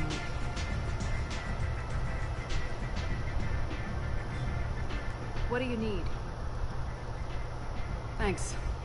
Maybe I'll come back later. You should find a nice young man to keep you warm in the meantime. You look like you need to loosen up a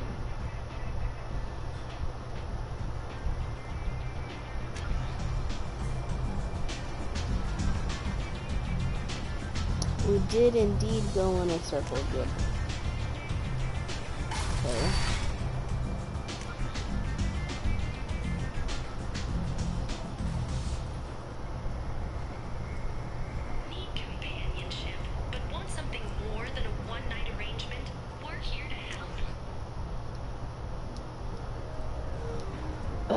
So it has to be in the lower section of Afterlife.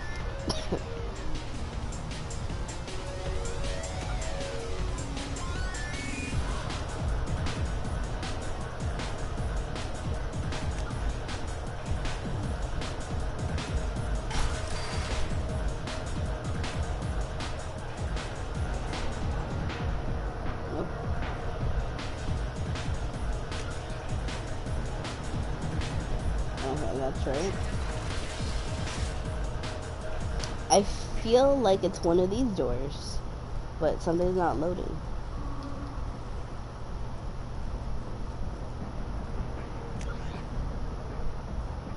Yeah, cause look, if those doors are the two right there.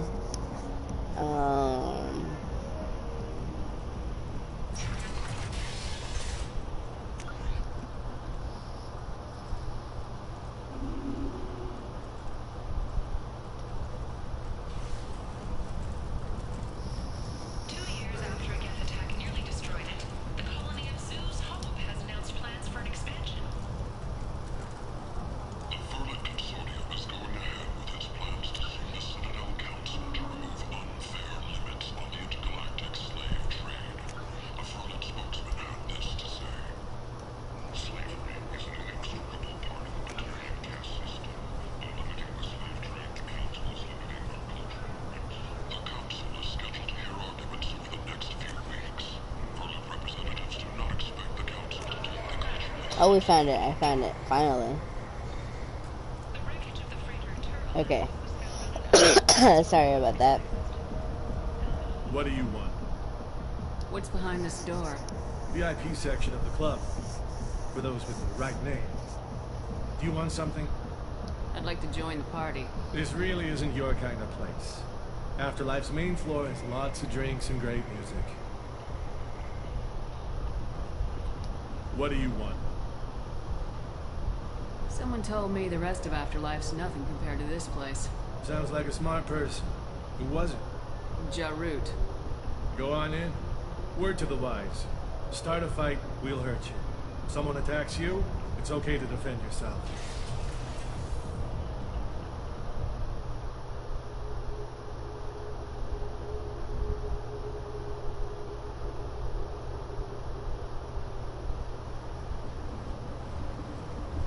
She's so cute. She reminds me of a soccer mom. You must go in alone. Marinth will be watching. Like any predator, she is cautious. You must pique her interest enough that she will approach you. When you are face to face, subtly encourage her to invite you to her apartment. I'll follow discreetly, and when you are alone, I'll spring the trap. Know this, until I get there, you are in great peril. She will be planning to inflict horrors on you. If you are not careful, you will want her to. How can I spark her interest when I'm not even talking to her? Courage or suicidal bravery could attract her. Hurt someone in defense and she will be excited. But pick a fight and she'll be bored.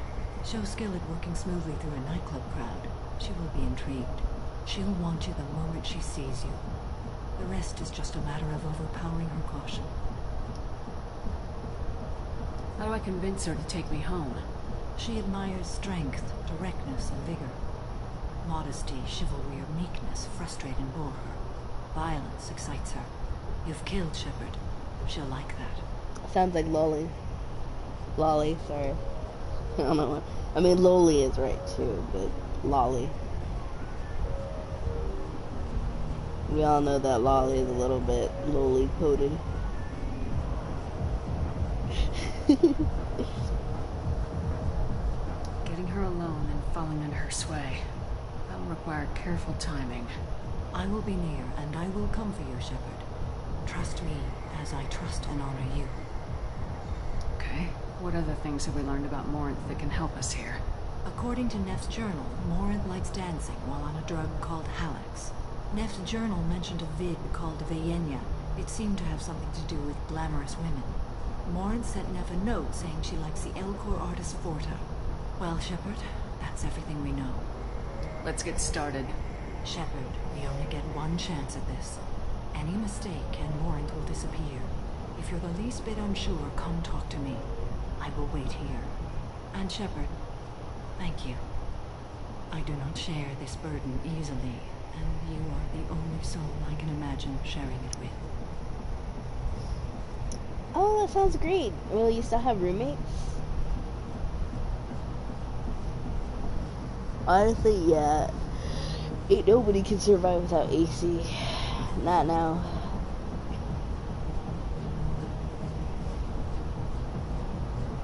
You have to tell me when you move.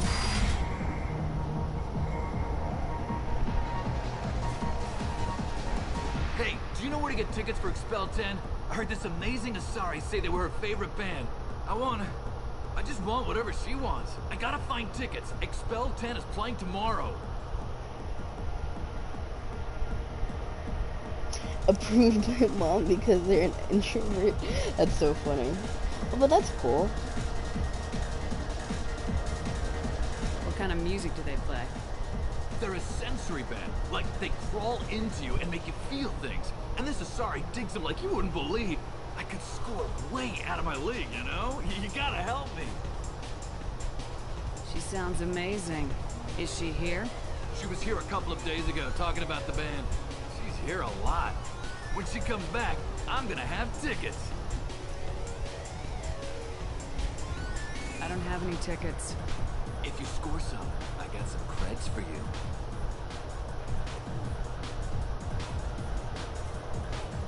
It's hot. Sweaty. Ugh. The music here used to be avant-garde. Couldn't dance to it, but you felt smart listening to it. Okay, that was kind of funny, not gonna lie. Oh. Are you still here? Hi. I need help right now, and I don't know who to ask. You're human, and you don't look high, so you're it. Can you help me out? Slow down and tell me what the problem is. Right. Slow down. Sorry, I just don't know what to do. My friend Moiral is doing a piece on Omega Games. She's hanging with Florid. He's the worst of the worst. What is she doing? A vid piece. She's an investigative reporter, you know? She's trying to profile gang leaders. Your friend could get hurt. Yeah, and she's going to. See, Florid's onto her. His gang is on the way here, and they're gonna make a mess of her. I have to get a message to her, and fast. You seem to have a lot of information. I'm her tech. I've been monitoring the gang's comm. The last transmission said Florid's going to splatter her. Man, I'm a tech junkie. I don't know how to handle this. What do you want me to do? She and I have a code. If you go over and say 2 words to Florid, my friend will get the message and get out of there. The 2 words are terminal and eternity. In that order. Please tell me you can do that. She's going to die. It sounds simple enough. Why can't you do it? I stare at monitors all day. I can't walk up and talk to a gang leader. I'd piss my pants and run away. I can't let Moira all die. It's just saying 2 words in a sentence. You can do that, right? If it's just 2 words in a sentence and you can't let her die, why can't you do it? You know, peeing your pants or not. Kinda. Actually, I feel like that's a better, you know, a better foot in the door than just some rando come in, because, like, you know, if you gotta pee, you could say you've been holding it in for an eternity. You know what I mean? Just like, do you know, like Stutter, do you know where the terminal, I mean, the toilets, I mean, the toilet terminals are? I've been holding it for an eternity. I feel like that would be convincing enough, because if you're pretending you have to pee, you know, you're anxious, you can't really think straight, you know, you're dancing around, and that would mask the fear. I'm just saying, I feel like it's doable even if you are terrified. You know what I mean? And if you do pee your pants, it just kind of adds credence to it. I can do that. Thank you. Thank you. Remember, terminal and eternity. In that order, just work them into a sentence. Right? That's what I'm saying. You just gotta, like, be creative. Lots of money on display here tonight. Gotta hit some of that there. Not so loud.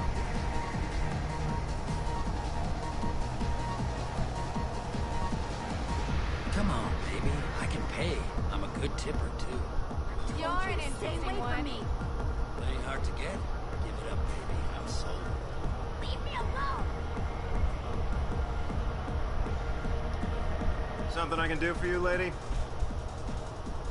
Is there a public extranet terminal around here? In a club? You don't have an Omni tool? That is a pretty strange question. I get by on public terminals. My Omni tool's been broken for an eternity. That's a tough break. I'm done talking to you now. Hey, Floret. I have to pee. Yeah? Hurry back, Moira. I'm ready to head out.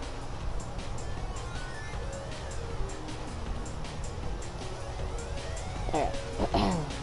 See, I feel like, you know, leading in with the whole pee thing while you're terrified and whatnot is a better lead-in than whatever the hell Shepard just did. I mean, don't get me wrong, it worked, but... Lots of money on display. Good cred hunting tonight. Hit him in the alley. As long as it isn't one of Arya's people, we're good. We gotta get enough creds to keep ink off our backs. Hey, what are you looking at? I want you gone from here. Hey, we gotta pay the man. We work for Hink. You hear that? So, what do you think of this now? How about I give you enough creds for your boss, then you leave and stay gone. No one gets hurt. Works for me. Let's go. I don't know how many creds I lost. Jandula Marie.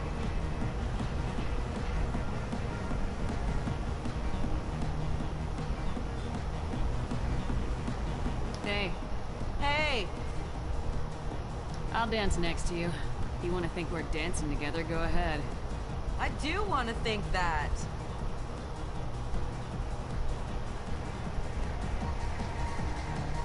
God damn. That was like... My name is Morin. I've been watching you. You're the most interesting person in this place. I've got a booth over here in the shadows. Why don't you come sit with me? Some nights I come here and there's no one interesting to talk to. Some nights, there's just one person.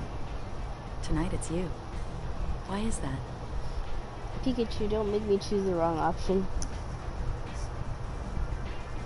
You and I want the same things. Do we?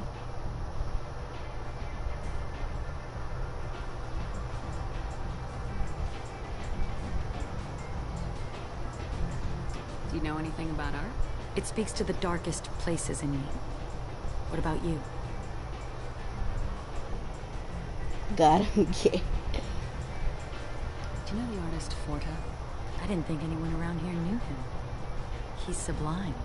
Art comes in many varieties. I've seen vids that were more powerful than a sculpture sitting in a gallery.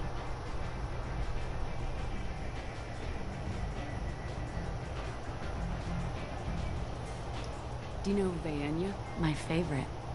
The two actresses on it are so glamorous. I'll have to watch it. Maybe we could do that together. What do you think of the music here? Dark rhythms, violent pulses. It stirs something primitive in me. What about you? I'm curious about a band called Expel 10. They get in my head and tear it to pieces. They're in concert soon. Maybe we should go together. She really looks like her mom. There are Yeah. ways to enhance that. You know? She looks like her mom, but like sharper. Like her features are a little bit more pointed. What's it called? Sorry. What's it call it? She's also very I don't lie, but she's a little emoto shaped. Yeah. She's got that rebellious emoto vibe about her.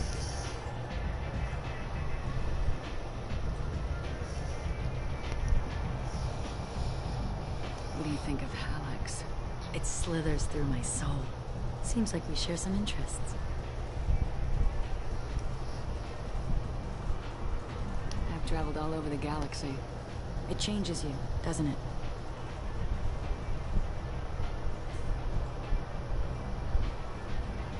Real travel means going to dangerous places. Where you can see and do things most people can't imagine. Yes. When I travel, I find myself drawn to dark, dangerous places. Violent places? Violence is the surest expression of power.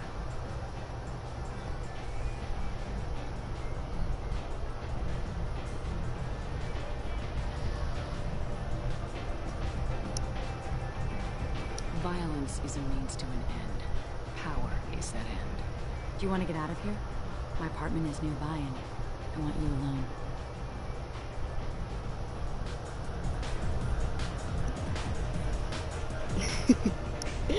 Yeah, I can feel you. I can feel you going eyes emoji over there.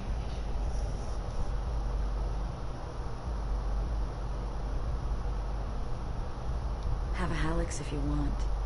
But wouldn't you rather have all your senses be clear and sharp right now? I certainly do. I get why the other girl died. I died too for... yeah.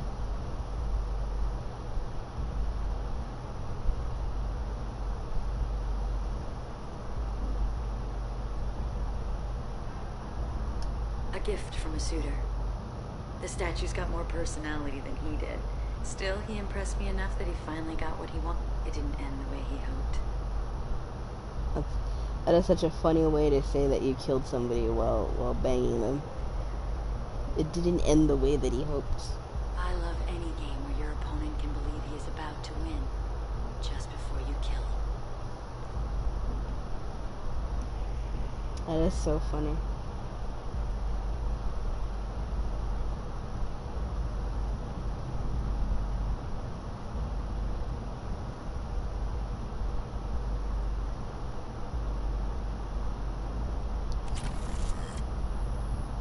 I was into dueling for a while.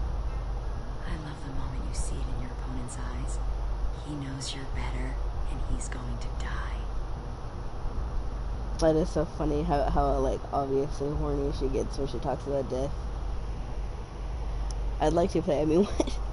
I know you would give. I love clubs. People, movement, heat. I can still hear the bass like the drums of a great hunt out for your blood. But here, it's muted, and you're safe.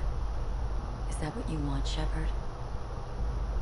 If you're not strong enough, either in a Renegade or Paragon, you, like, Base Shepard always gets hypnotized by Morinth. You have to either be eternally pissed off, or you have to be very righteous to to resist her. Yeah, she kills you. Or like she can kill you, but Samara busts in and she's like, no. But yeah, it makes it a lot easier for her to kill you. I didn't save it. Fuck! I forgot to save it, or else I'd show you Morinth killing me. I'm sorry, I forgot to save it. No, like I said, yeah, this is classier, lowly. Yeah, I feel that.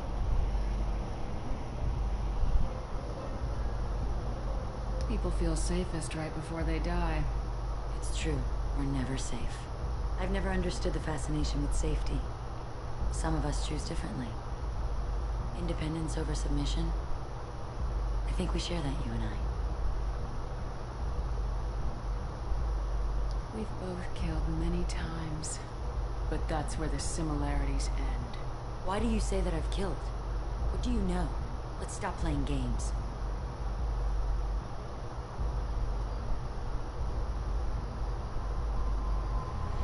Look into my eyes and tell me you want me. Tell me you'd kill for me. Anything I want. See? Like, can't think. Don't count on it. But you... Who are you? Oh no. I see what's going on. The bitch herself found a little helper. Morinth. Mother. Do not call me that. I can't choose to stop being your daughter, Mother. You made your choice long ago. What choice? My only crime was being born with the gifts you gave me. Enough, Morinth! I am the genetic destiny of the Asari, but they are not ready to reveal this. So I must die. You are a disease to be purged. Nothing more. I'm as strong as she is. Let me join you. I am already sworn to help you, Shepard. Let us finish this.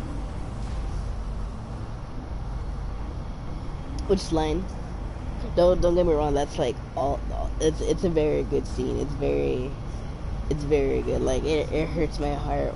Mommies and babies should not be fighting, but God, when they do, it's always so good. I feel like mother versus child storylines are always the ones that like hit the hardest. You know, a kid facing their dad, just like whatever.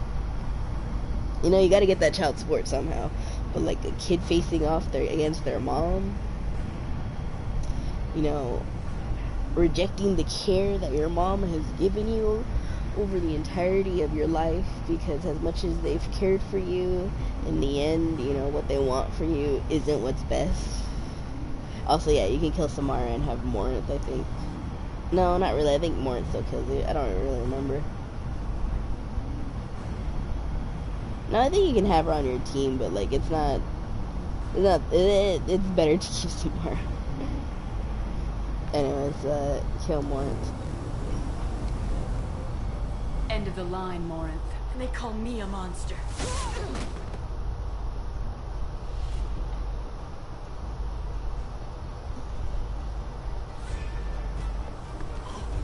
Find peace in the embrace of the goddess.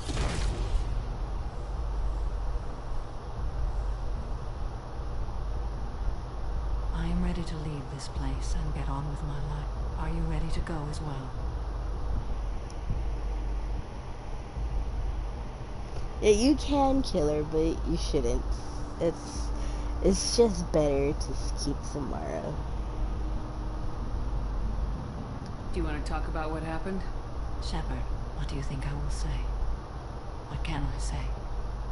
I just killed the bravest and smartest of my daughters. Oh, this hurts. Words. I will try another time.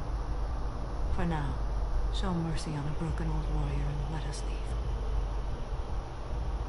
This hurts so much. Oh God. Samara's storyline is so achy. Let's go. That line hurts.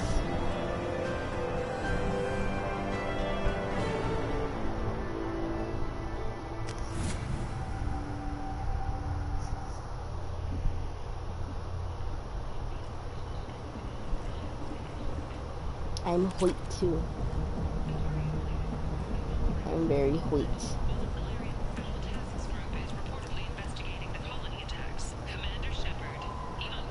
Oh, it sucks being the favorite baby. That's the baby that gets the most trauma. People come to places such as this seeking a better life.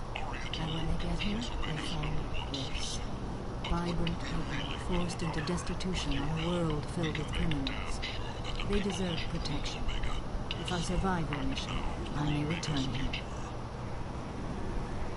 The Systems Alliance Parliamentary Subcommittee for Transhuman Studies has awarded reparations for bionics suffering complications from L2 implants. Subcommittee Chairman Burns End is not. everywhere for their patience and understanding. Yeah. I feel like being the favorite child is often the most burdensome. Second to being the eldest child. Eldest children, favorite or not, you know, it get fucked up somehow. But like specifically being the favorite child, you know, that is a different set of trauma and pressure.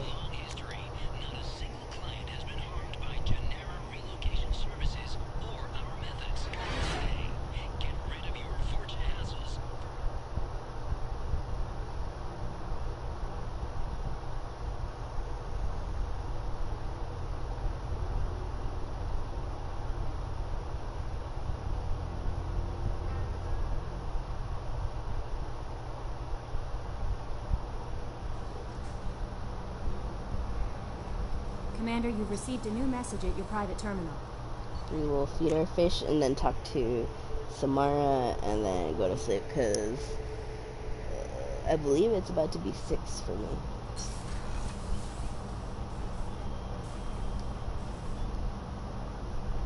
I fed the fish.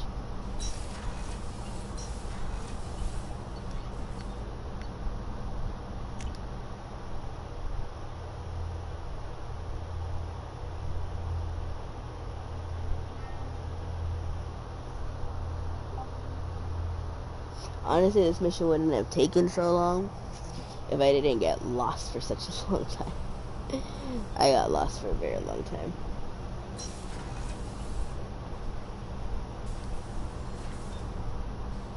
Morinth haunted my dreams and waking hours equally. For the first time in 400 years, I am free. I am a ruined vessel of sorrow and regret, but I am free. It is not a feeling I can describe. Was it worth it? It was never a question of worth, but of need. I had to take the action I did, as did she. This was never a story that would have a happy outcome. You did your duty. What about your feelings? One of my daughters is dead. My hopes, my dreams were all bound up in my children. Still, my feelings have always come after my duty.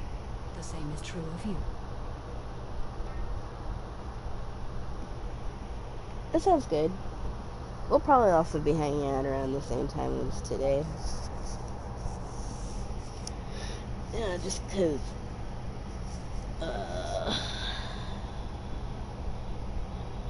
That's because Mom and Errol like to monopolize my evenings. I would like to be up here playing video games, but you know, they kind of whine at me if I do return to my cave. You said that Morinth was a monster. But she was still your daughter.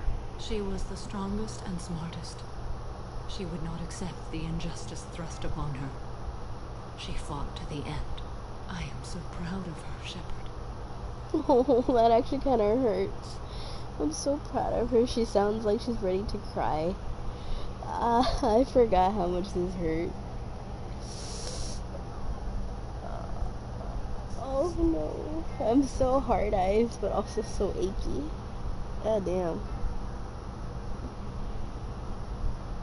Killed her for being what she was. And I would again. But I also know what it means to leave everything behind and fight. Do you realize that she went on the run at the age of 40? I do not know human years well, but it is very young for Asari. I guess it's like about the age of a toddler for Asari. because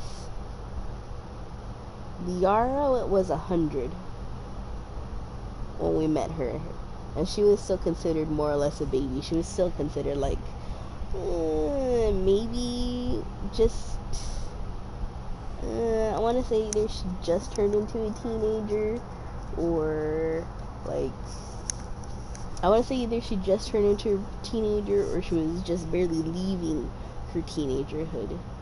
Either way, she was still very, very young. So like more leaving at 40 must be like toddler age.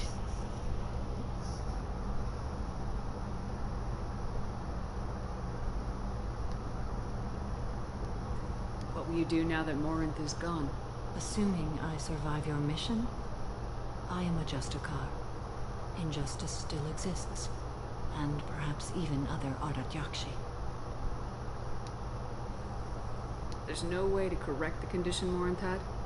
We are an advanced species, but we don't have magic. When the trait manifests at maturity, it is too late for mitigation. It only occurs in purebloods like myself. Perhaps that is the root of the stigma regarding Asari-exclusive pairings. I don't know. I thought Ardat Yakshi were extremely rare.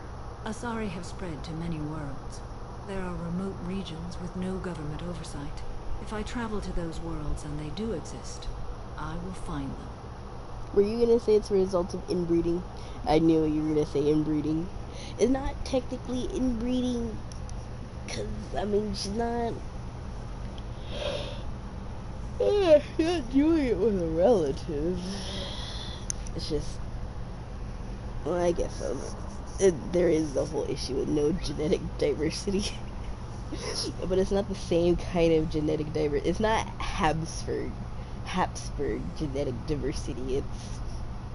It's more like Japanese homogeny. You know? Ain't no Japanese person that's gonna be born with blue eyes or green eyes, or like coiled hair without, a little bit without a little bit of what would be a good analogy, and what would be a good comparison here?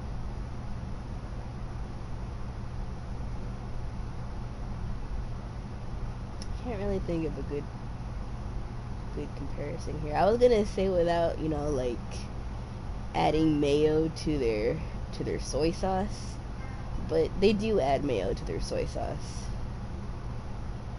In fact, their mayo is actually better than white people mayo. So I'm not entirely too sure what the point is. You can't have a Japanese person with fucking melanin.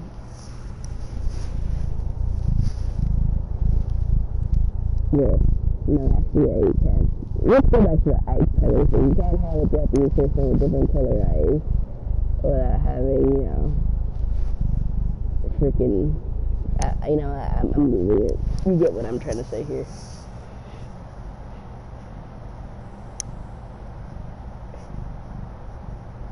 You understand the point I am trying to make.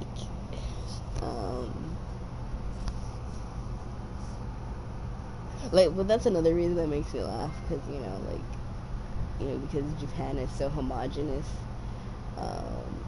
people that are, like, half Korean or half Chinese get a little discriminated against, and it's just funny to me, considering Korea and China are also pretty homogenous. So, like, okay, not to sound fucked up or racist or anything, but, like, how can they tell? Like, if a Japanese person had a kid with a European, you could tell, probably. Japanese person had a kid with a black person, you can pretty definitely tell. If a Japanese person had a kid with a Latino person, you could probably tell, depending on what flavor of Latino they are. Yeah, some Latinos do look pretty Asian themselves. But a Korean or a Chinese person, how do they tell? Like at that point, and I'm sorry, I don't mean to sound fucked up or racist by making this comparison, but like at that point, like the only way you could discriminate against a half Japanese, half Korean person is if you fucking got them pedigree tested, you know, the way you would a dog. Like, if I saw a dog that looked like a golden retriever, barked like a golden retriever, but had a coat that was slightly shorter, I'd be like, oh, that's a golden retriever. You know, only like some fucking pedigree show would DNA test it and see that it's not just a golden retriever, it's part lab. You know? And then, you know, they would disqualify the dog from winning medals because, you know, it's not purebred. That's literally the same type of, you know, pedanticness that's happening when, you know, Japanese people, you know, regulate people that are Korean or half Korean to, you know, semi-second class citizens, you know what I mean?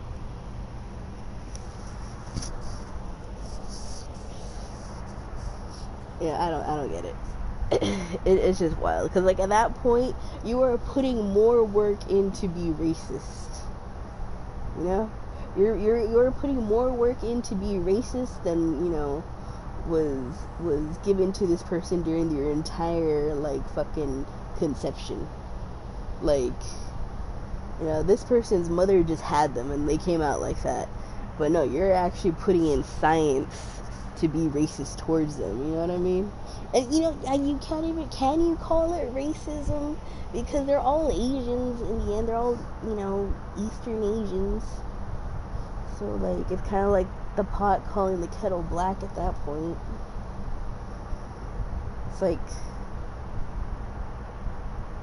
It's like how apparently chopsticks are different between countries. And yeah, it's true, you can see differences here and there, but like, I'm not gonna lie, like pretty much anybody else is gonna be like, a chopstick is a chopstick.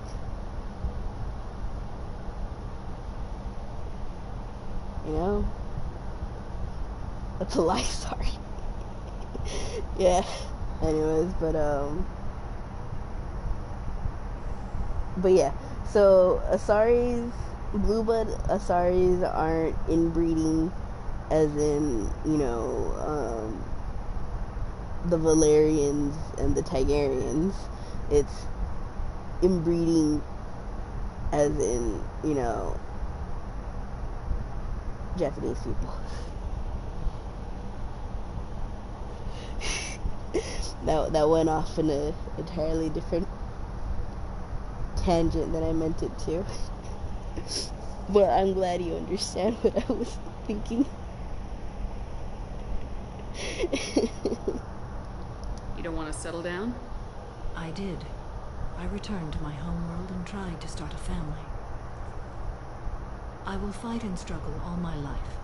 That is my fate. When I die, it will not be in bed. I am at peace with that.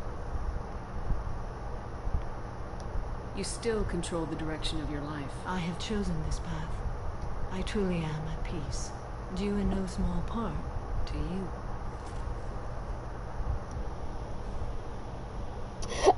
It's okay, Gib. I don't think you're racist. I think we're racist.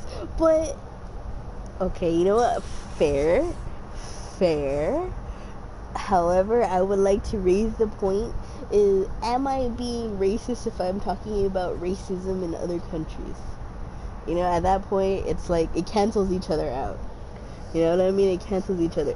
It cancels each other out in the same way that Japanese discrimination against Koreans and Chinese people should cancel each other out, because like at the same time, you know, foreigners are gonna see the feud and they're gonna be like, okay, but who's the Japanese person and who's the Chinese person here? And that's not necessarily being racist. It's just like the distinction is too close to actually draw lines in the sand. You know what I mean?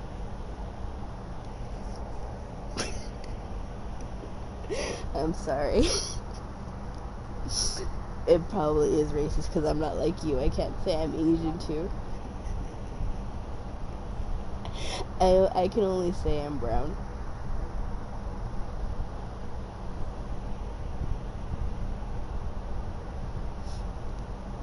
I do, unfortunately. But no, yeah, either way, you know, rescinding that point, you know, I feel like it's not racist to call out another form of racism. You know, it cancels each other out. We are all bad people here. It's okay. I'm the wrong kind of Asian anyway. You're Asian enough.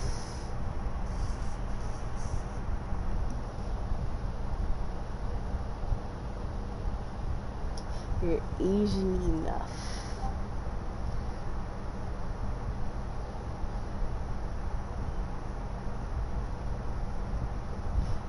I was gonna make a joke, but that would be racist, so never mind. I was gonna say, God, I hope nobody ever watches this. I was gonna say, you eat enough rice to qualify. You can enter, you know, the Council of Asianness. You know, you can enter the Council of Asianness by the amount of rice you eat. It's fine. Your voice matters too.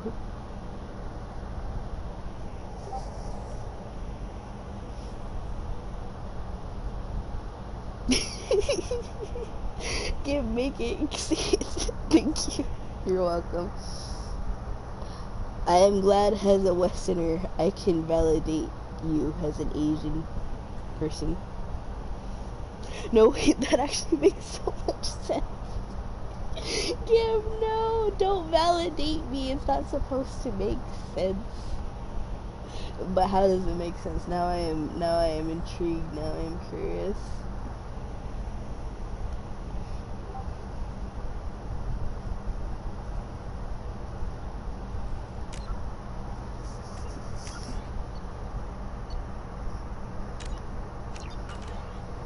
Listen, but like, okay, I'm listening. I am. Teach me your ways. Mr. Miyagi me on the way of rice.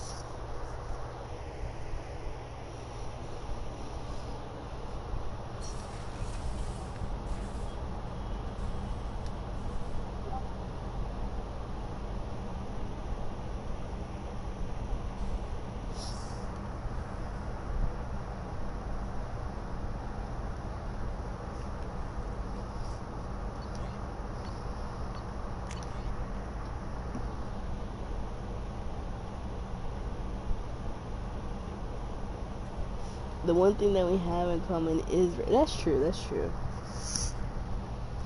And then people that do eat like a lot of grain as their like main staple, it's not really rice. It's like it's some other type of grain,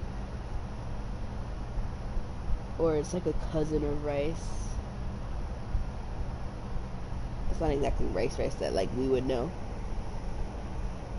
I don't know why that's blowing my mind. It's literally a stereotype.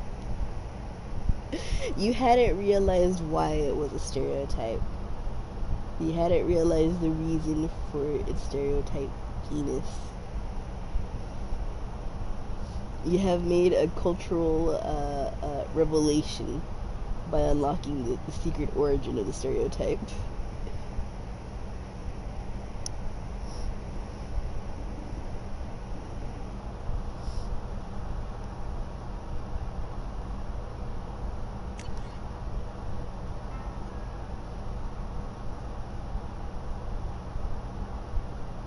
Oh, look, here's the email I finally sent. I don't know why it took so long. Concerns Rekeepers from Chorbound. I hope this address still works. I'll probably send you intel on the Keepers if I found anything. This is important. See those scans you took? It turns out the Keepers are bioengineered, and based on my comparisons to some of that material from CERN's flagship Sovereign, they're engineered millions of years ago by the same people who made Sovereign. You may not understand how important this is, but it suggests that the Citadel wasn't really made by the Protheans. It may have been made by something far older, with the Keepers as organic guardians, and what's more, based on my genetic readings, they're supposed to react to something. Some signal or something about every 50,000 years. You can measure genetic variances. It's a bit like comparing rings on a tree to see the drought years.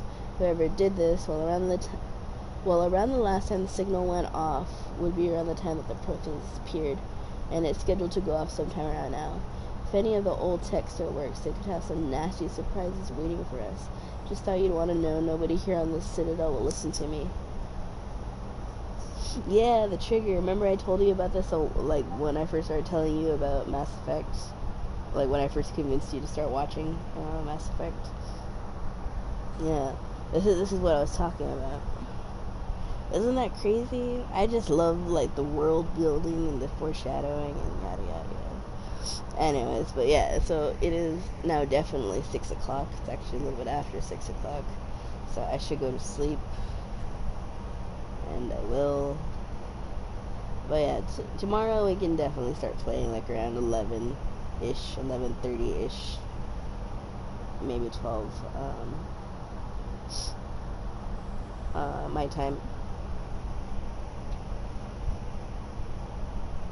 But yeah, no, I should end the stream before we start talking.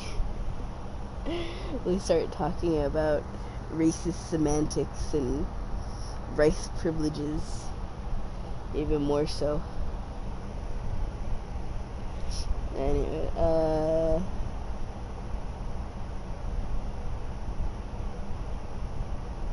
night, yeah, like around the same time that we got started now. Hopefully I can start us a little bit earlier. But like I said, Mom and Mom and Ariel keep me they occupy my time. Alright, I'm falling asleep where I'm sitting, so I'm just gonna go ahead and cut the stream now. I love you. Thank you for watching me. I had fun today.